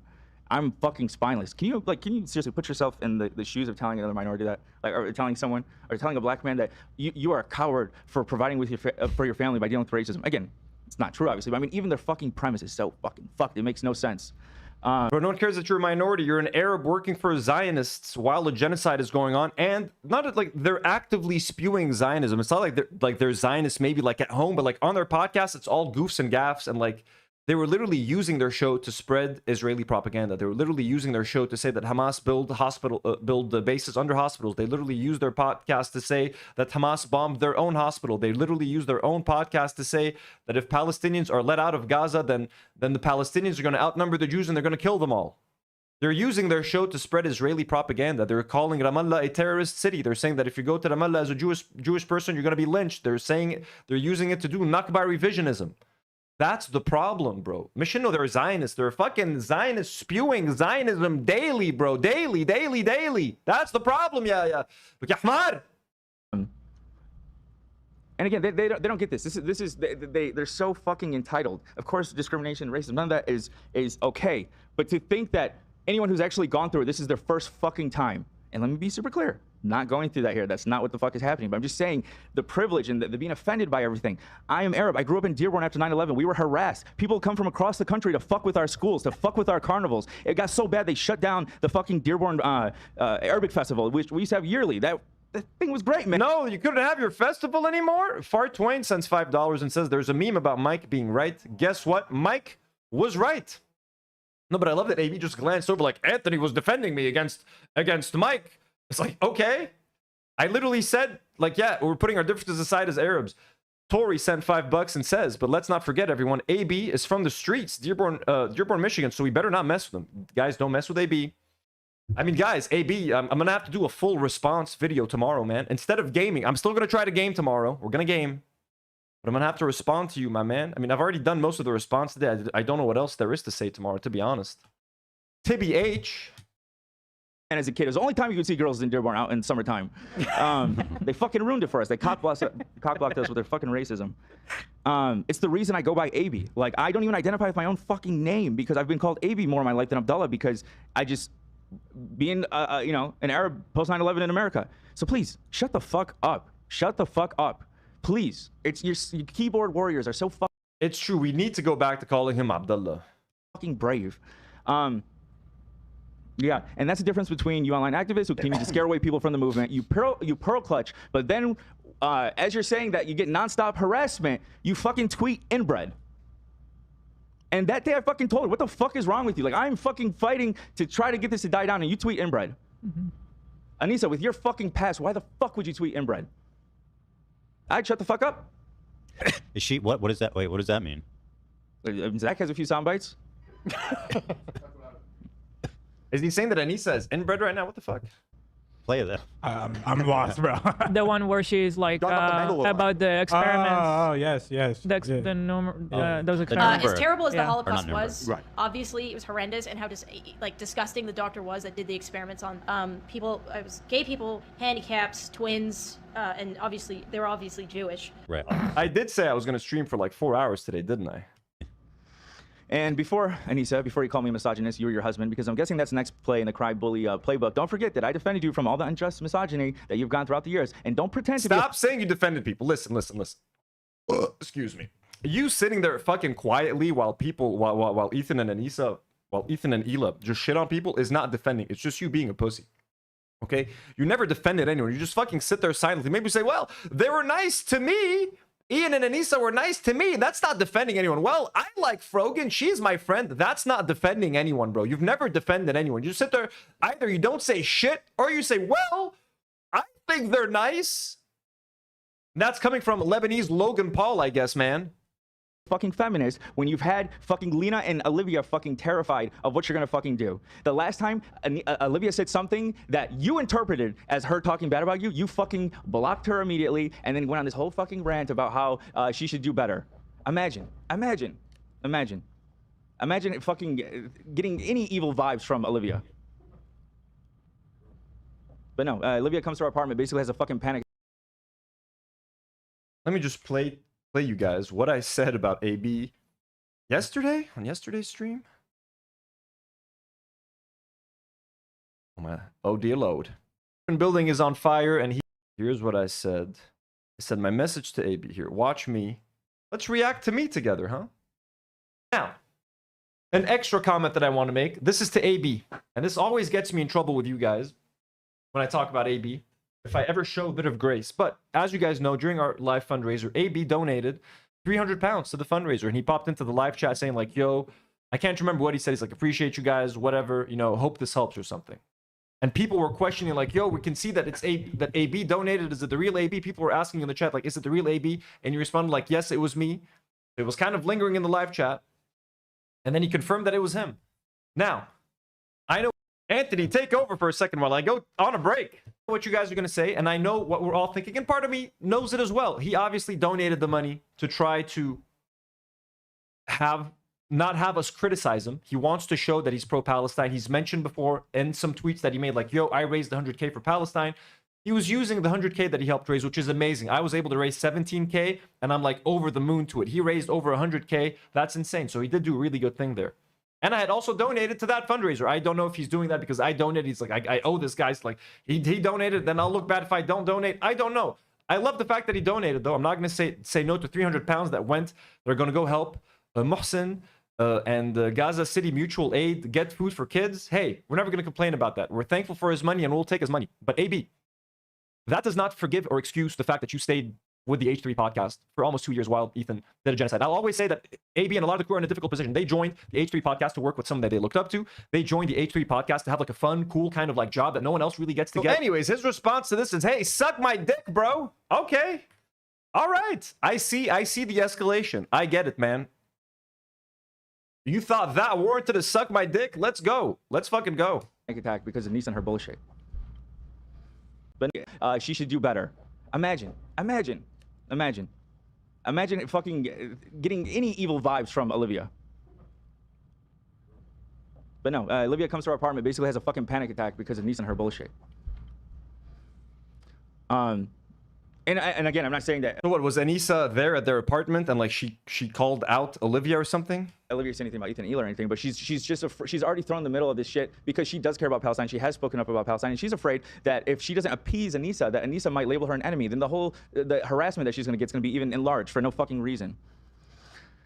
So why did I say you can't overstate that because she's intentionally embedded herself with these people. Like, what kind of power do these guys think Anissa has? Like, if Anissa doesn't like someone, does that mean everyone else on the internet or everyone else on the left won't like that person? People are criticizing Olivia because she works for the H3 podcast. Same reason why they're criticizing UAB. Same reason they're criticizing Lena, Dan, Zach, Love, whatever. But Olivia positions herself as like one of the girlies, and like they're out there being misogynist every fucking day. And you're Arab, so like some people are gonna be criticized more than others. And like Dan was supposed to be like a leftist and shit. Now he's the one who enjoys shitting on Hasan the most. You would think. Denhams and Frogan and Millhouse and Hasan, and they all kind of follow. If there's like a directive where it's like, oh, AB or Olivia is not. We all follow a directive, folks. I receive my orders. My orders come in every morning. We have a group text, Ethan. That's exactly how it works. Bad and Panada actually is the manager. He's the leader, and he messages us. We get our marching orders every morning. Today we're gonna tweet at Olivia. We're gonna tell AB to quit. You're gonna post a live stream where you talk about Ethan and Ela for precisely 35 minutes. We need to talk about the CPS call, and that's how I organize my day. My week. That's how we do it. Not pro-Palestine, let's say. And so if that becomes the narrative that Anissa wants to spread to all these larger platforms, it will happen. Yep. And it has happened. That's larger platforms, bro. We are a tiny, itsy little tiny platform, only growing because of you, my friend Ethan Klein. You said no one watches. Well, because of you, people watch now. This pissed me off. Bad and Panada, all these fucking losers, who cares? Who cares? They gave legitimacy. And I mean, I'm guessing that's a lot of what you fucking felt too, is by them saying it. It's like, that was the real, you're co-signing all this. You're co-signing all this. You're like, and you're, for whatever Who are you relevance. talking to? Huh? Who are you talking to? I'm talking about Ian and Anissa. When them saying this shit is different than fucking Bad and Panada saying this. Oh yeah, like yeah. Madma sends 5 pounds and says, I love when my mental health is weaponized in front of an audience of thousands. How thoughtful. I know, right? Talking about Olivia's mental health and her breakdowns right now, like to make a point and to shit on Millhouse, apparently. But yeah, so in the tweet, let me dial back. I said blackmail. Well, let me first say, to the credit, as I said earlier, they said they would never share our private messages. God bless them. They're not like Ethan. But let me ask you guys, the audience, or you guys can decide about the situation. You tell me how you would label it. I don't fucking know. Is it directly blackmail? I don't fucking know. But it's like, leave your job, or we're going to talk shit about you, and you can't respond. You can't respond to it. You just got to fucking take it. So I don't know what that is. It sounds like. I mean, I highly doubt. I mean, come on, bro. If you're gonna make an accusation like that, you got to show some receipts. And Issa's literally out there like blackmailing you and telling you, "Hey, leave your job, or else we're gonna talk shit about you." Like, is that the claim you're making?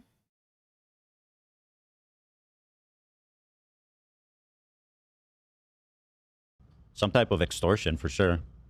Or I mean, I don't know if it's illegal, but it's definitely unethical that they're saying, do this or we'll do this. I mean, it's pretty basic. And I'm not stupid. I know why the fuck me and Lena are the main targets. Because it goes against their fucking narrative that you're this super big racist when you have 2 Muslims looking at you every day right in front of you, and just they want you Bro, alone. he's using you as fucking tokens. Are you kidding me? He has 2 Muslims sitting there that don't fucking say shit about what's actually happening in Israel, Palestine, bro. He has 2 Muslims that just fucking sit there, get him sodas, and kiss his ass all the time, and don't speak out against any of the bullshit propaganda that he does. That's why we're speaking out against you, bro. He doesn't have you guys because you're Muslims. Ooh, that's it. He's happy to have you as like participating fucking propagandists at this point. Israel isn't that bad, isn't that right, AB? Yeah, Ethan, you're right. What Israel's doing isn't all that bad, right, AB? Yeah, you're right. I mean, Hamas does have bases under hospitals, isn't that right, AB? Yeah, you're right. What? They want us all to quit. Me and Lena are a 2-pack, so I know why we're so targeted. But yeah, going back to the blackmail aspect, let's not forget there's a power dynamic at play. Besides being a fan, I was in your fucking event. Lena was in your fucking event. 1 sec, is there something on my screen? Oh, that's on their shirt. Yeah, you took me around like fucking Aladdin, showed me a whole new world. It's fucked, bro. I was shocked by how Ian spoke about me. I've never been spoken about that way, at least I've heard by someone that I looked up to like that. I mean, I sat my mom with you guys at our live show. Like, I insisted on it because of how much I bragged about you two. Well, that I do believe. I do feel bad. Like, this is so parasocial, but like, I know that AB was a big fan of Ian's, and I found it pretty sweet. Like, him and Ian linked up, and when he shared that photo on Instagram, and when he boosted it to promote it, I thought that was cute. And like, it is kind of sad that like their relationship has devolved. It's all like we know why that happened. It's Ethan and the podcast and AB and the Zionism and all that sort of thing made it unsustainable. But like, I do genuinely believe that AB loved Idubbbz genuinely.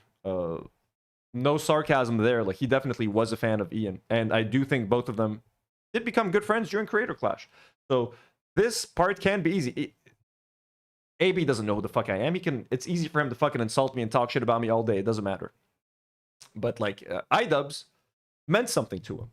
I never meant shit to him, so who gives a fuck?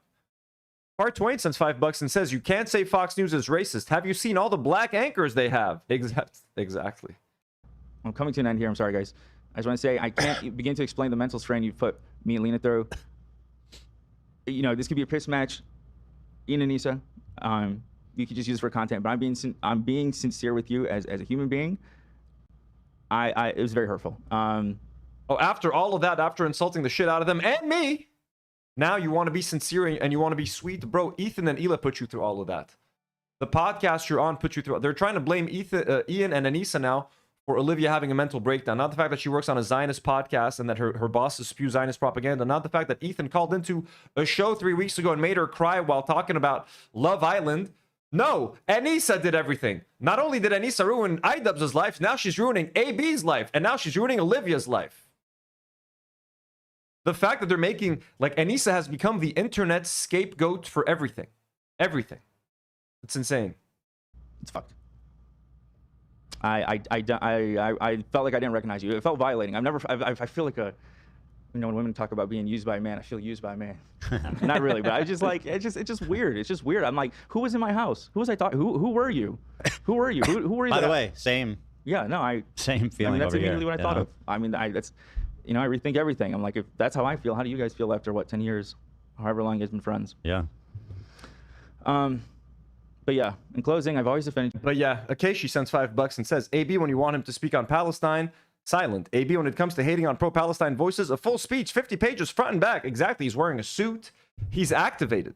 You guys from unfair hate you've gotten online. In return, you said, fuck me for not quitting my job. You did the same shit to Olivia, scaring us. The whole year was enough. You co-signed the hate we got. You know the hate we're currently getting from all sides of the internet. You co-signed it. Fuck you. I risked my life to be part of Creator Clash, to bring your vision to life. We all did. And of course, it benefited me so much. It was not just a one-sided thing. But the reason I bring it up is because I trusted you with my safety. I trusted you with the matches where everyone online said I was gonna die for fighting fucking Muscle Party or fucking Dad. You know, and I even rethink those things now. Like, I used to think I was irrelevant, so I got to take what I could get. But after that first fight, seeing how the H3 crowd was the fucking loudest, I'm like, well, you know, I represent H3, so maybe I wasn't that irrelevant. Maybe it's like, it will cause more talk if he has the crazy opponent. I don't know. Now, 2 years later, you are irrelevant. H3 is irrelevant. 400K views, barely struggling to make those. Ain't nobody fuck with your bosses anymore. Ain't nobody fucking with you. Ain't nobody fucking with Olivia. That's it. Maybe I'm wrong, but like again, I'm rethinking fucking everything. And I just want to say, regardless of disagreements we've had, at least Ethan and Hila are willing to hear us out, treat us like human beings. And I apologize to Ethan and Hila, apologize to the fans who are disappointing me, apologize to Lena for putting her in the situation. But I'm over it, and I'm fucking done living this way. Why are you apologizing to Ethan and Hila? Why are you apologizing to the fans, bro? For not being enough of a Zionist? What the H3 audience fucking hates AB, bro. That's what's funny. Apology rejected. What are you apologizing for? What Sorry. are you apologizing for? I'm legit confused. You're apologizing for not speaking, for not defending us more clearly. Yeah. And because you were afraid to offend your other friends There's that you no care need. about. There's no need to apologize. You guys. Yeah, I always appreciated the situation you guys are in. It doesn't help with all the fucking snarkers and psychopaths online. It doesn't help. But I mean, for me, I always did my best to try to not take it personally, you know. Haley D sends $2 and says, we love Lebanese Logan Paul, don't we, folks? This has done so much damage to me and my reputation, Haley. I will never recover from this. Going from Millhouse to Lebanese Logan Paul. And to hearing Ethan uttering my name. Ethan said Anthony. They actually said the name, folks. What a shock that must have been to all the H3 audience having to hear my name. Oh, no. Oh, no. What's crazy is I really thought that AB's donation and the grace we showed was like the start of a new chapter. And you guys warned me in the chat. You told me, Anthony, don't be stupid. Stop being nice. And I was stupid and I was nice. I fell for it again. I fucking fell for it. He buttered me up with that $300. I was like, oh, goddamn. I mean, yeah, I was honest. I'm like, still, bro, that doesn't erase the stuff that we think you did in the past and the fact that we think you're complicit. But like, thank you. The fact that you could put that aside and donate. Thank you. Sent a DM. Thanked them on another episode again. Thanked them 3 times, I think. But hey. I appreciate that. But what's the blackmail specific? That's what I'm saying. I just private messages, you know. So they told you. Dizzle McFizzle sends $2 and says the devil always welcomes you with no requirements. Yeah, what blackmail? What threatening? He said I'm threatening him. No, they didn't. No, let me be clear. They told me they would never share anything. But then it's like they went from being so, feeling so bad for us, checking on us. We're sorry you're in this situation. Then progressively, as they got more hate, they just started to ramp up shit like, you got to leave. Fuck you guys are all complicit. All this shit. To her getting back on OnlyFans. I mean, God bless her. But like, I'm like, oh fuck, like this situation might be getting bad now. Like. Dizzle McFizzle sends $2. Says being virtuous is the hard part. And look, watch them shaming her for OnlyFans. And who's laughing in the background? Is it Tom Ward again? Oh, she's back on OnlyFans. Lol, times must be tough. Am I right, folks? That's fucking evil. Like, you got to leave. Fuck you guys are all complicit. All this shit. To her getting back on OnlyFans. I mean, God bless her. But like, I'm like, oh fuck, like this situation might be getting bad now. Like, I don't know. It's just. So wait, just to clarify, they told. Yo, that's fucked up. That's fucked up. That's fucked up, bro. It's something she enjoys doing, maybe, bro. Like, how? So judgmental, folks. You and Olivia privately to quit your jobs? I don't know what they told Olivia, but yes, Anissa has told me many times that. Privately, that you should quit your job? Yes. Oh. She should get a job. Sure. She has one. She works for APAC. Yeah, the biggest Zionist, allegedly. The biggest Zionist the world has ever known. What's he donated, like 12 million or something? Well, I mean, look, telling you should quit your job as your friend is sound advice. She's watching out for your reputation, bro. We've told you to quit your job. I'm not even your fucking friend, but we told you because the longer you stick with Ethan, the longer you are inseparable from him now. You're inseparable from him. There was a chance earlier that if you move on and you start making your own content, that people won't associate you with Ethan for the rest of your life. You won't be labeled as like a Zionist lapdog or like as a fucking token Arab who defended 2 Zionists for 2 fucking years while the genocide was happening. That was the idea. Like, quit your job, bro. It might hurt in the short run. You're gonna lose that stable salary, but in the long run, it's gonna be better for you. So they were being good friends now. I don't know if they're like threatening you, like, hey, if you don't leave your job, we're gonna do this and we're gonna say that. Like, yeah, that's fucked up. But if they're like, hey, you should quit your job, and them insisting that you should quit your job, bro, the show's dying.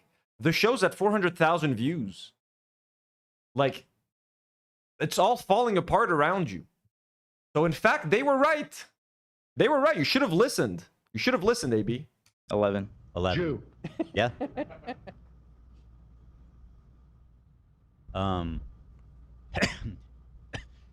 So you were afraid that they were going to like target you with more harassment if you didn't quit? Yeah, or potentially leak messages we had and try to fucking blow it up and say like, look what you said about Ethan yeah, privately. look what you said, and Ethan AB doesn't, but that's the thing. It's like it's all shit that like we've talked about on the show. I'll tell you right now, whatever's in those messages, I don't care. Thank you. They could show a screenshot of you saying, Ethan's a fucking gen. By the way, they wouldn't do that. Like, to think that Idubbbz and Anissa would like leak private messages between them and AB or speaks volumes of like how little AB knows them. Like, I've barely interacted with them on Twitter. I got a 30-minute Zoom call with Idubbbz. Those are not people that would leak messages. In fact, Ethan, you've invited people on to your show who have leaked private information about Idubbbz and Anissa. Their fucking boxing coach. They're the ones. Those are the people that like leak private information about people, and they did it for $5,000. Why are you assuming that Idubbbz and Anissa would ever want to release those private messages? Genocidal Zionists. And, listen. Never, ever. I know you're just making a point, but it was never, ever anything like that.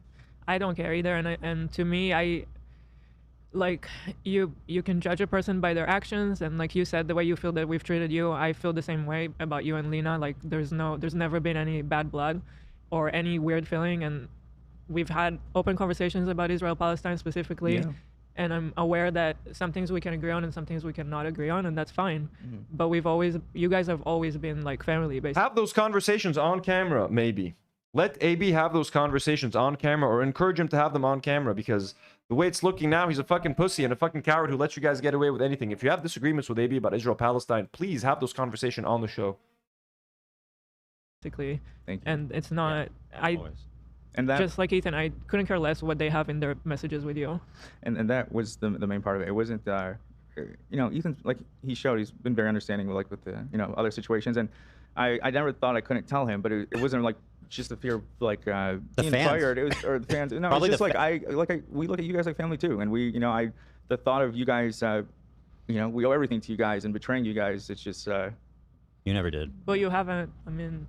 And for me, in my mind, like I said before, you guys are entitled to live a private life without me having to eavesdrop on everything you ever say. Like and I understand, because I've gossiped about or talked about other people in my life. And when you're like in private with somebody else, I find myself looking back, tend to speak in exaggerated terms. And, you go home later and you're like, I don't actually, like, I don't actually, or you see them and you're like, I don't actually like hate them as much as we're just fucking venting, right? Yeah. So it's like none of my business, honestly, whatever venting you do about me in your private life.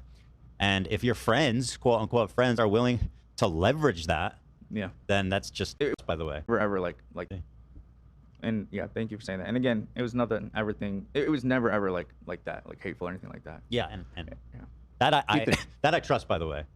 What? You've never talked shit about me privately, have you? Called Dan the N-word a few times. I would love to stay if you'd have me. I would love to. What are you fight? Are you leaving? Yeah, are you leaving? Casting it. So are you? Are you leaving? Yeah, are you leaving? We be here in October. I would love to stay if you'd have me. I would love to fight this about? war to the end. Even if you next day woke up and did become the worst person who ever lived, just to fucking piss them off. I would love to stay. I would love it. You heard it here first, folks. AB's not going anywhere. He is going to remain Ethan's lapdog. Come hug him. Come hug your Zionist boss. Fucking piss them off. I would love to stay. I would love it.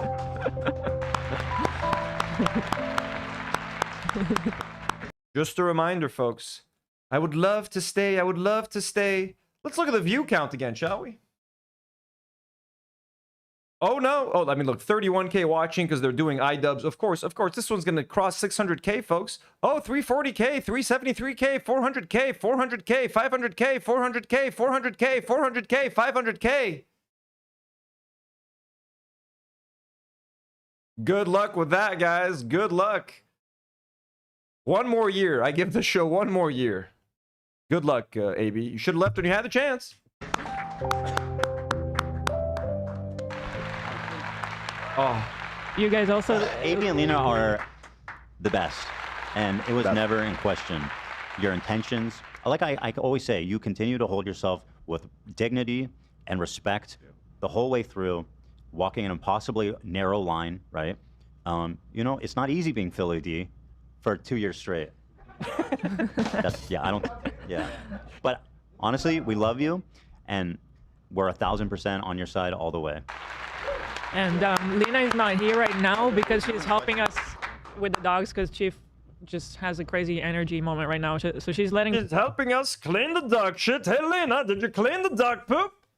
Hey, Lena, chop, where's my fucking soda? I know you're getting one for Ethan, but where's my soda? Hey. E. Watson says, no, but Anthony, how did you threaten him? I didn't threaten him. I don't know what the fuck he's talking about. I don't know what the fuck he's talking about. Were they conflating me with someone else? Fuck, I never threatened him. I cursed at him a couple times. Ain't no fucking threats coming from me, man. The dog's playing the other door, but she's not here right now. So I would be hugging her right now as well. But just like Ethan said, AB and Lena, like, you guys are a gem. Yeah, dude. And, you know, 2 unicorns that you don't find in a million people. Really? Yeah, you know the term a unicorn? I know, Shia Lebanese people that like sit there while people spew Zionist propaganda. You're not gonna find a lot of Shias like that. Let me tell you, they are the 2 rare Lebanese Shias who will sit there and work for 2 pro-Israel Zionists. I guarantee you that. You're not gonna find that is true. Ela, take that to the bank. They are very rare and unique. They are 2 unicorns. They are unicorns. I don't know any other Shias that would work for Ethan and Ela Klein. Never. Never, ever, never, ever, never, ever. Big risk bringing you guys out here. And honestly, it's been such an amazing decision. I mean, you both are just incredible work ethic, incredibly principled, you know, and just overall good people. You know, it's never been in doubt. Never. Lazy Rosa says, Lena's picking up dog poop. Exactly. Hey, Lena, come on. I gotta pick up the dog shit. My kids are about to crawl on here. You know what happened last time I didn't pick up the shit? Come on, Lena. The chop, pick up the poop. Hey, Ethan, do you need something from Lena? Hey, Lena, chop, give me a soda right now. Hey, you heard him. You heard the man? Go get him a soda after you pick up the dog shit. We just adopted 2 more dogs. We now have 6 dogs in the house. Everything's covered in shit. Little Teddy just crawled in. He's got shit on his knees. He's about to lick his knees. What you trying to kill my kids, Lena? Come on, pick up the shit. Pick it up. I like how we were supposed to have a party and everyone has been crying for an hour today, straight. Nah, I wrote that shit from the heart. I was up all night. No, I think I was, you know, obviously you guys had more attention on you. Maybe I was a little behind the curve, but just seeing how there's no, like, you cannot be reasonable with some of these fucking people. And like Milhouse, for example. Again, bro. Stop it. With some of these fucking people. And like, I literally sent you a DM saying thank you, bro. Milhouse, for example, when Bad and Panada framed it, I made a video defending Milhouse from people saying they were mistranslating what he said and saying he wanted to R-word my mom. And I made a video defending him. And Bad and Panada took a line where I said all Arabs, where he claimed I said all Arabs are barbaric. That's so insane. Like, obviously, you would never say that. That's the snark. That's the. Jay of the Dead sends $2 and says, "Good boy, AB. Now he gets a treat of cheese." Don't bring up the cheese. And now he's bringing up the R-wording his mom, bro. Art Twain sends $5 and says, wow, so AB was going to leave next month, but then Idubbbz dropped that video, so now he's staying forever. Wow, come on, who's buying this? Exactly. No, this is all Idubbbz's fault. AB would have left if only Idubbbz hadn't made that video. AB was about to leave. Didn't they just do a vlog about their new apartment? Like, you want us to believe that you're going to leave that apartment? He did a vlog. Check out my new $4,000 a month apartment. Shit, didn't know you were leaving that soon. Let's see what they have to say about poor little old Milhouse. Snark shit that we've been dealing for 2 years. And it's insane that it's been so successful that you see it all the time. You can't open TikTok without somebody snarking about I'm a Zionist or a pedophile now. They're saying I'm a pedophile. You mean pedo troll? Your own, you've admitted it yourself. You had a Reddit account called Pedo Troll where you did pedophile jokes, bro.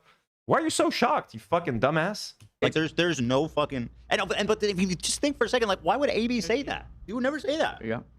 And When Milhouse co-signed that, when he agreed with him, I was like, fuck you and your claiming to be my Lebanese brother bullshit. Like, you showed what you care about. You showed what the fuck you care about. From that moment on, he was dead to me. Like, dead to you, and then I'm so confused. I'm so confused, bro. He did call me a barbarian, bro. He did say, like, yo, you're making us look like barbarians, bro. So I want to sit here and prove that you're not a barbarian. You literally called me a barbarian, bro. Like, what the fuck? What the fuck, AB? He's talking more about me in here than anyone else, bro. Enough, I didn't see Ben Panada at your little fundraiser. Maybe it was because he got outed as a fucking psycho. But yeah, like you said that. Wait, what did he say? From that moment on, he was dead to me. Like, oddly enough, I didn't see Ben Panada at your little fundraiser. Maybe it was because he got outed as a fucking psycho. Oddly enough, he didn't see. I did invite him. I don't care if he was outed as a psycho. I would have loved to have Ben Panada on the fundraiser. He did not answer my DM. We used to be friends. Now, I don't know what happened. Ben Panada, what happened? But yeah, like you said that maybe you feel like you were a few months behind that realization. Mm-hmm. I think so. Ethan and I had that realization, unfortunately. I don't remember when now, but like we had that moment where you hit that rock bottom, and it's like rock bottom, like mentally understanding, like, wow. I guess, so, honestly, AB, the fact that AB is giving me so much attention means that he kind of cares what I think, to be honest with you guys. He can pretend that he doesn't, but my opinion of him means something to him. He even wanted my approval after the donation, and when I didn't give him enough of an approval, when I told him, hey, thanks for the donation, AB, but, you know, I still don't kind of forgive you, now he wants to go all out. Like, you know what I mean? So he does care. Because he does think, like, he might ignore all these other white people that talk about him. Like, when he hears another Lebanese man saying that, like, yo, motherfucker, you fucked up, that hurts him more than someone else saying it. And I understand that. You know what I mean? I get it. I'm right here in Lebanon, where you wish you were. I'm out here getting bombed by fucking Israelis, where you're sitting comfortably in Los fucking Angeles. I have more of a fucking claim of being Lebanese and talking about this fucking crisis and this fucking genocide, while you're out there fucking cosplaying as an Arab. And actually trying to cosplay as a white person. He's trying to... Anyways. I'm glad that you care about my opinion, AB. You can pretend that nobody watches the show. You know that ain't true. You know my streams get more views or just as many views as your streams do. And you're AB from the H3 fucking podcast. And who the fuck am I, bro? I'm fucking Anthony from the Do Not Worry podcast, bro. No, ain't nobody knew what the show was just a few months ago. So I'm glad I was able to have such a big impact on you. I really am.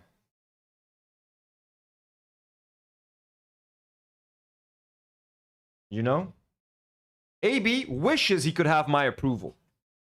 That's what he really wants. He wants me to be like, listen, guys, AB's one of us. AB's a good guy. I don't care what you're going to say. He's a good fucking guy. And he didn't get that. Even when he donated. I was like, yo, thank you for the generous donation. But you've still done some fucked up things, and we're still going to call you out on those things. He did not like that. So, AB, Habibi. It is down here. Like, these people don't care about anything. It doesn't matter what you're actually trying to say. They're gonna on purpose. Yeah. On purpose, not only they do understand what you're saying. Yes, they're gonna on purpose lie. Folks, we got Froggy Tonic in the live chat. Froggy Tonic, Idubbbz and Anissa's editor. Still currently, Froggy Tonic, aren't you currently editing a video right now? He's their best friend, folks. Froggy Tonic practically lives with Idubbbz and Anissa. When Froggy Tonic tweets something about Ethan or Hila, that means it might as well have been Idubbbz and Anissa. Isn't that right, Froggy Tonic? We're just kidding. Froggy Tonic, with W's in the chat for Froggy Tonic. He got in a whole thing with Ethan a few months ago. One of our fine comrades. We love Froggy Tonic. Hello, good sir. Hello, good sir. You're from, like, where are you from? Like France or like the UK or something? Hello, Froggy Tonic. To make it seem worse. They're not trying to He's the good frog. He's not Froggy Fresh. He's the good frog, folks. A conversation. Yeah. Somehow there's like this infrastructure built where it just shows up in people's feeds and people engage with it and they believe it. Yep. And it funny was, shortly after that video, you know, the point I was making was that people try to characterize us in a certain way. And he's giving them alley-oop after alley-oop.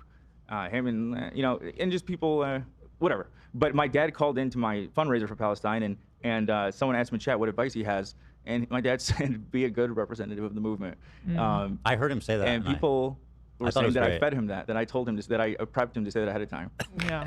Dude, that is so stupid. Let me tell you how my dad will ever listen to anything I fucking say. Be a good representative is basically like, be polite, don't curse, don't be an angry Arab.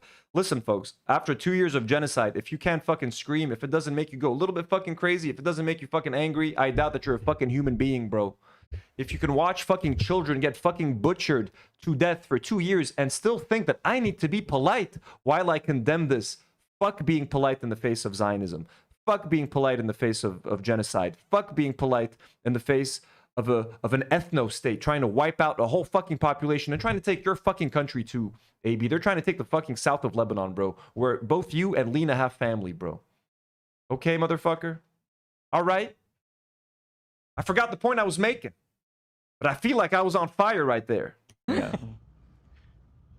By the way, we just got a super chat from Nicole Concilio, your guys' friend, the creator. Yeah. She says, AB and Lena are some of the most incredible people I've ever had the privilege of knowing and calling friends. I love them so much. They have become my LA family. They're so genuine. This obsession, always be a good Arab, always be a nice Arab. You don't want people to think that you're angry. Bro, I am fucking angry. What's happening is a fucking crime against fucking humanity. Okay? So AB, it's okay to be angry, but instead of getting angry at us, like you do, he only has smoke for fucking pro-Palestinian content creators that call out his boss for being a Zionist. That's all he has. And amazing. And by the way, a very generous donation, so thank you to her. Thank you. Some ordinary gamer, Mudahar, I appreciate you being here, man. And Mudahar knows the shit that we're talking about. Mudahar, all the crew, all the good folks. The best of the best. Let's jump back to AB. Let's see what else he has to say. Are you going to mention me 5 more times, AB? For someone who doesn't get any views and for someone who has no smoke and no traction, y'all are sure spending a hell of a whole lot of time talking about me. What's that? Why is that? I thought I had no views and no influence. If no one cares about me, why give me all that attention? All the love. I appreciate it, AB. Thank you. Yeah, it feels like a big weight off my chest. As long as I'm not dying, I'll be okay. We're all rooting for you. Thank you. I guess the last thing I'll say is fuck you, Millhouse. That's Benny saying this. Adam McIntyre, you fucking rat. The only reason I don't come at you is out of fucking respect for Olivia for not dragging her into more fucking shit, because I know you live for this shit, but you are the most fucking disgusting, fucking vile, fucking weirdo I think I've met since I moved out here. That's all. He really is. He really is like the human embodiment of the Rat King. He's the Rat King. Yeah. And I teased this interview we did with Alexa Nicholas, which is going to come out pretty soon. Yeah. Let's see what Zach has to say. And I'll say, Adam, sit on you. Jimmy Lee shit, dude. Oh, this is about Zach. Zach from the H3 podcast just called me a Jew-hating bitch. And again, I'm just reading what she quoted, Jew-hating bitch. I would never call her that. All right, well, I'm sorry for calling you a bitch. That was out of line. I still do think you're a fucking Jew hater, though. So I don't know what's worse. I mean, being a Jew. Look, all right, folks. That's enough for today. I've been live streaming for like over 4 hours. Got my blood boiling? No, I'm kidding. We're going to have some fun. We're going to rewatch the whole AB segment tomorrow, folks. I'm going to try to do some gaming, some fun, casual, light-hearted gaming, and then we're going to tackle. Or how am I going to do Timecodes for this episode? It's such a clusterfuck. Thank you to everybody who came in today. A lot of generous donations today. Let me take a second to thank some of our lovely patrons who support us on this here channel. And you guys could join them. Eliel Mujabber, Daniel Nechle, EU Watson, who was just in the live chat earlier. Thank you so much, EU Watson, for also throwing in a dono. Superhero patrons like Coco No, Mitochondria, Maroon Bouslayman, is that an Arab? Rhea D. Blonde patrons like Omar O, LB, Nicolas Tutianu, Richard Fairbanks, Megan Lowndes, and Samir Ansari. Abductee patrons like Jim D. Dukers, Burp Reynolds, and Fab and Kara. We love you all so much. Thank you to everybody who supported us in the live chat. Thank you to everybody who gifted memberships. Thank you to everybody who sent in a super chat. We love you all. Thank you to everybody who liked the video, subscribed to the channel, became a Do Not Warrior. We love you all. I will see you tomorrow. There's going to be at least one stream tomorrow. Maybe a gaming stream, maybe a reaction to AB, although I technically did react to AB today. This whole fucking thing is endless. Endless. Endless. Oh my God, how have we been talking about the same shit for so long? Have a good night, everybody. I will see you tomorrow. Much love. Take care of yourselves. And, as always, do not worry.